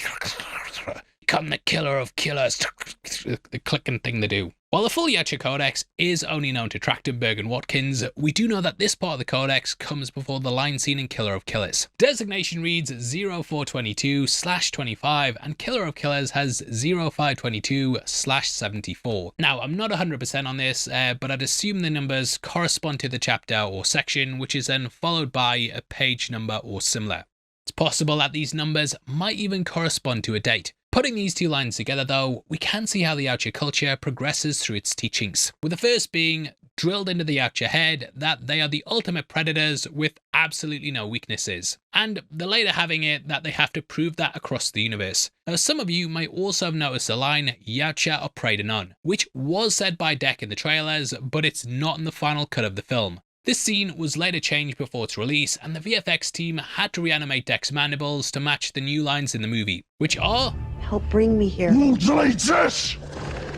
Also, if you pray to none, we have our Predator merch behind us that I think you guys are going to love at the merch store below, and you get a discount every shirt you buy more. But watch the video, yeah? Put your money away for now. We then open the film to a shot of Yautja Prime as Deck makes his way across the barren landscape. Something I love about this opening shot is that we can see lots of the other native creatures of the planet. They all get eaten by something bigger until the last gets clipped by Deck's speeder. We also got a similar scene in Prey where the Predator watched the food chain in action in the forest. It shows how the cycle of predator and prey is a fundamental aspect of every form of life, and whoever's at the top's the boss. This is something we see a lot more of once Deck reaches the Death Planet. Something else I want to also quickly mention is that while we don't know what clan Deck's part of, we can see in the opening sequence that they live in an isolated region of the desert. Yautja Prime is home to many different environments such as deserts, jungles, and volcanic biomes that differentiate the species. This is also why we get slightly different appearances and clan practices. Most of the predators we've seen in the films are part of the Jungle Hunter clan, and predominantly they come from, can you guess it, the jungle areas of the planet. I got Abraham Lincoln. For some reason. So far, the exception of this has been the feral predator from Prey, who also came from a desert region of the planet. Now, I don't think this means a feral predator and Deck come from the same clan, but I do think it points us to Deck's clan being one of the isolated clans of the Yautja. We have seen other outcast clans before though, such as the Predators and AVP, which were part of the isolated clan, and if you want to know more, breakdown on the channel now. Now, as Deck makes his way across the desert, we can also see the skeleton of a huge creature coming out the sand. Obviously, this is just meant as a bit of set dressing, but just for fun, I'm gonna say it's the skeleton of a Quetzalcoatl. which is supposedly the most dangerous creature beside the Yautja, and very difficult to pronounce. However, the Riz was just something that made up the slideshow collectibles as a backstory for the masks that they made, so it's never been depicted in any of the video games or comics. So yeah, why not? Why not just say that's what they look like? It's right there. Oh, we were right there, man! Now, while this doesn't really matter, I think it shows just how deeply Trachtenberg's invested in this franchise, and he's brought together various pieces of Predator lore into a cohesive narrative for the films. The speeder bike that Deck's riding also seems to be the same type of speeder that Torres rode in Killer of Killers. I did even wonder if both of these moments were nods to Star Wars. We have the bike hovering off the ground just like Luke's land speeder, and the skeleton on the ground reminds me of the Krayt Dragon from Tatooine. The backpack scenes with Deck and Thea as well are also clearly inspired by Luke and Yoda, and also Chewie and 3PO. Making his way to the coast, Deck then enters the cave where he faces his brother Qui. I also love the way he has a reverse zipline that pulls him up instead of down. Qui uses a cloak to sneak up on Deck and says that it's time for him to earn his before the two start duking it out. They're packing plasma swords, which are also clearly based off lightsabers. According to IMDb trivia, these swords in general did feature in the Dark Horse comic, so I can't find the exact issue, but yeah, if my editors have, congratulations, thanks for putting it on screen right now. What do you mean it's not there? Are you fucking fired? Get fucked! As the brothers fight, we learn Deck's not only much smaller than his brother, but that he's yet to complete a successful hunt. Thus, he's not a full member of the clan. In the original drafts, Deck was actually going to be blind and he'd use a specialized mask to see, which kind of played off the Book of Eli. And yeah, looking through what the Predators see in those point of view shots, I'm not sure if they can see that well either. But yeah, he was going to have heightened senses similar to Daredevil, but Trachtenberg thought Deck being the runt would have a more emotional impact. As Qui has Deck on the ropes, he then tells his brother to use the caves to his advantage and not lead with rage. Deck says that he fights like their father, but Qui reminds him that he's not their dad. This foreshadows how Deck will later have to use the environment of the Death Planet in order to defeat the Kalisk, and later on he'll use the sand to beat his father. Qui then eventually gets the best of Deck, but he refuses to yield, and his brother happily sends him tumbling down the rock face. Something I also want to point out here is notice how Deck saves himself from falling by shedding his cloak, foreshadowing how he will later have to survive after being stripped of everything on the Death Planet. Qui then tells Deck that he still has much to prove in order to become a Yautja, but Deck decides it's time for another round and charges at him again with his sword. Not only is this just an awesome fight between the two brothers that kind of sets the tone for the film, but it's also the first time we've seen two Predators engage in a full-on conversation in their native language. The fully developed Yautja language in both Badlands and Killer of Killers was actually created by Britton Watkins, who's a close friend and protege of Paul Frommer. He's the linguist who developed the Navi language for Avatar. Also wanted to clarify that when doing this video because I've seen so many people crediting Frommer for developing the Yautja language, which is just not true. Put some respect on Watkins' name. Now, to develop the written and spoken language of the Yautja, Watkins went over every instance of a Predator making any kind of sound throughout the films and video games. This was then matched up with any symbols and writing. In the end, Watkins created a working language for the film that would still fit with what came before, and it sounds like a shitload of work. This also extended into the written language seen on all of Deck's weaponry. Prop master Matt Cornelius recounted how he'd tell Watkins what the device was for, and Watkins would tell him what symbols to use on the design. While not specifying which were which, some of the writings on the weapons includes activate before throwing, stand well back, 60 meters range, and don't get in the way of this. A lot of the pieces also have Deck's family crest, which I think can be seen on the shoulder pads of his armor. Watkins also went so far as to even consider that the spoken sounds of the Yautja language would be anatomically possible with the Yautja's face and mandibles. Fun fact as well, Watkins also voiced the Predator Warlord in Killer of Killers, which I did not know until researching this movie. Demetrius Schuster-Colomantangi, who plays Deck, not only had to learn this new Yautja language to deliver his lines, but since his face was being tracked using mocap, he had to speak it without using parts of his face that wouldn't appear on Deck's final appearance, which I cannot even begin to imagine how you would approach that. But he did, and reportedly had to train his vocal cords and adjust his posture to strengthen the muscles in his throat in order to fully produce the right syllables. Absolutely mental amount of work that they all had to put in bringing Deck to screen, but yeah, they fucking nailed it. We then see Deck enter the trophy room of their ship and pick up a small toy that his brother kept from when they were kids. It's here that we learn that Deck saved his brother's life when they were younger, which is seemingly why he looks after him now and is helping him train for his hunt. Deck also lost part of his fang during this, and him laying down his life like this explains why his brother does as well. Predators have a strong code of honor, and thus Kui would very much see his life as being in debt to Deck. We also have to talk about the skulls as well, which contain a T-Rex one, a human skull and spine, and also the alien from Independence Day. Fox owns that as well. Well, Disney own that franchise now, and thus it's thought we may get a crossover one day. I'm gonna buy this space whether you like it or not. Kui then gives Deck his shoulder cannon, and the brothers head to the control panel where Deck's to choose his prey for his first hunt. Kui tells Deck that it's time for him to earn his place in the clan, and that if he fails,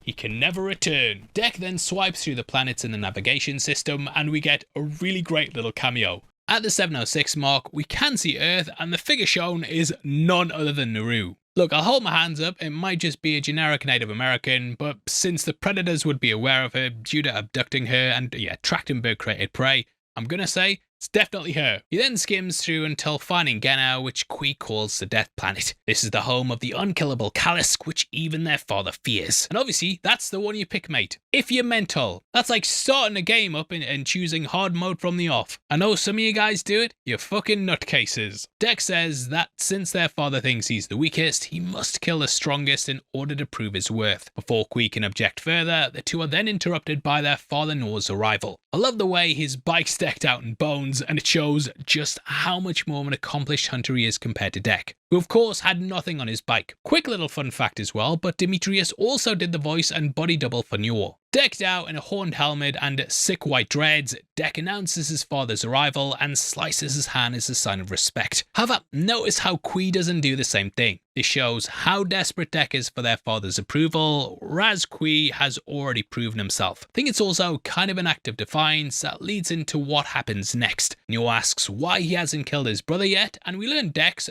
been marked for Deck, eh? Kui then says that Deck still deserves a hunt and that he will bring home the Kalisk. But Njor just laughs ha ha ha and says that he should have killed Deck in his sleep. Njor then traps Deck in an energy cage and orders Kui to finish the job. However, Kui instead frees Deck and throws him back into the ship, locking the doors as Kui faces their father. Deck helplessly watches him get Deck from behind a door, and Njor resorts to his cloak. Which is cheating, mate. It is cheating. Njor eviscerates Kui before saying it's weak to protect weakness, and he stabs him through the chest. And the winner of Father of the Air goes to... However, Kui is able to reach his severed arm and use his gauntlet to activate the ship and take Deck to Genna. He tells him to bring the Kalisk home before Njor cuts his head off. So yeah, absolutely great introduction. I really love this opening sequence as it perfectly captures the fractured family dynamic that drives Deck and all the other characters throughout the film. Putting him next to his brother in these moments, we can see just how much of an underdog that Deck is, which really helps us to build a relationship with him as our main character. This was of course an intentional decision by Trachtenberg, as he knew that making the audience emphasize and relate to a creature we've been conditioned to view as a monster for almost 40 years would be a very hard task. That's why you'll notice that in the first scene with Deck and Kui, they both have their masks on. It's only after we learn a bit about them that they take the masks off and we have a full conversation in Yautja. I think he does it expertly by first showing us something we're familiar with and then slowly introducing us to this brand new perspective. Speaking on how they approach this problem, animation supervisor Cole Rapley from Weta VFX commented, "You do go back to the 87 Predator and what they could do with animatronics then. As Arnold said, you're one ugly mother effer. How do you make an audience emphasize and respond to that creature? The movie was going to live or die on that. It's about trying to create an emotional response with the audience and to make him something you could connect to." VFX supervisor Sheldon Stopsack also spoke about how they wanted to slowly ease audiences into this new perspective of the Predator with this opening sequence by giving him a range of different emotions. There's anger and of course vulnerability, which kind of eases the audience into getting used to seeing these different emotions coming from him. The Predator's emotions then slowly build up and it makes the audience more and more comfortable seeing a different side of the creature, which I think works really well. We then cut to Deck waking up on the ship as it starts to enter Genna's atmosphere. Crashing through the planet's asteroid belt, Dek makes his way to the controls and he's able to eject himself. Such a great scene that shows right from the off just how dangerous this planet is, and it's done in one shot, which reminds me a lot of the stuff in God of War 2. It even introduces a foe for Dek who comes into things later, which is a technique that game did quite a lot. The PS2 version, mate, I'm old school. Landing on the surface, we can see the shocking grief in his face as he realizes his situation and processes everything that's just happened. I love the way how this boils into rage and he's almost in disbelief at how bad things are going. Now this was the scene that completely sold me on Dek's look in the trailer, and it seems I wasn't alone, as this was also what convinced the VFX team that this whole thing might actually work. Having Demetrius's facial performance to build around, the VFX team then took this and translated the emotion using different analogues of human expression to bridge the gap between his human face and the Yautja's inherently alien features. I am normally in favour of practical effects over CGI, but I think this is the perfect example of using CGI to enhance a visual performance rather than replacing it. One last thing before moving on, the voice of the navigation system on Dek's ship was done by Stranger Things creators, the Duffer Brothers. Trachtenberg was actually going to direct an episode of Stranger Things Season 5, but Badlands and Killer of Killers then got greenlit. They then got the go-ahead and he dropped out as he couldn't do all three at once. However, the Duffer Brothers just so happened to be mixing an episode of Stranger Things at the same time Trachtenberg was mixing Badlands, and he realised he didn't have a voice for Quee's ship. So he asked them as a sort of semi-apology for dipping out on directing an episode of Stranger Things. Realising that he's now trapped on Genna, Dek vows to bring the Calisk home for his brother and he begins prepping for the hunt. As Dek lays out his arsenal, we can see he has a couple of grenades, a plasma bow, spear, and also a shoulder cannon. Oh shit, the shoulder cannon's gone. You might have noticed that Dek's brother used this to grapple him back into the ship, and then Dek ripped it off his shoulder and threw it to the side. So yeah, that's now no longer an option. We then see another demonstration of the food chain with the vine creature and the baby dragon. Noticing something isn't right, Dek prepares for an attack, but is still taken by surprise when the jungle itself comes alive around him. His spear is taken, and though Dek stands his ground with a plasma sword, he barely manages to escape with his life. I feel like there's also some symbolism here of Dek's first fight being against a literal jungle, which are usually the hunting grounds of the predators in the films. This shows how Dek isn't like the other predators we've seen before, and absolutely everything is going to test him. As Dek looks out at the hazardous landscape of Genna, we then see him come to the grim realization of why they call this the Death Planet. It is literally made of monsters. We have creatures flying around and a giant worm thing perched on the underside of a mountaintop to the left. It's almost like it's part of the mountain itself, and this creature is a reference to the rock biter from Neverending Story, which funnily enough kind of parallels Dek's journey to stopping the Calisk. This then brings us to the title card of the film and the start of the hunt. I always like the idea of the game planet in Predators, and I like how Trachtenberg sort of expanded on that idea to give us a planet full of freaky monsters for Dek to fight. Along with mainly being shot in New Zealand, they also use the town of Te Kuti and Southhead to create the planet's diverse and vivid landscapes. The name Genna is also likely a reference to the biblical Gehenna. This is a place of divine punishment for the wicked to atone for their sins, which you can see how this applies to Genna and Dek's journey to prove himself by enduring the harsh environment. Now left with only his plasma sword after his fight with the jungle, Dek cleans off his wounds and finds an exploding slug. Once again, showing how everything is gonna kill you. Now though he's never been connected to the Predator franchise, beyond people being like, oh, Rambo versus the Predator, this does kind of feel like a reference to Sly Stallone in First Blood. There he patches himself up almost in the exact same way near a river after his first standoff with the police. Rambo is also left with just his hunting knife, forcing him to use his surroundings to face off against the cops. Also love the expression on Dek's face here as he shrugs like, oh,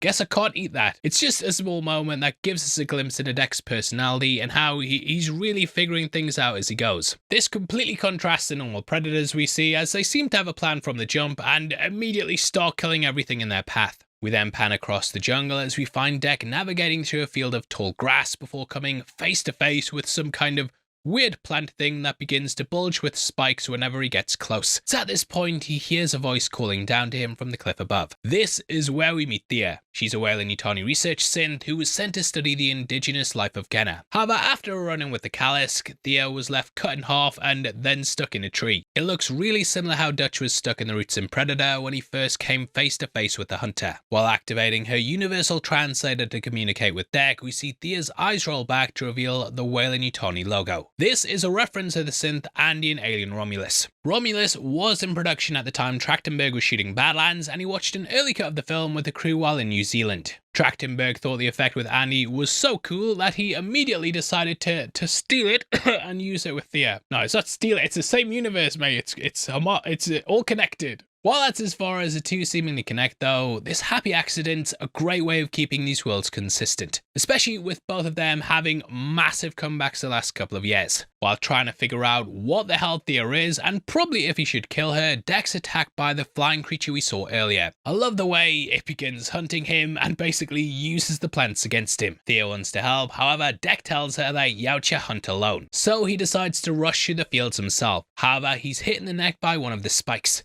As Deck begins to fall, he decides to take his chance on Thea and throws her his wrist blade while a flying dragon comes to claim its meal. Just as the creature's about to get Deck though, Thea jumps in and stabs the living hell out of it. Deck then passes out as Thea excitedly greets him, and we see her tending to his wounds as he begins to wake up from the poison. Using one of the flowers in the field as an antidote, Thea tells Deck that many Yautja have come together to hunt the Kalisk, but none have survived. She then says if he helps her find her legs, she'll lead him to the Kalisk. Seeing that Thea obviously has vast knowledge of the environment and that his wrist gauntlet containing the Kalisk information is damaged, Deck decides that Thea could be a useful tool and agrees to bring her along. And technically, he's hunting alone because she's an AI.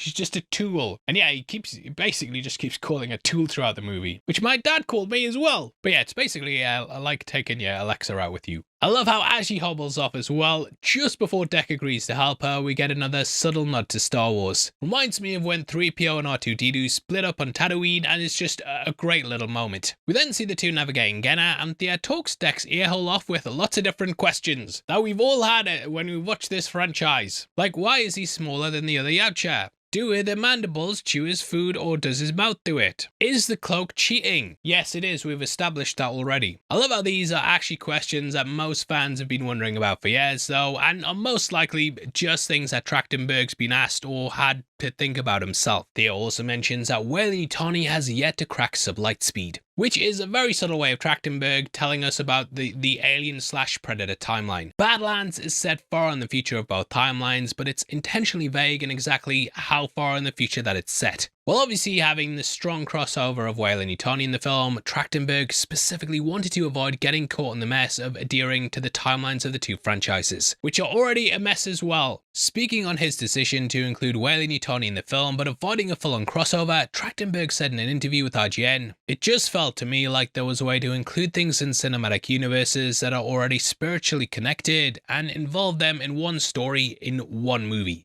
That's cooler than it being like, it's the big thing versus the big thing from the franchise. We just took Weyland-Yutani, we took the synths, and we thought there was something a little bit more elegant about that. Now the manipulation is right from the off, and we learn Thea's been programmed to be more sensitive to the life forms she encounters. But all in all, this is just to study them and use them. As the two continue on their journey, they run into more of Genna's exotic wildlife and are then attacked by lizards that spit acid, which Thea calls embrae anguisses. However, Thea is able to call them off by feeding them some slimy berries, further showing her deep knowledge of Genna's creatures. Also love that Deck flips her around so she can't lean in his ear and talk it off. Thea then goes on to explain that she and Tessa were created as a pair, with her researching subjects in the lab and Tessa going out into the field. However, one day, Tessa allowed Thea to go with her, which is when they were attacked by the Kalisk and obviously got separated. In Thea's case, literally separated. Thea says the last thing that she remembers is Tessa calling her name and reaching out to her, but that she refuses to believe she's dead. We then immediately cut to Tessa's mangled, lifeless body, which is such a good moment. She's a company loyalist, and this symbolically is shown not only in the eye, but also her forehead. The Weyland-Yutani logo is directly over her brain, and this highlights how it controls everything. Before getting to Tessa, I want to quickly point out how this conversation is the first time we can see the parallels between Deck and Thea. Deck's brother was a full member of the clan, and Tessa is a full member of Weyland-Yutani. Thea was stuck in the lab while Tessa went into the field, and both of them were kept away from the action because they were seen as weak.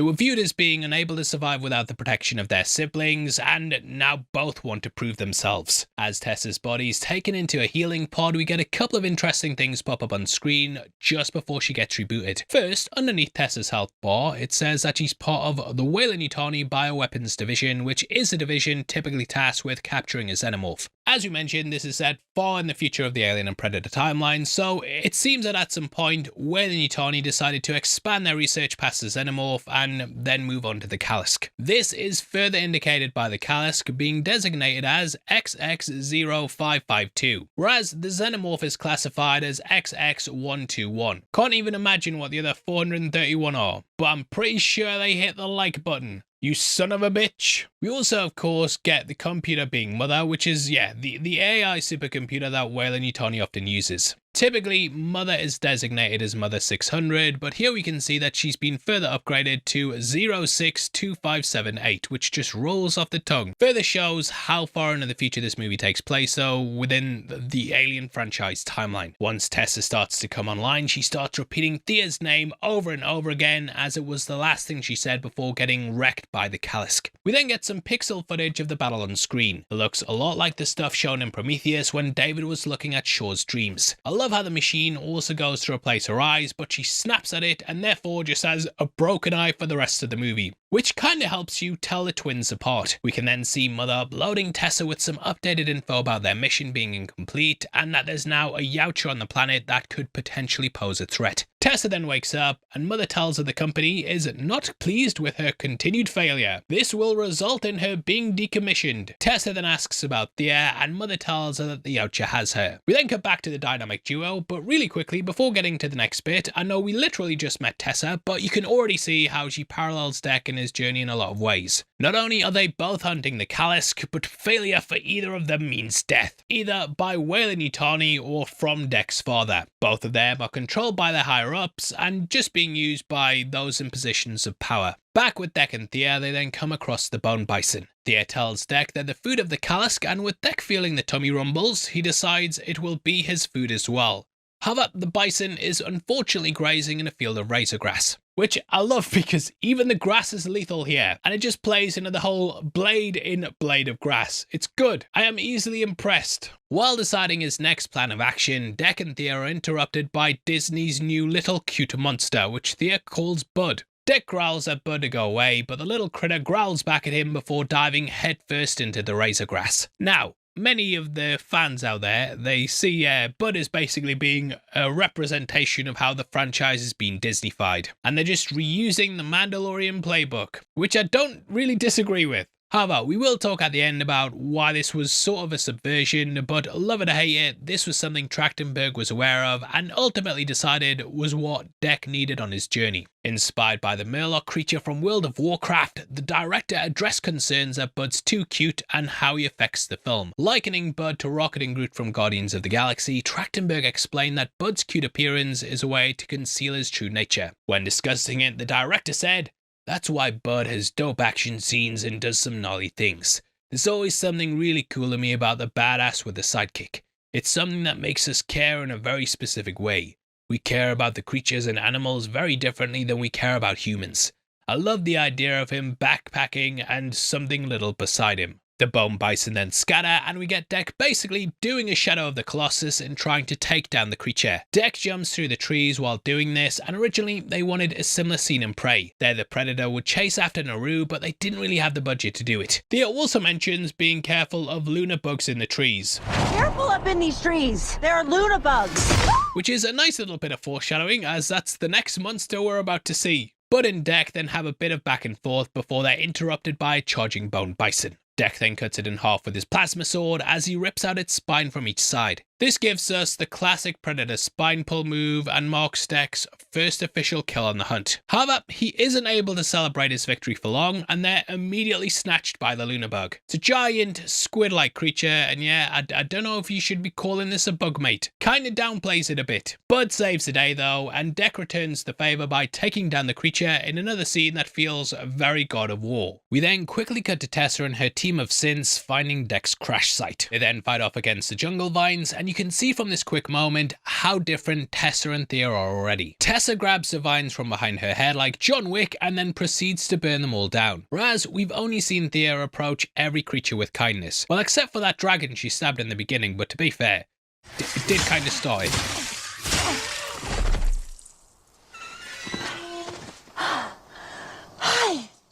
I love how all the synths are also played by the same actor as well. Just a really nice bit of casting that kind of plays in the whole replicant theme and probably saved a shitload of money on casting. Haha! We then get some bonding after the fight with Thea recounting how great the day was. Thank you, seriously, for that experience. Truly amazing. Thrilling. Truly thrilling. What was your favorite part? Deck then offers Thea some food, showing how he's earned a bit of respect for her after their hunt. However, she declines as synths don't eat food. Oh, no thanks. I don't eat, but that's very sweet. Thea suggests though that he shares it with Bud, who then spits on Deck as a thank you for the meal. Deck is furious, but Thea explains that she's mocking him as part of her clan. This later saves Deck's life as the big Kalisk smells it on him. However, this strikes a nerve with Deck in this moment, especially as he has no clan. Deck then tells Thea about his brother Qui and how their father killed him for protecting him. Notice that as Deck says his father's the one who killed Qui, we can hear the classic Predator clicking sound. This is often heard on hunts right before a kill, and it shows how angry he is at the mention of his father. You might also notice this sound is made every time he talks about the Kalisk, so it just ties into what he's hunting and what he really wants to kill. The pair then talk about what's driving them. Thea brings up how she's just desperate to get back to Tessa. Deck calls Tessa her sister, and Thea finds comfort in this as it's something she simply hadn't considered before. I guess she is. I have a sister.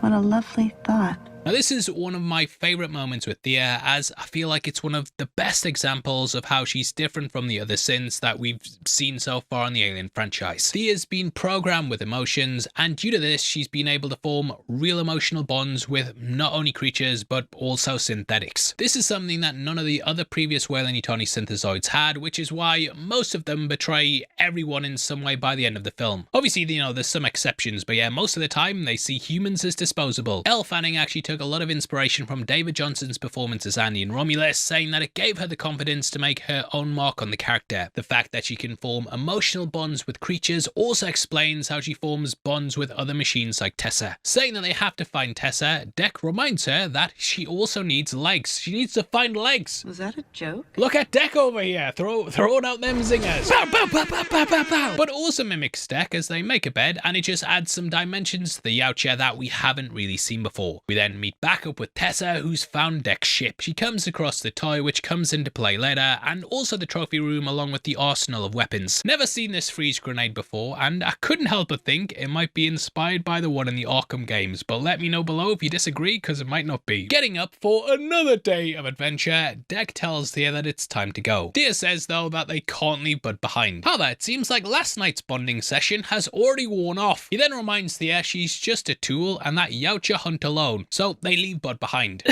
As they continue their hunt, they then stop at a waterfall, which is one of those kinds of locations that appeared in both the original Predator and Predators. Finding a Kalisk tooth, it's clear that it drinks here. Thea is still pretty annoyed about Bud, and they then talk a bit more about Qui and Nyor. I did think this scene kind of slowed the pacing down a bit, and they could have combined it with the last one, but meh, armchair scriptwriter here. Thea then tells Deck about the wolves from Earth and how the alpha wolf isn't the one who kills the most. The alpha is actually the one who best protects the pack. It definitely sits with Deck, and he emphasizes the name Wolf.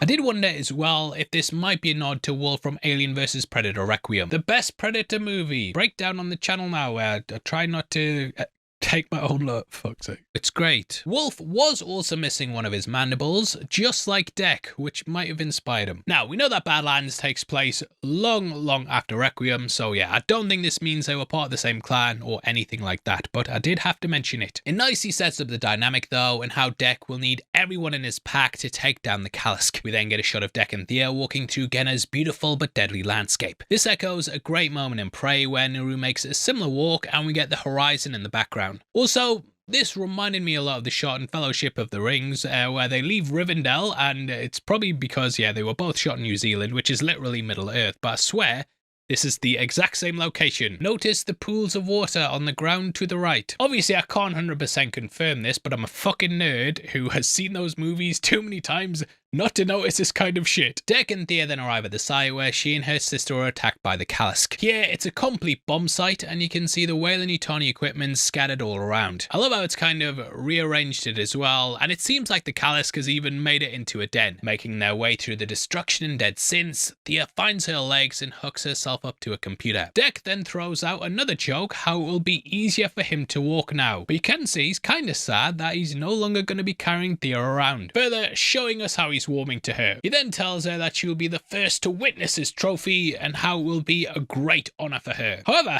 Thea then crushes the moment and she tells him that he needs to leave as she's given Tessa their location. What the fuck happened to the dynamic trio, Thea? The dynamic three, the dynamic trio, the dynamic trio! Remember when we went down the tree? Thea then reveals that Weyland-Yutani are also after the Kalisk and that she just used Dec in order to get back to Tessa. So it's another massive betrayal by someone he trusted. She says the synths are coming and that he doesn't stand a chance, but Dec says, bring it the fuck on. Even if he dies, he's gonna do it honorably, and it kickstarts a big action scene. Dec then lures the Kalisk to him by lighting oil, and we get a great shot where he turns his back to the explosion, because that's what badasses do, mate.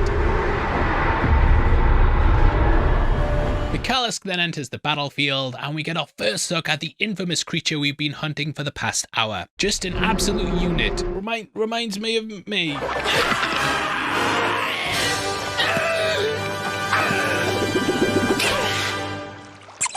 The look of the Kalisk was inspired by a lot of the creatures in the Studio Ghibli films, along with the Colossi in Shadow of the Colossus, and weird deep-sea creatures according to the notes. Which, yeah, that basically sums it up perfectly. I also want to quickly point out that this is not the same monster we saw in the Arena and Killer of Killers. While they do look similar, the monster in Killers is called the Backbiter, with its mouth located on top of its head. Dec and the Kalisk then stand off and roar in each other's face to signal it's fucking on.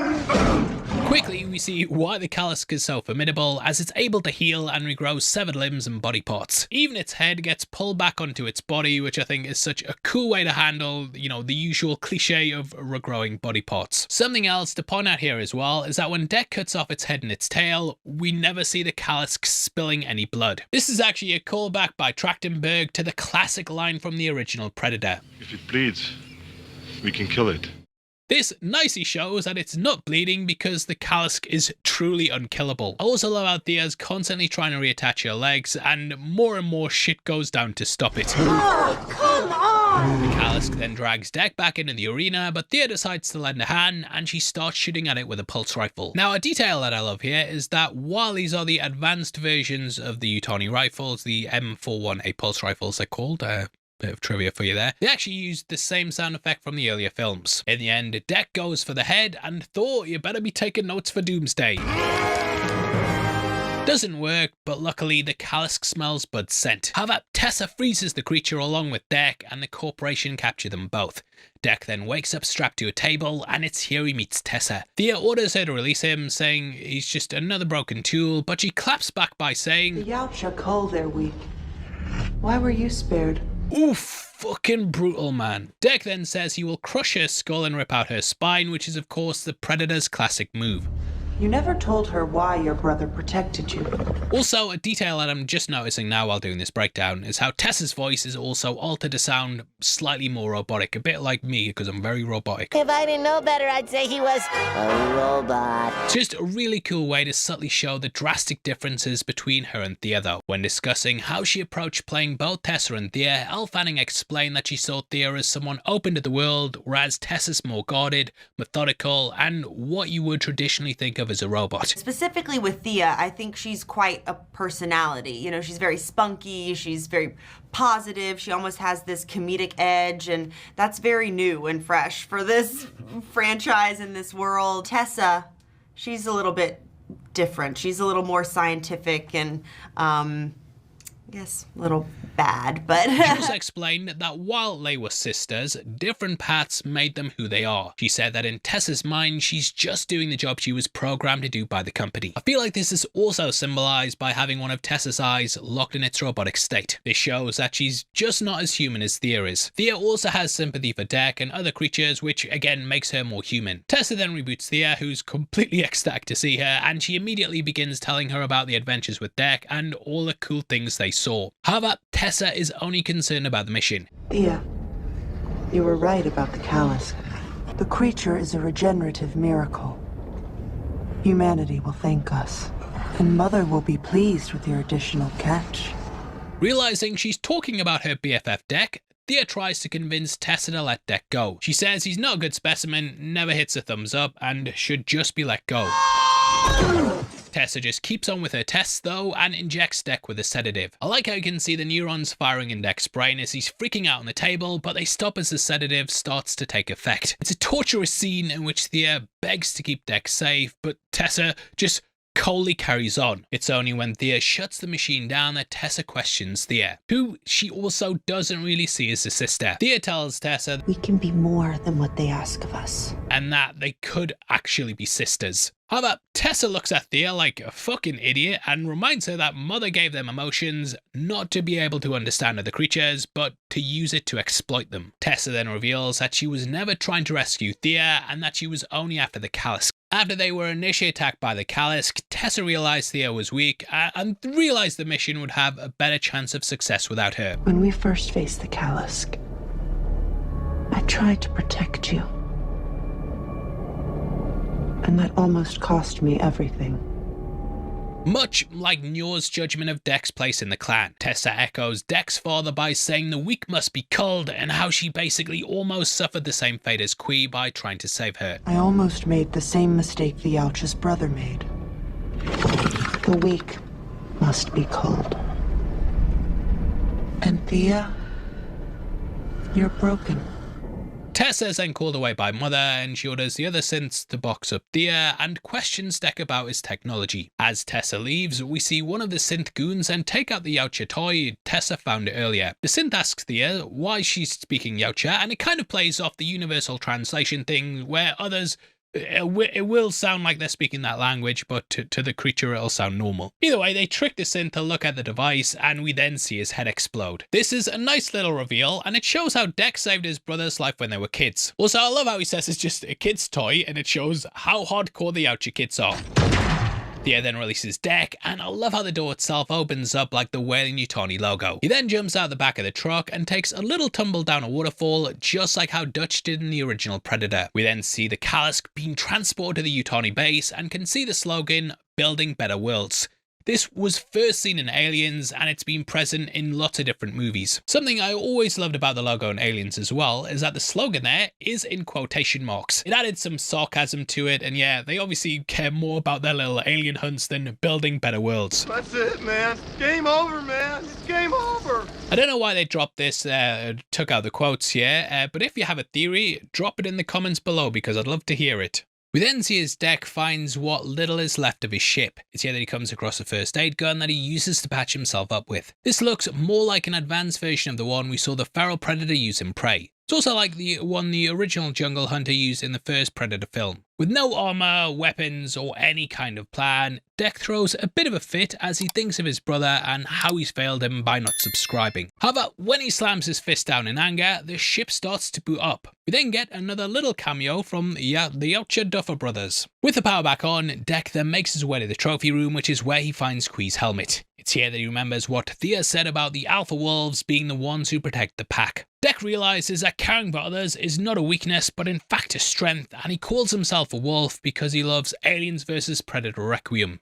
We then get a montage of Dec collecting various weapons from all the creatures he's faced thus far. He picks up the blades of razor grass, collects exploding slugs, takes a callus tooth, and captures the exploding ball sacks. He then takes the armor plates of the bone bison and makes friends with one of the lizards that spits acid by feeding it slimy berries like Thea did earlier. This pre-battle montage with Dec is of course a very fun parallel with Dutch and Naru, who prepared for their final battles against their respective predators the same way. There, they went back to basics, and we get Deck having to craft his own weapons and traps in order to face a much more formidable enemy. Deck then returns to where he and the Kalisk first fought, and he finds Bud there sitting in the footprint left by the creature. Hey, wait a second, Bud is a Kalisk. He'll also help her find her mother and bring this family back together to then try and kill her and cut her head off.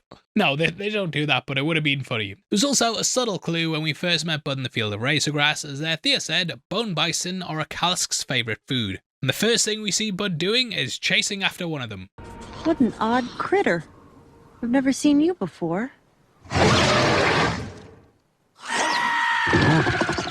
Deck then finds Thea's legs, and we get an action shot of the dynamic trio ready to take the fight to Weyland-Yutani. I love the way the acid hits the synth as well and just slowly melts away, and we get a reveal of Deck's homemade mask.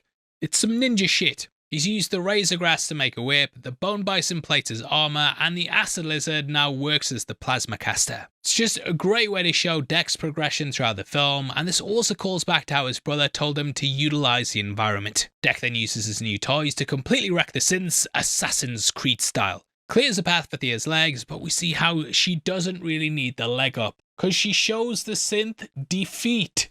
She shows the synth's defeat. She foots the bill.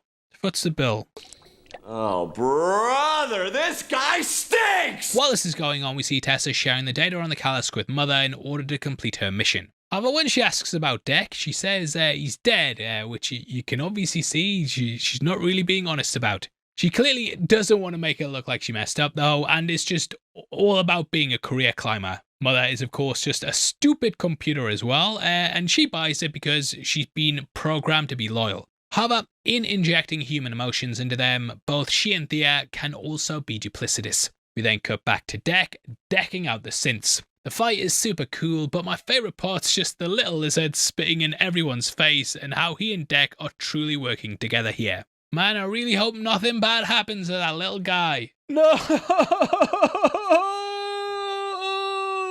Mirroring this, we have the legs wrecking shop, and I love how both that and Thea just drop like Andy's toys when the gods show up. Supposedly, Elle Fanning can keep her eyes open for a really long time without blinking, and the scenes of her dead-eyed, wide open, and being shut down, that was not an effect. It's kind of more of a boring version of that freaky thing Bill Skarsgård does with his eyes for Pennywise, but I appreciate it. Elle Fanning also has double-jointed elbows, which we can see in a fight scene coming up, and it reportedly really freaked out Demetrius as he thought she'd broken both of them. We then cut back to Thea as she and her legs beat the shit out of some synths in a really cool action sequence that absolutely, it's ridiculous, but it ends in a really cool way with Thea high-fiving her feet. Now, how did they do the fancy moves that Thea's legs pull off in this fight sequence? Well, most of this was shot on a mocap stage where stunt performers rigged to a harness would run up a wall and then be flipped over by the harness, create this shot of the legs running up the guy's torso. The other shots of the legs fighting and walking around were done by a stunt double wearing a blue screen on their upper half.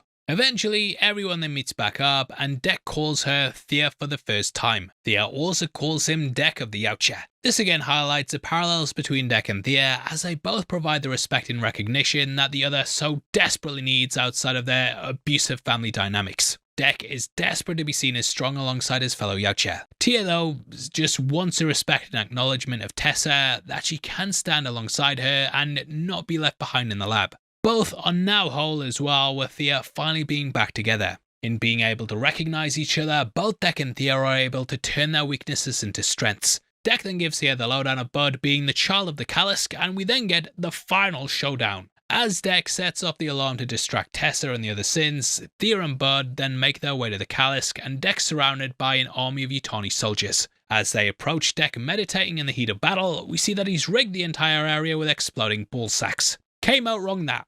Once the soldiers close in, the lizard sets them off with its acid spit, and everything just goes tits up as the synths start exploding one by one. However, Tessa then joins the party in a big power loader, similar to the one that Ripley used to fight the Alien Queen in Aliens. She also has Deck's plasma cannon. Tessa then points the sights for a 100 XP headshot, but the acid lizard jumps in the way and takes a hit for the team.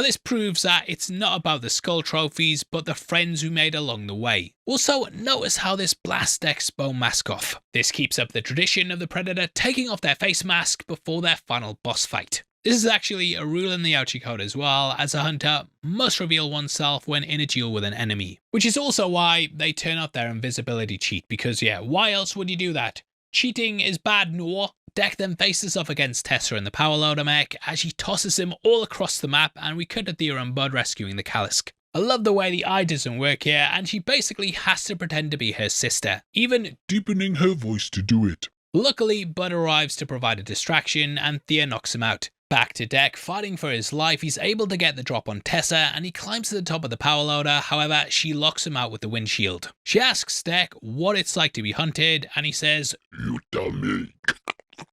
The Kalisk then jumps onto the battlefield. Now this is actually a reference to Hard Target with Lance Henriksen and Jean-Claude Van Damme, as Henriksen played Bishop in the Alien franchise.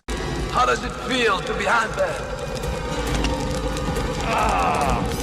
You tell me! As the Kalisk attacks Tessa, Deck helps freeze the arm, which freeze is the Kalisk. Rips the power loader apart and Bud saves Deck from a falling piece. We then see Thea show up and help Deck to his feet while the Kalisk eats Tessa. The Kalisk then flips over the power loader and roars as it stands on top of it. This parallels how the Predator does a very similar victory roar after completing a kill. Bud and the Kalisk are then reunited and she and Deck touch forehead in a sign of respect to each other that they've accepted one another as family. Just a big old monster robot family, yay! However, the victory doesn't last long. The Kalisk begins to heave and puff out smoke until it freezes from the inside and then completely shatters, which might be a Terminator 2 reference. In this, it's revealed that Tessa's still alive, but now she's looking like Nebula. She's half frozen and half digested, and it's a great devolution for the character. Or evolution, rather. Tessa then confronts Thea about betraying her, and she now wants to throw out the sister card. If we're sisters though, why are you putting the laser cannon on me, love? Thea tells her they're not sisters, and Deck comes from behind with a piece of razor grass to stab her in the throat. Deck then takes back his plasma cannon, and Bud comes to rip Tessa's head off with his spine still attached. This is of course the Predator's classic victory pose, and it's also a nod to how Bud was copying Deck earlier. Thea once again proclaims him Deck of the Oucher, but he says not yet. There's still one last thing he has to do. I also want to point out that this is the first time in one of these films that a Predator has successfully survived an entire hunt. Let's go, Deck! We then make our way back to Yautja Prime, where Deck's come to present his father with his trophy. As the rest of the clan watches from above, Deck says he's come for his cloak and he throws down Tessa's head at his father's feet. Deck's father then looks at the head and says, "What the fuck is this?" and that he and his brother are a disgrace to the clan. You're a disgrace. He orders the two guards to get rid of Deck, who reveals his new wrist blades made of razor grass and quickly takes them down, showing just how much he's learned through his time on the Death Planet. Deck then faces his father and the two begin a duel while the rest of the clan watches on. Deck is able to not only hold his own but also stab his father in the leg. Njor, being the deadbeat that he is though, he's not a very good sportsman. He decides to basically fight dirty and activate his cloak. However, Deck's learned a few new tricks himself and he turns on the ship's thruster to create a sandstorm which reveals his father's location. He then stabs him with his wrist blades. Now this ending sequence was originally much shorter, with the two having more of a samurai style standoff where they cross swords with each other and Njor got his arm cut off. Which, the arm cut off thing, if you watched our Predator breakdowns, you know, it's pretty much a motif that happens in most of the movies. However, watching the scene, Trachtenberg decided it needed to be bigger and had the entire thing redone on a mocap stage, including adding in more elements of Yautja Prime, along with the clan guards and geographical features. Trachtenberg then added the sandstorm element as the sequence began to grow to reflect Deck outsmarting his father. Also, I have to point out that cutting off the arm and what he's doing here, it's basically a mirror of what his father did to Qui at the beginning of the film. Deck then pulls off another one of his father's moves and traps him in the same energy barrier that he used on Qui. Deck then stabs his father's helmet with his spear and rips it off his face, telling him to yield. Njor then tells Deck that maybe the right son did live after all and that it's time for him to take his place in the clan. However, Deck says that he has his own clan now, and a preteen Bud comes in from behind and bites Njor's head off, which was a great reveal. Deck then takes his father's cloak and Thea again declares him Deck of the Oucher, which he finally accepts. We then get the title card, but just like Prey and Killer of Killers, we're left with a little tease as we see a ship coming from the horizon. Deck then takes out his sword, saying it's his mother. That brings us to the end of the film, and we open the door for more adventures of the dynamic trio in the future. Okay, so we already talked about the theories of what the future could hold for Deck and his mother in our Ending Explained video, in case you haven't seen it. If you did miss it, go fuck yourself, but basically we talked about how the Outshare are a matriarchal society where women make the decisions and rule over the councils. The men are who hunt, so this is why the mother would be coming to dish out some justice. She is the one who can either spare or damn him, and it will be on her word that Deck lives or dies. Again, we've talked about it in depth on our Ending Explained video. However, I did have a few different thoughts on how this could tie into Alien while doing this breakdown that I thought would be quite fun to get into. So this is a motherfucking theory time. Last minute theory time, motherfucker. Now, despite its use of Weyland-Yutani, Badlands is purely a standalone adventure that does not tie into anything else in the Alien franchise, directly at least. However, I do think there are a couple of threads we could see connected later down the line. When seeing all of the weird and deadly things on Genna, my mind immediately went to the creatures that we saw on Alien Earth. In the series, Weyland-Yutani captures a xenomorph along with 5 other alien nightmares, which are then taken by the CEO of Prodigy Corporation, and yeah, you're gonna test on them, aren't you? Genius idea. Along with the aliens, Prodigy is also working on the first synthezoids to have human consciousness. This creates the first human/synth hybrid, who's known as Wendy. Now, you can check out our videos on Alien Earth to get a deeper dive on that, but for now, I just want to focus on the creatures that they took. Similar to the ones we see on Genna, these are all absolute nightmares that pretty much kill anything they come across. However, a lot of them also seem to be linked to their environment. We have the orchid plant pod that hangs from the ceiling, flying bugs that feast on metal and dissolve it with acid, and ticks with insanely large appetites. While we know that this is a period where Weyland-Yutani really put their Easter eggs in the xenomorph basket, these other creatures could have been what inspired them to find a planet like Genna. I do feel like this is all sort of a search to find an even more powerful creature than the xenomorph, which they do kind of find in the Kalisk. This also heavily ties into Wendy. Having her consciousness transferred into a synthetic body as a child, Wendy navigates the world with sympathy and curiosity as she comes into contact with various alien creatures. However, through her compassion for other creatures, she later discovers that she can communicate with the xenomorphs directly. This leads to some crazy shit that if you haven't seen, go give it a watch. Some of yous hate it, some of yous think it's fucking great, but yeah, lots of weird things going on in that show. Now, while we don't yet know how Wendy's story ends, as we're yet to get the season 2 as of making this, I think that her being able to communicate with the xenomorphs could have been what led Weyland-Yutani to create synths with emotions in the hopes of recreating the success of the character. This is why Tessa and Theo are built with emotions, and basically, as they explain it, it's so they can understand and exploit other creatures. With Wendy still having a human consciousness, she's able to make real decisions and feelings that aren't programmed, so it would make sense that Yutani would try and recreate that in a synth that they could fully control. While this seemingly worked for Tessa, we can see the addition of emotions are also what causes Thea to relate with Deck and take the same path that Wendy did by embracing him and the others. It could even be possible that the other creatures featured in Alien Earth could come from the Death Planet itself, which is why they later build a base there to study the creatures in the future. Badlands was in production at the same time as Alien Earth, and Trachtenberg said he and series creator Noah Hawley had no idea what each other were doing, besides the fact that Weyland-Yutani would be used in Badlands. Hawley sent Trachtenberg the episodes they'd finished of Alien Earth to make sure they weren't treading on the same ground, but Trachtenberg did say he was certainly leaving things open to be included upon, and ideas to be taken if someone else wanted to. And yeah, that was me, I wanted to. Trachtenberg has also stated that a Predator and Alien crossover could be on the cards. However, he's always said it would happen in a way we wouldn't expect. I think if we lay the pieces out on the table, we can see where some can fit together, and either Trachtenberg or another more talented and creative person than me will make it all connect. But that wraps up our theory time for now. The last one nearly killed me. I'm going to do it anyway.